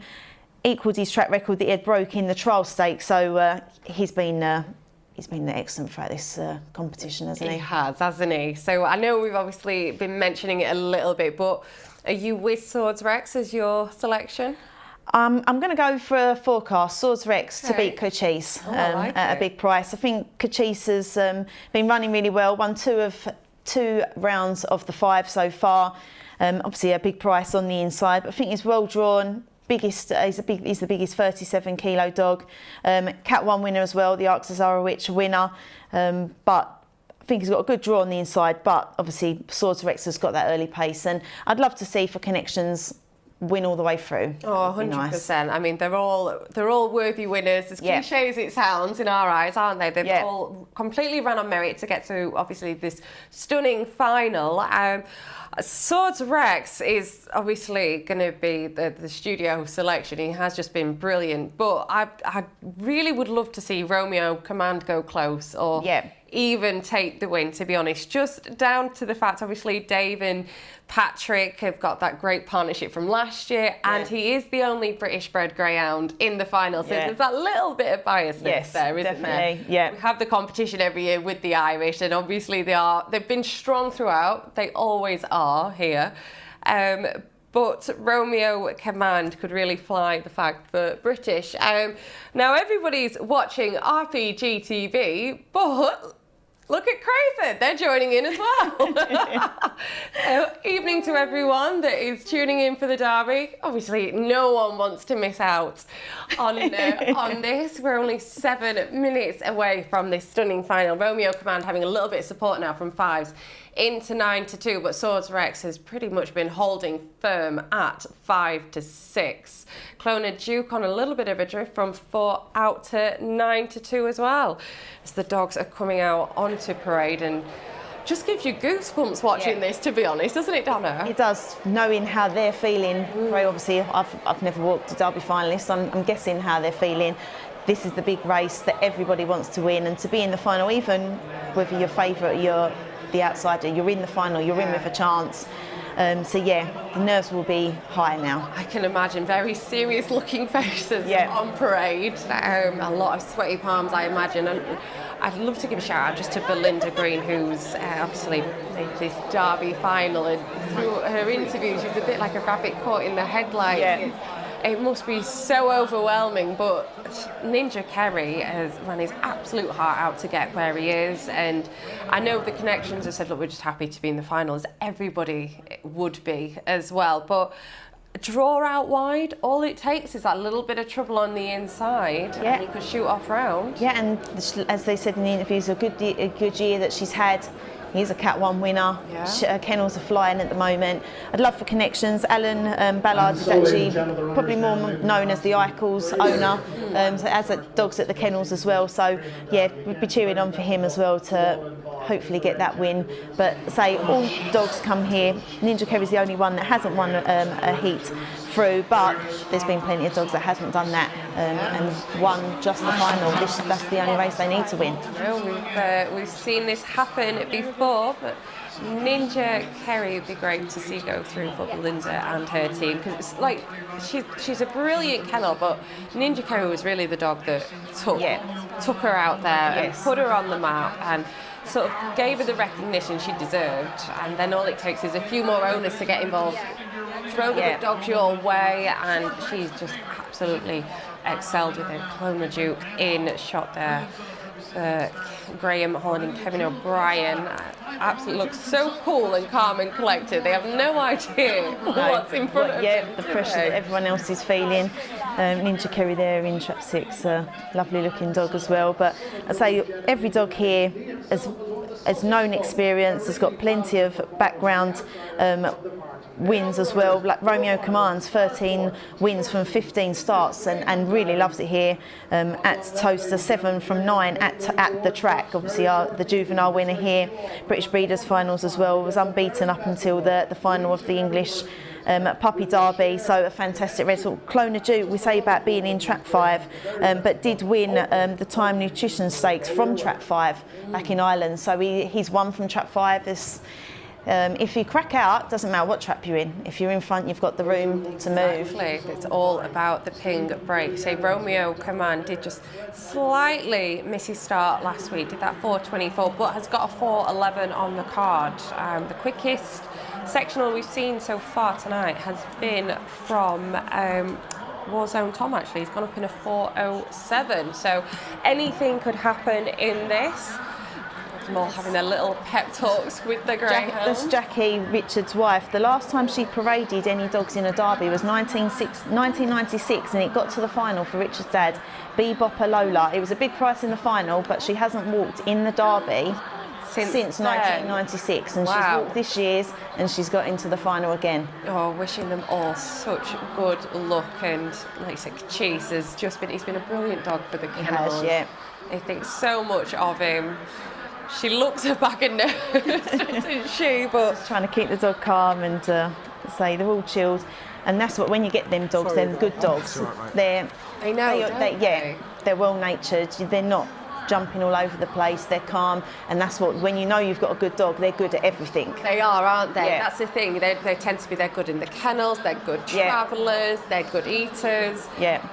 They're the sort of superstars of the sport, and just them all to be there at Towcester for this derby final. We're just a couple of minutes to the off. A lot of support for Swords Rex on the Twitter feed tonight, but so we have seen stranger things happen, bigger prices win the derby. Romeo Command still having a little bit of support from 5s back into 4s now. Catrice also being nibbled at into 16s from opening up at 20s, but Swords Rex has held pretty firm throughout at 5 to 6. Opened up short as we always expected. Ninja Kerry at 33, the market outsider, the two bookends, and still pretty open, to be honest, though, Donna. You say Swords Rex, I mean, he has been brilliant, but we were talking in one of the breaks about how sometimes the pressure of going into a final, being the favourite, so sometimes you'd want to be sort of the second favourite or a little bit more under the radar. Yeah, just takes that pressure off going into that final. But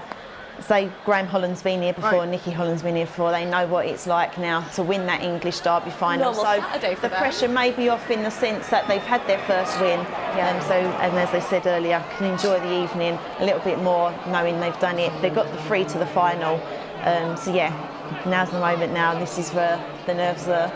I'm getting nervous. Yeah, I am as well.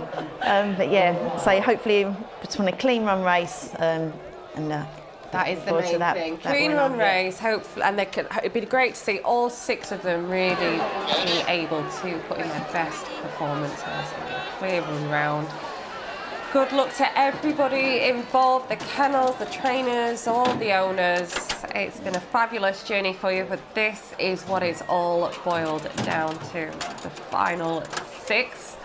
The Star Sports and TRC English Greyhound Derby final. Let's head over to Ian. 2 Daytime Nemo, 3 Romeo Command, 4 Swords Rex, 5 Clona Duke, and 6 Ninja Carry. The hair up behind Traps.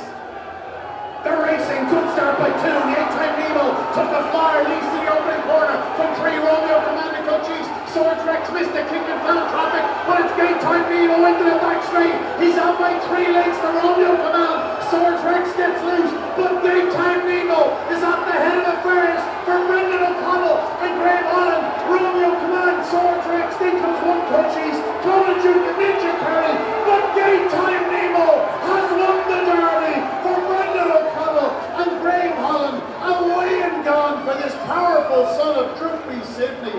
What a start, what a victory. Romeo Command running his heart out in second, and Cochise and Swords Rex next for brilliant success for a great time Nemo. A big price during the week.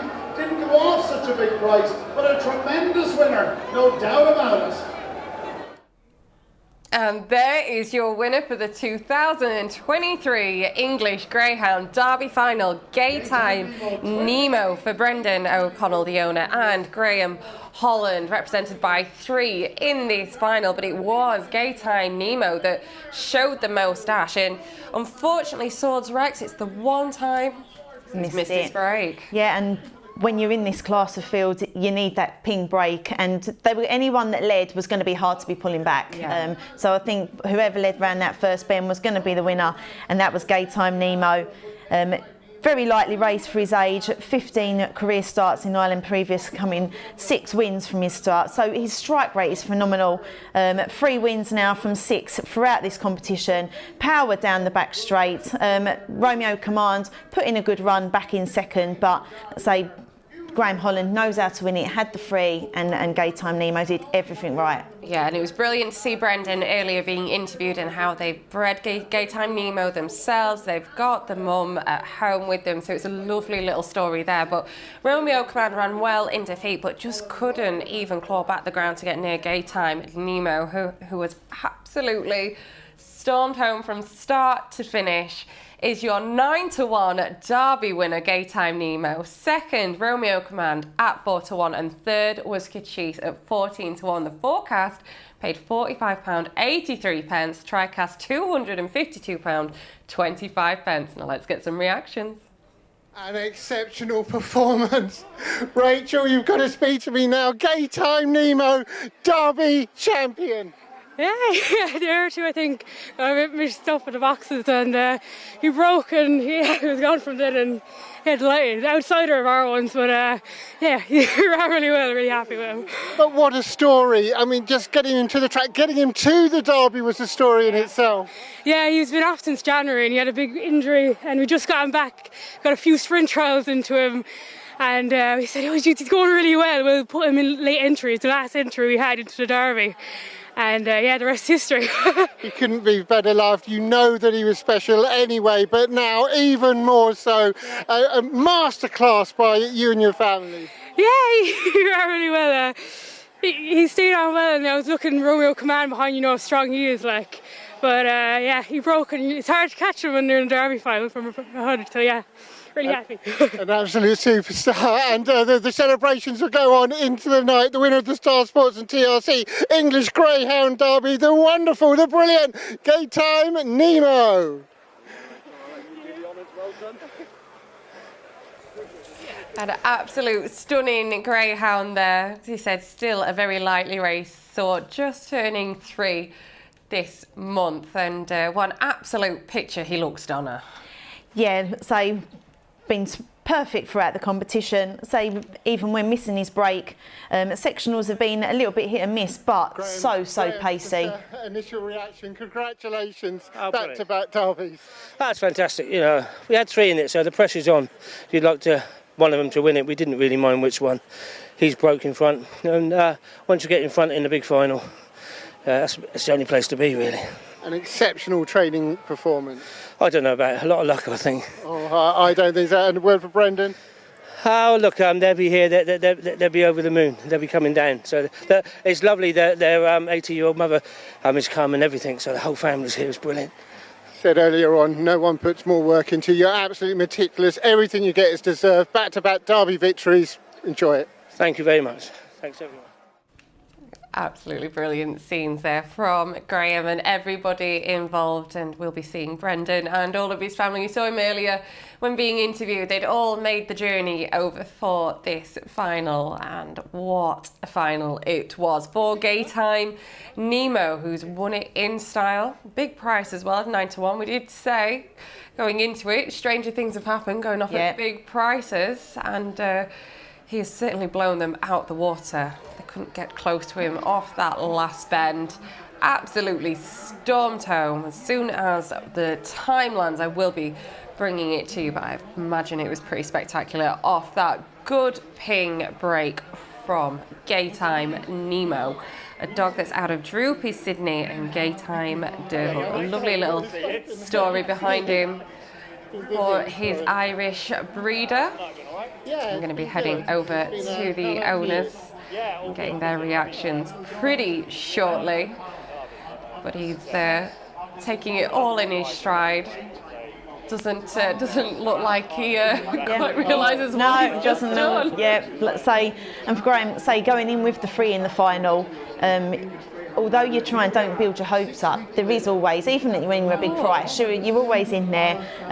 Won it last year, now he's won it, and probably winning it back to back is spectacular. Like, not many trainers can do that, and yeah, the fact that the breeders are there as well, some fantastic connections. Yeah, great scenes to be had there in Gaytime.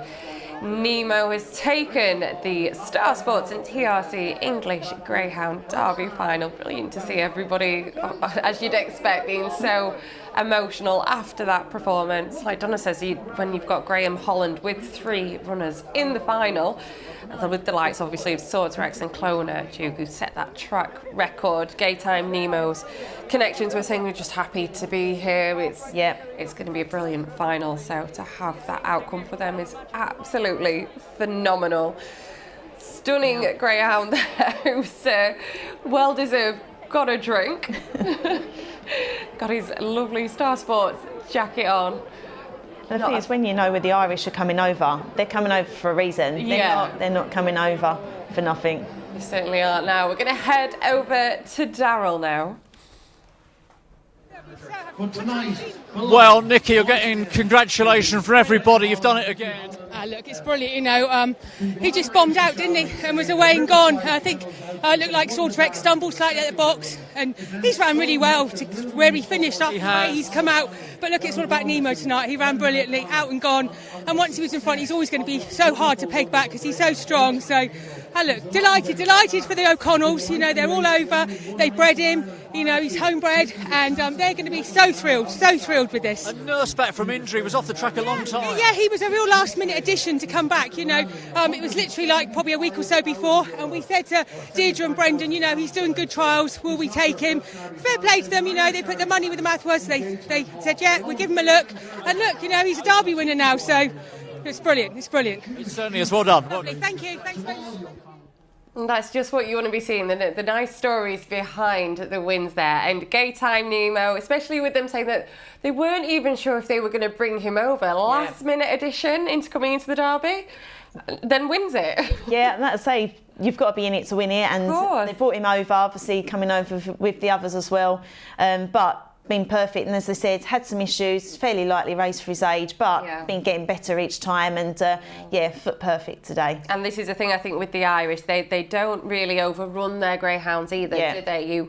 You quite frequently see them sort of having a few months off, especially over the winter period. So even when they're at 3 years old and only got the sort of 15 races over in Ireland, 5 over here, that's quite the norm with a lot of them. And to certainly be holding your own against the likes of Swords Rex and Kelowna Duke, because your kennel mates, Yeah. Just shows what a performance this was. Yes. So congratulations to all involved. Let's head back to Darrell.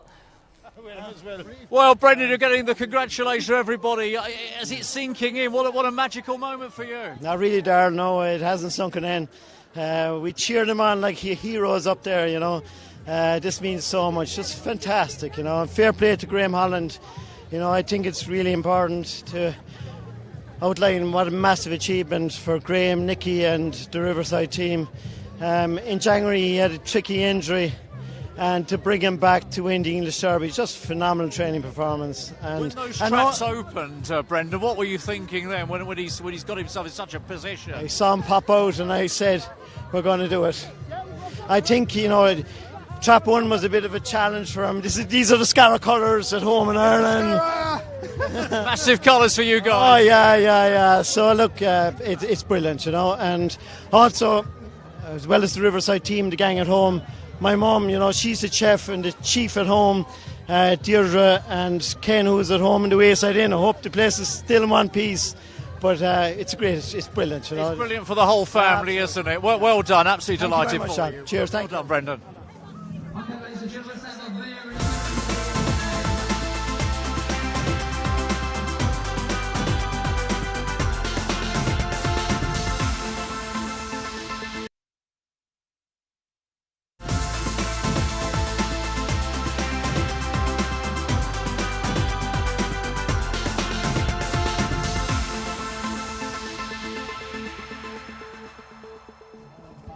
Welcome back to Racing Post Greyhound TV, where Gaytime Nemo has taken the win for the Star Sports and TRC English Greyhound Derby final. Well, the presentation taking place in the Star Sports TRC Greyhound Derby final. There's the roar going up for 2023 as the trophy is handed over. It is another Derby success for Graham Holland. Let's get some reaction if we can here. Beaming Ben Keith here, holding the trophy aloft. Ben, we've seen a big result. You've got the favourite beaten. Graham's won it anyway, though. I'm so happy to see the Holland family and Graham win this again.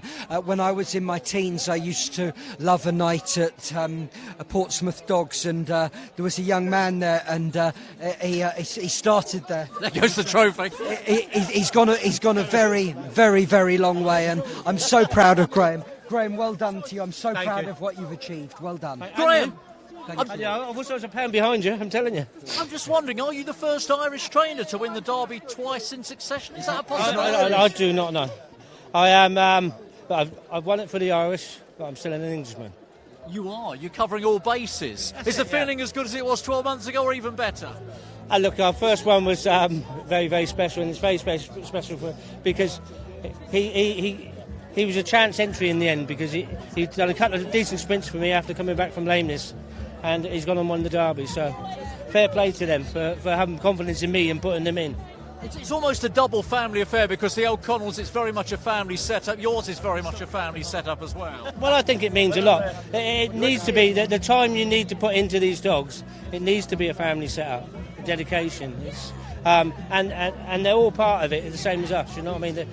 They all go out and feed the pups, they gallop the pups, and they school them, and thankfully enough they asked me to train them. And the one thing with this greyhound, we knew he always had the ping break in him, of course. He's done it from perhaps his favourite box, who knows, it's certainly his favourite box tonight. Look, he's a dog, like all three of our dogs in the final. It didn't matter what box they were in, because they're sensible enough to run a straight line. He won out of 5. He went out of 1, he went out of 6. And then when you're in front in the Derby final, it's a different game, you know what I mean? You've got to be in front. You put an enormous amount of work in as a family to be able to come here with three finalists. I mean, just for a moment, just reflect on that, because that's some achievement, isn't it? Look, it's achieved as a family, to be quite honest with you. My son Timmy and Davy Sutton, they got runners in Shelbourne tonight, and it's a shame they weren't here to enjoy it, and runners in Cork and Sheena. So it's all their dedication and their help that makes it successful. Well done to you, well done the whole family. Congratulations. Thank you. Thank you, Graham. Mr. Towcester, Mr. Boothby, you must be very proud. What a derby. I think it's been one of the best derbies for years, and well done with Graham, Holland, and all the connections. I've been speaking to one of the owners. The guy's been involved in greyhounds all his life, and dream come true for him. And I said to him, look, a place like Towcester is a special place. We do make dreams come true because it's a proper home of the Derby.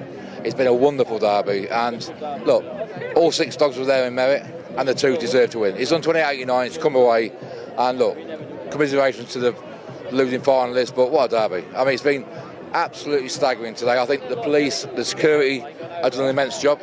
7 protesters arrested just before the race. We was on top of that. We've been on top of things all night, which has been pleasing. We've had 26 people kicked out tonight, protesters, but they're nonsense. The big winner is tonight, greyhound racing. And you could see that with the crowd reactions to all the shenanigans. I don't want to spend too much time on that, but their enjoyment, their love of greyhound racing, the spectacle that's been put on.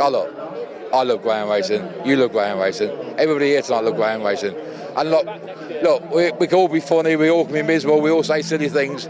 We come together with one big family tonight, do you know what I mean? And greyhound racing is a massive winner. And on that track tonight, there'll be some top class performances. And Gaetan, what a performance that was. 28.89.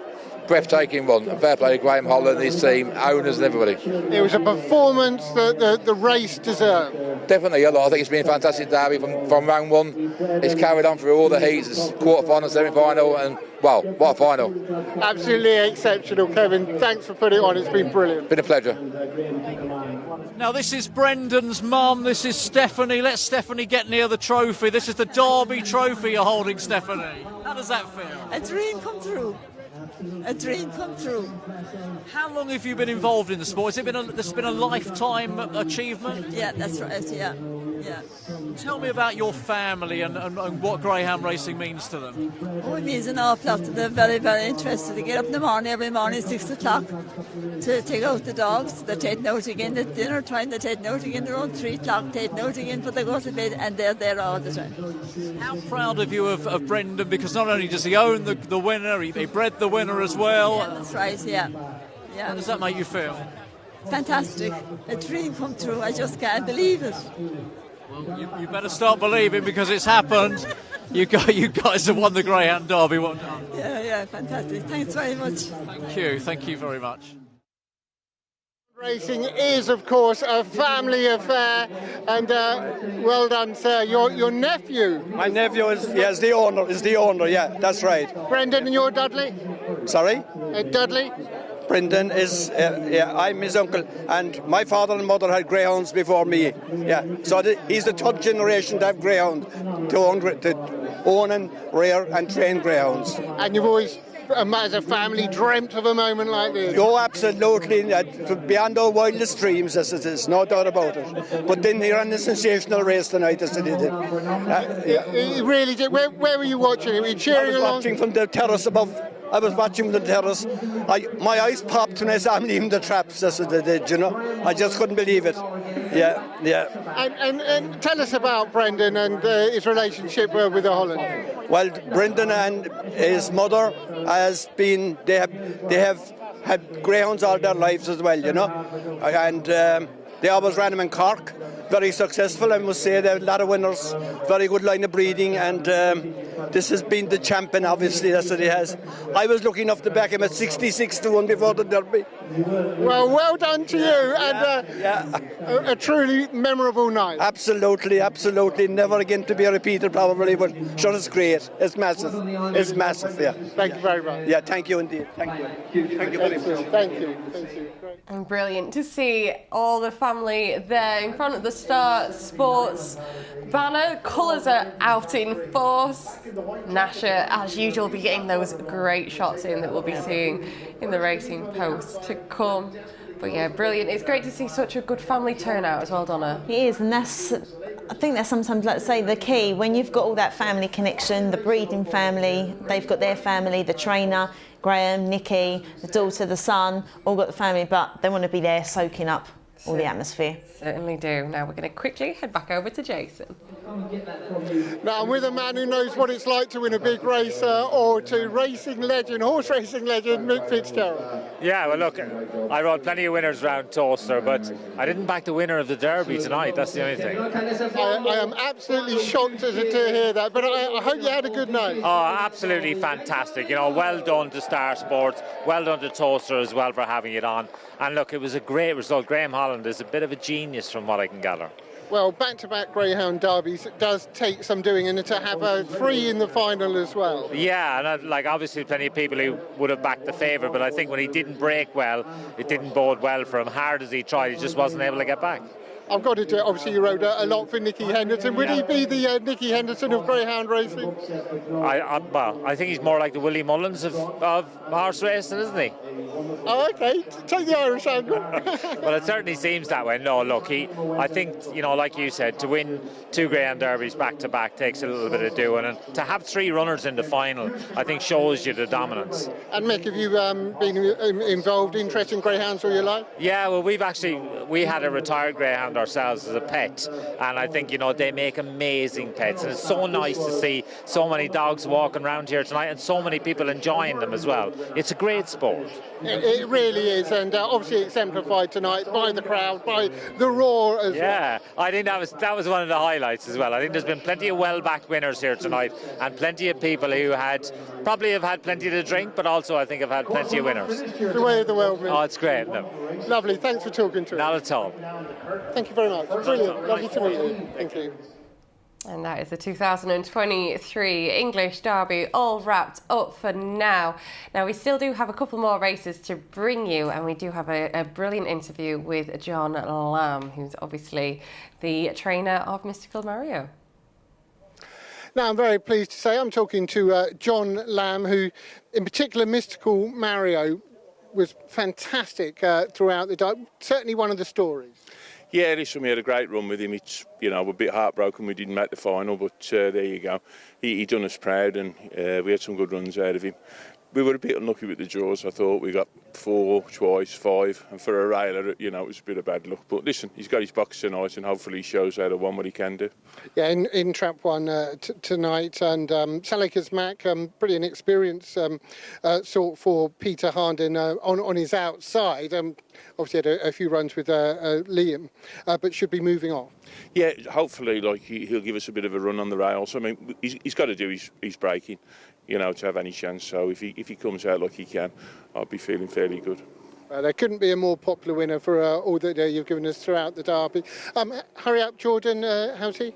Yeah, he's fine, to be honest. He came off after his last run. He had a bit of sickness. It was going about a bit, and I think that's why he basically weakened out. And but he's come off sound now.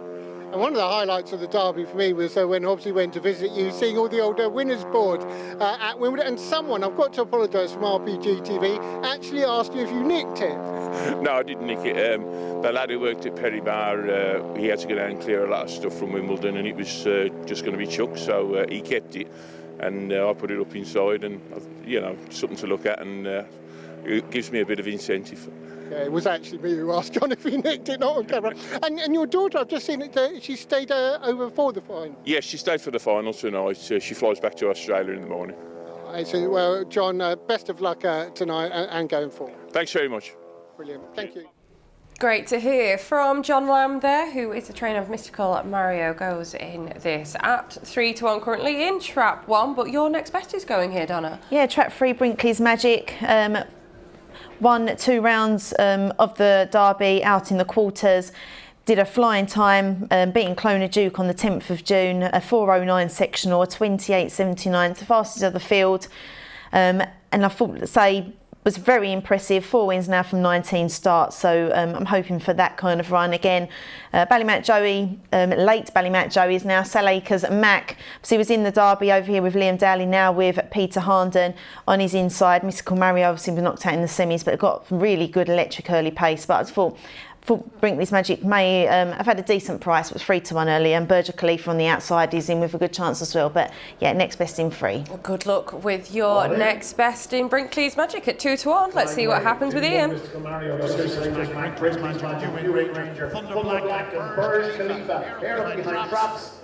And racing, good start by Mystical Mario on the inside. Burj Khalifa gets to the outside. Mystical Mario, Burj Khalifa, the two heavyweights, side by side in the back straight. But Burj Khalifa strikes the front from one Mystical Mario. Then comes 5 foot Burj Khalifa and his massive stride carries him into a 3-link lead of a one Mystical Mario and 4 new in Ranger. It is Burj Khalifa off the final turn, the second winner tonight for the Matches clan. And Oda Chris Sauer, second is 4 new in Ranger, Mystical Mario third. But Burj Khalifa, so close to making the Derby decider, gets some form of consolation. He wins the Time Greyhound Nutrition Challenge Trophy in fine style.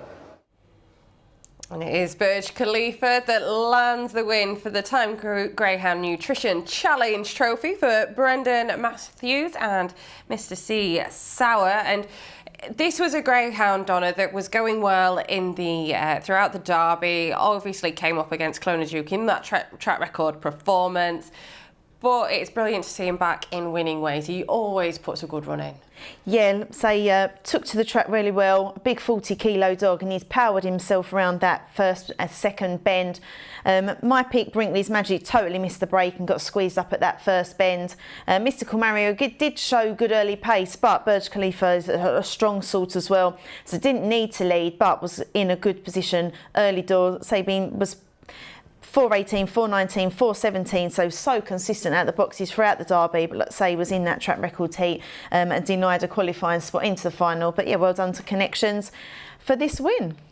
Certainly was. Has done it nicely there. Burj Khalifa is your winner. New in Ranger back in second and Mystical Mario in third. Now we're going to head back to Towcester for some more post-Derby reactions. Well, Richard and Jackie, it's always hard when you know you've run so well and you haven't quite got the result, but you must be proud of third place. Oh, over the moon with third place. The dog's done us proud. He's run brilliant. We couldn't ask for more, especially behind a good winner as well. So great, fantastic for him. Yeah, you take it. You go away relatively content, I guess. Oh no, yeah. Definitely. Yeah, very good. Just to be in it's one thing. To finish third and run well. Yeah, no, it's great. Absolutely fantastic. How'd you see it, Jackie? Probably slightly different. Is it a case of what might have been? Yeah, or? That's the thing, isn't it? I mean, I just want to get to the final. I just want to get to the final. Then when you get to the final, you want to win the final. Whatever price you are, you want to win the final, and you believe you can win it. But you know, the race probably didn't pan out quite on paper as we thought it was going to. We didn't think 2 would come away quite like that. And the one that did miss it was Swords Rex, and yeah, but as long as they run well, that's our job done. You know what I mean? But it's the second finest for you in what we're talking 4 runnings of the Derby of 3 years. I mean, that's not bad going, is it? Oh God, no. Brilliant. Yeah, next time. Next year we've had a fifth, a third, maybe a first next time. All right, nice to talk to you. Thank you. Well done on finishing Cheers. third. Brilliant. Thank you. Great to hear there from the Reese Kennels. Now, I do have a time for Gaytime Nemo. He did manage to clock a 28.89 when taking his Derby success. Went up in a 4.08 sectional. The times before that I haven't brought you YI Man did go around in a 29.11 and Doug Ganster was 15.80 in his sprint. Now we're going to turn back time and we're going to go back to see a bit of Warzone Tom. Well, the wonderful Blue Dog Warzone Tom has won the Derby final night Star Sports Bet Trophy. Let's get across here and have a quick word with Rab McNair, because as sure as X is X, Rab, when it's Derby final night, you boys are amongst the winners. Well, we always try and get them a winner. We go out our way to try and get Brendan and Simon and Ian and that a winners, you know what I mean? And he's been a great old dog, hasn't he? He's been great to us. Yeah, I know he's coming to his twilight years, but he's still got a wee bit, hasn't he? Tell you what, off the last bend, he just seemed to hit the turbo, didn't he? Yeah, listen, he's crying out for the 6 bends again. Romford, maybe 6.30, more of that, you know what I mean? But that's what he's looking for, the dog. You can see him, and when he come out like that, he flashed the boxes tonight. That's just go in, son. And that's the great thing about Warzone Tom, isn't it? You've always got a chance with it. Oh, listen, it sometimes he used to be a wee bit clumsy when he's behind dogs at the beginning of his career, but I think the older he's got a wee bit more He certainly has. He's getting some lovely attention there as well, isn't he? Well, you've always got to give it him. He always comes up trumps, doesn't he, Rab? He does. He delivers. He's a bit like the postman. That's right. He comes back. Yeah, he does. I'll catch you later. As was own Tom, though, we actually saw him produce the quickest split of the night over the 500s. Did go up in a 4:07 sectional, so well done to Rab and Lisbon there and everyone involved with him. Now, we do have the Durando coming up in about 10 minutes' time, so we will be looking forward to that. But we do have a few emails and that we need to rally off, don't we, Donna? Yes, we've got good evening, Anna and Donna. For watching Sporty Stuff TV stream of Derby night from Poland. This is my first time watching the Grands live. Can't wait. With regards from Cuba. Well, hopefully you're enjoying the night from Poland, and hopefully you'll watch us again soon. Hi guys, thanks for a great show. Family affair at home as well as in the studio on the track. My girlfriend chooses dogs on their name and fancied vacant in an earlier race. How did that get on? Up the Duke in the final. All the best, Andy and Gal. Cat from Paul. Hi, in life, cream eventually rises to the top. It's refreshing and heartwarming to see two ladies in the studio get the recognition they deserve. Donna has been a standout for so long, so has Anna. Anchoring the Derby final is well deserved. Great to see Jason on the track also. Well done for giving the viewers what they want. Kat, thank you very much, Kat, for your support. Well, talking about Jason, we're going to head back to Towcester for some more reaction now. Well, Romeo Commands on a brilliant race to finish second. Rhea and Jamie with me. I mean, no one wants to be second, but what did you make of it? Of course not. I mean, everyone's in it to win it. It's a credit to even be in the final, and he's run his absolute heart out, so we're over the moon with him. Yeah, I mean, it was a great race, wasn't it? And the winners got out and gone. I mean, just how were you watching it? What were you thinking during the race? I mean, we were kind of hoping that the one would come out and move slightly right into the two. We broke well enough, but, you know, Nemo stays as well, so he was always going to be a hard dog to run down. And Jamie, when you finish second, I guess, you know, it makes you even more determined to come back next year and get the job done. Yeah, please God, now he's only a young dog, so there's always next year for him. Please God, like, he can come back again, and he's safe and sound tonight, so yeah. He's been a remarkable dog, hasn't he? Because quite simply, he never runs a bad race, doesn't he? No, he didn't, and Nottingham he really showed what he could do over 500 metres. Even here in his trials, he really likes this place. It's a galloping track, he really likes it. So he's a really proper dog. He's a genuine proper dog. So you go back tonight, you know, I mean, for every winner there's got to be 5 that don't win, but you're proud of your boy. He served you well tonight. Yeah, no, he served us really well, and I mean, we had a good night earlier. Fabulous Azura won as well for Dave and Nicola, so yeah, we've had a really good night. All right, glad to hear. Commiserations, but congratulations as well. It was a great effort. Thank you. Thank you both. Thank you.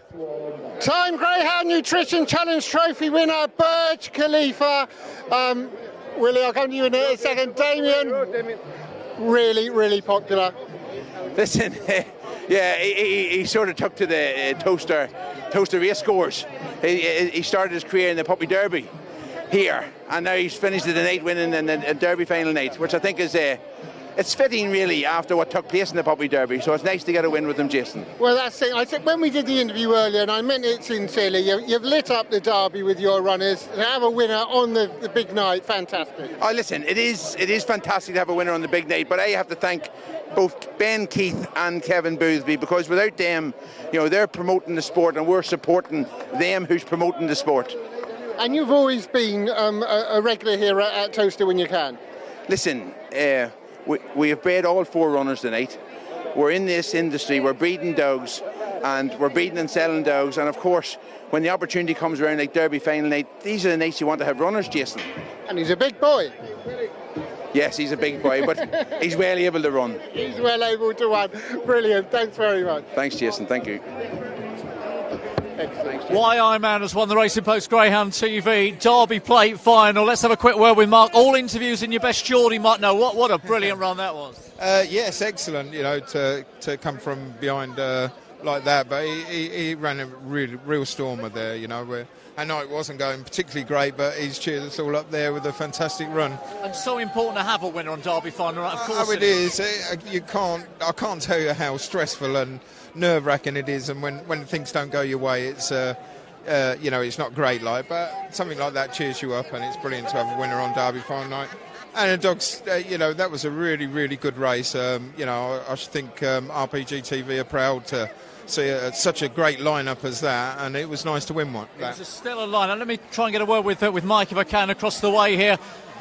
Mike, well done on that, because I was just saying to Mark, I mean, a winner on Derby night means so much to everyone. Well, it's been worth it for today. We've had a bit of bad luck, but yeah, turn it around with a bit of good luck. So yeah, dogs are the stars. He's run a cracking race today. And I love a Derby race, because on a race on Derby night, because there's so many people. Everyone wants to be a part of it on the presentation, which is what it's all about, of course. Oh yeah, come Greyhound racing. This is what it's all about. We're going to see some superstars in the next race as well, and we're looking forward to it as much as anybody. Come Greyhound racing. Absolutely. Well done on your winner. Thank you. I'm happy to say I'm here with Willie Rigney from Time Greyhound Nutrition, sponsor tonight, and well, what a winner of your race. Great winner, an Irish winner, and a dog actually backed in his first race in Shelburne Park. Big 90-pounder, big boy. But listen, all credit to the matches, well done. And well done to everyone here in Towcester tonight. A great night, and we're delighted to be sponsoring here. And you've had runners yourself in the Derby. Was it Peter Cronin? I had indeed, yeah. All about Ted. I think he won this race 2 years ago. Ted, yeah, and he got to the Derby final in Ireland as well, but with no luck. So he's at home at stud at present, yeah. And what I wanted to speak to you, apart from that's been fantastic so far, Dundalk International you're sponsoring, it's going to be on Rpgtv. We are indeed. The opportunity came up there a few weeks ago to sponsor the International, and we said we'd, obviously after launching the food and the new brand for awareness and that, we said we'd sponsor it, and we're delighted to get it and take it on board. And I'm hoping it might actually revisit what is called International, that we'll see a few English dogs in it. You know, there's a big line-up and a strong line-up from Ireland, but there's a couple of very, very talented dogs over here, and I'd love to see them come across for the International. Well, just as we've seen tonight, when you have that competition, friendly competition, you can't beat it. You can't beat that. Listen, people want to see this festival racing, they want to see this premium racing. It brings the cream to the top. It brings the crowd to the top as well. It brings everybody out. And I mean, say, it's a fabulous night. And these nights, that's what these dog people live for.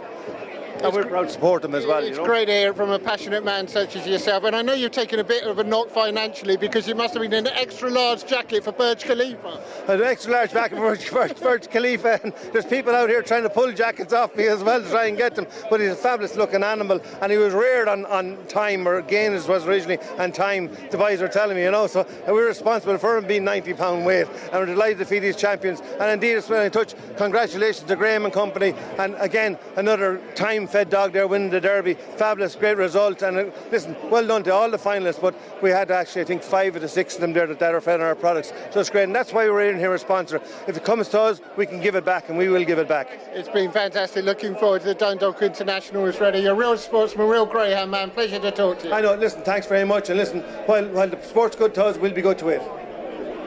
Thanks, Jess. Thanks very much. Great work from the boys over at Towcester. Been running round, they'll have no legs left, all the interviews they've been picking up on. Now, we do have the amazing Durando Marathon to finish off. What a race to finish off with as well. And we're going to show you a bit of footage of Space Jets. And this is her running back on the 22nd of June from Trap 5. And obviously, this is her first run back from a season as well, Donna. And I don't know about you, but I just absolutely adore this bitch. She's phenomenal to watch. Yeah, she's fantastic, and I think she's got such a big support network as well. I think everybody just loves to watch her.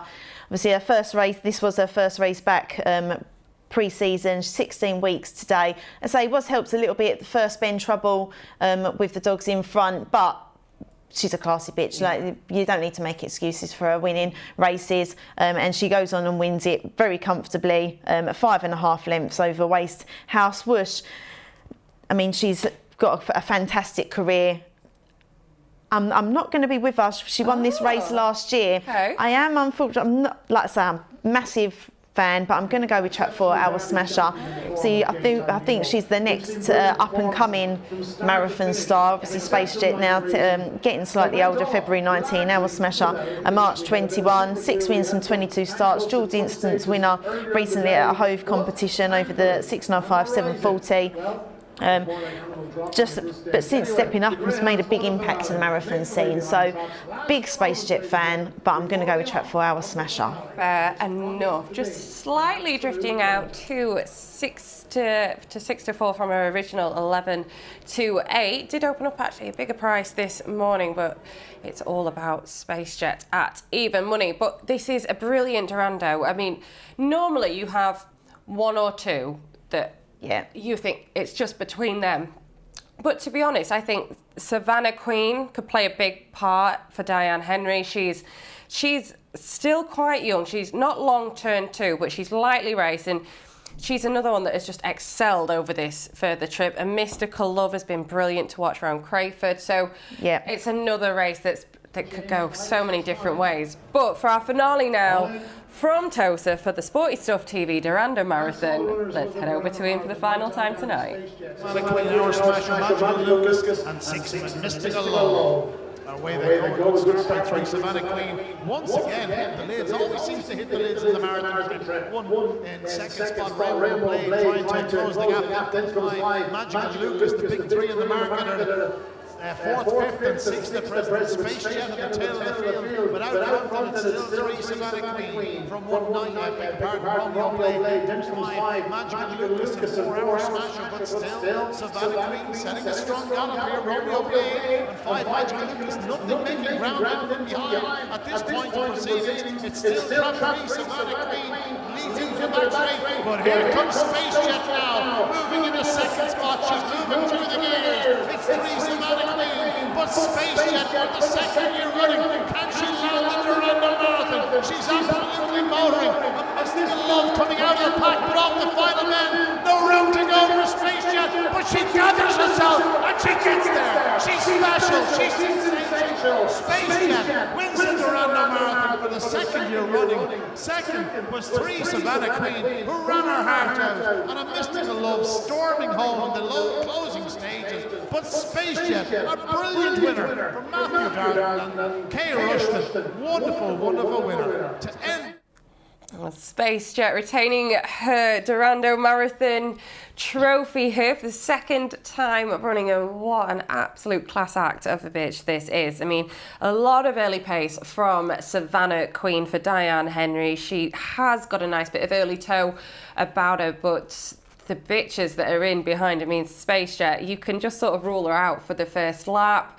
You know she doesn't start kicking in for the last couple of bends, but she certainly did her usual of a late finish, really made the drama build for it. You were looking at what was in front of her because if she was going to struggle to get through, but she's got so much brilliant track craft. She is an absolute pro over this distance, and to see where she is here, Donna, she just picks them off. Yeah, let's say it doesn't, wherever she is in the race, you know, even at the back, come that final lap, she's never out of the race. Our Smasher, my pick in Track 4, was a tad disappointing. I thought was in a decent enough position, but just struggled a bit. And this is where SpaceJet's class shines. I mean, look at how she's roaring down that back straight second time round.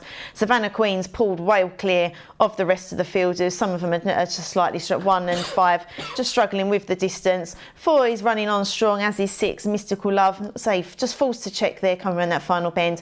Had to come round the outside, get a stride back, and she powers on. And just been a fantastic round for connections and a pleasure to watch. Certainly has. And Savannah Queen running an absolute run though in defeat. Just couldn't hang in for the final couple of metres. But it is SpaceJet that takes the Sporty Stuff TV Durando Marathon for the second year running. Now, I don't know about you, Donna. I need to lay down. I need a drink. I need to go back and watch all the races again from Towcester tonight. Obviously, Gay Time Nemo for the Derby final is absolutely phenomenal. Is there anything else tonight that's really been something special? I thought the Derby Plate was a really good race.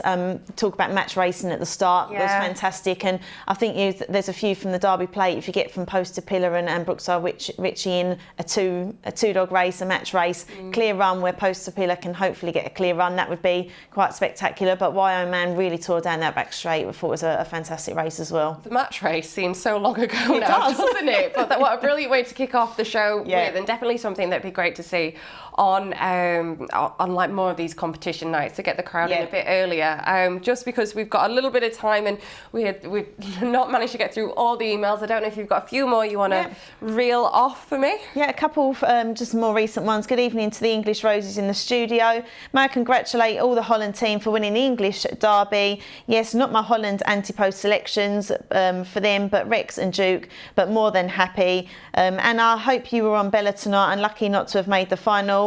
Good Rpgtv coverage as usual, and to all the station, you should be proud of the hard work and the production of Greyhound racing. To Towcester and Kevin Boothby and all his efforts as well, from Keith from Montague. Thank you very much, Keith. No, that's brilliant. And just to reiterate the results there across the bottom of the screen was Space Jet, your 11-10 favourite. Second was Savannah Queen at 9-1. Third, Trap 6 and Mystical Love, 14.77 for the forecast, 47.06 for the TriCast. Now, it is Trap 2 that has absolutely stormed home with 10 wins and 5 wins for Trap 1. Now, Darts is going to follow shortly after we come off air. Thank you so much for joining me in the studio tonight, Donna. Thank you. Yeah, it's been we need a drink really now. Good fun. We do. Thanks for joining us. Enjoy the rest of your night.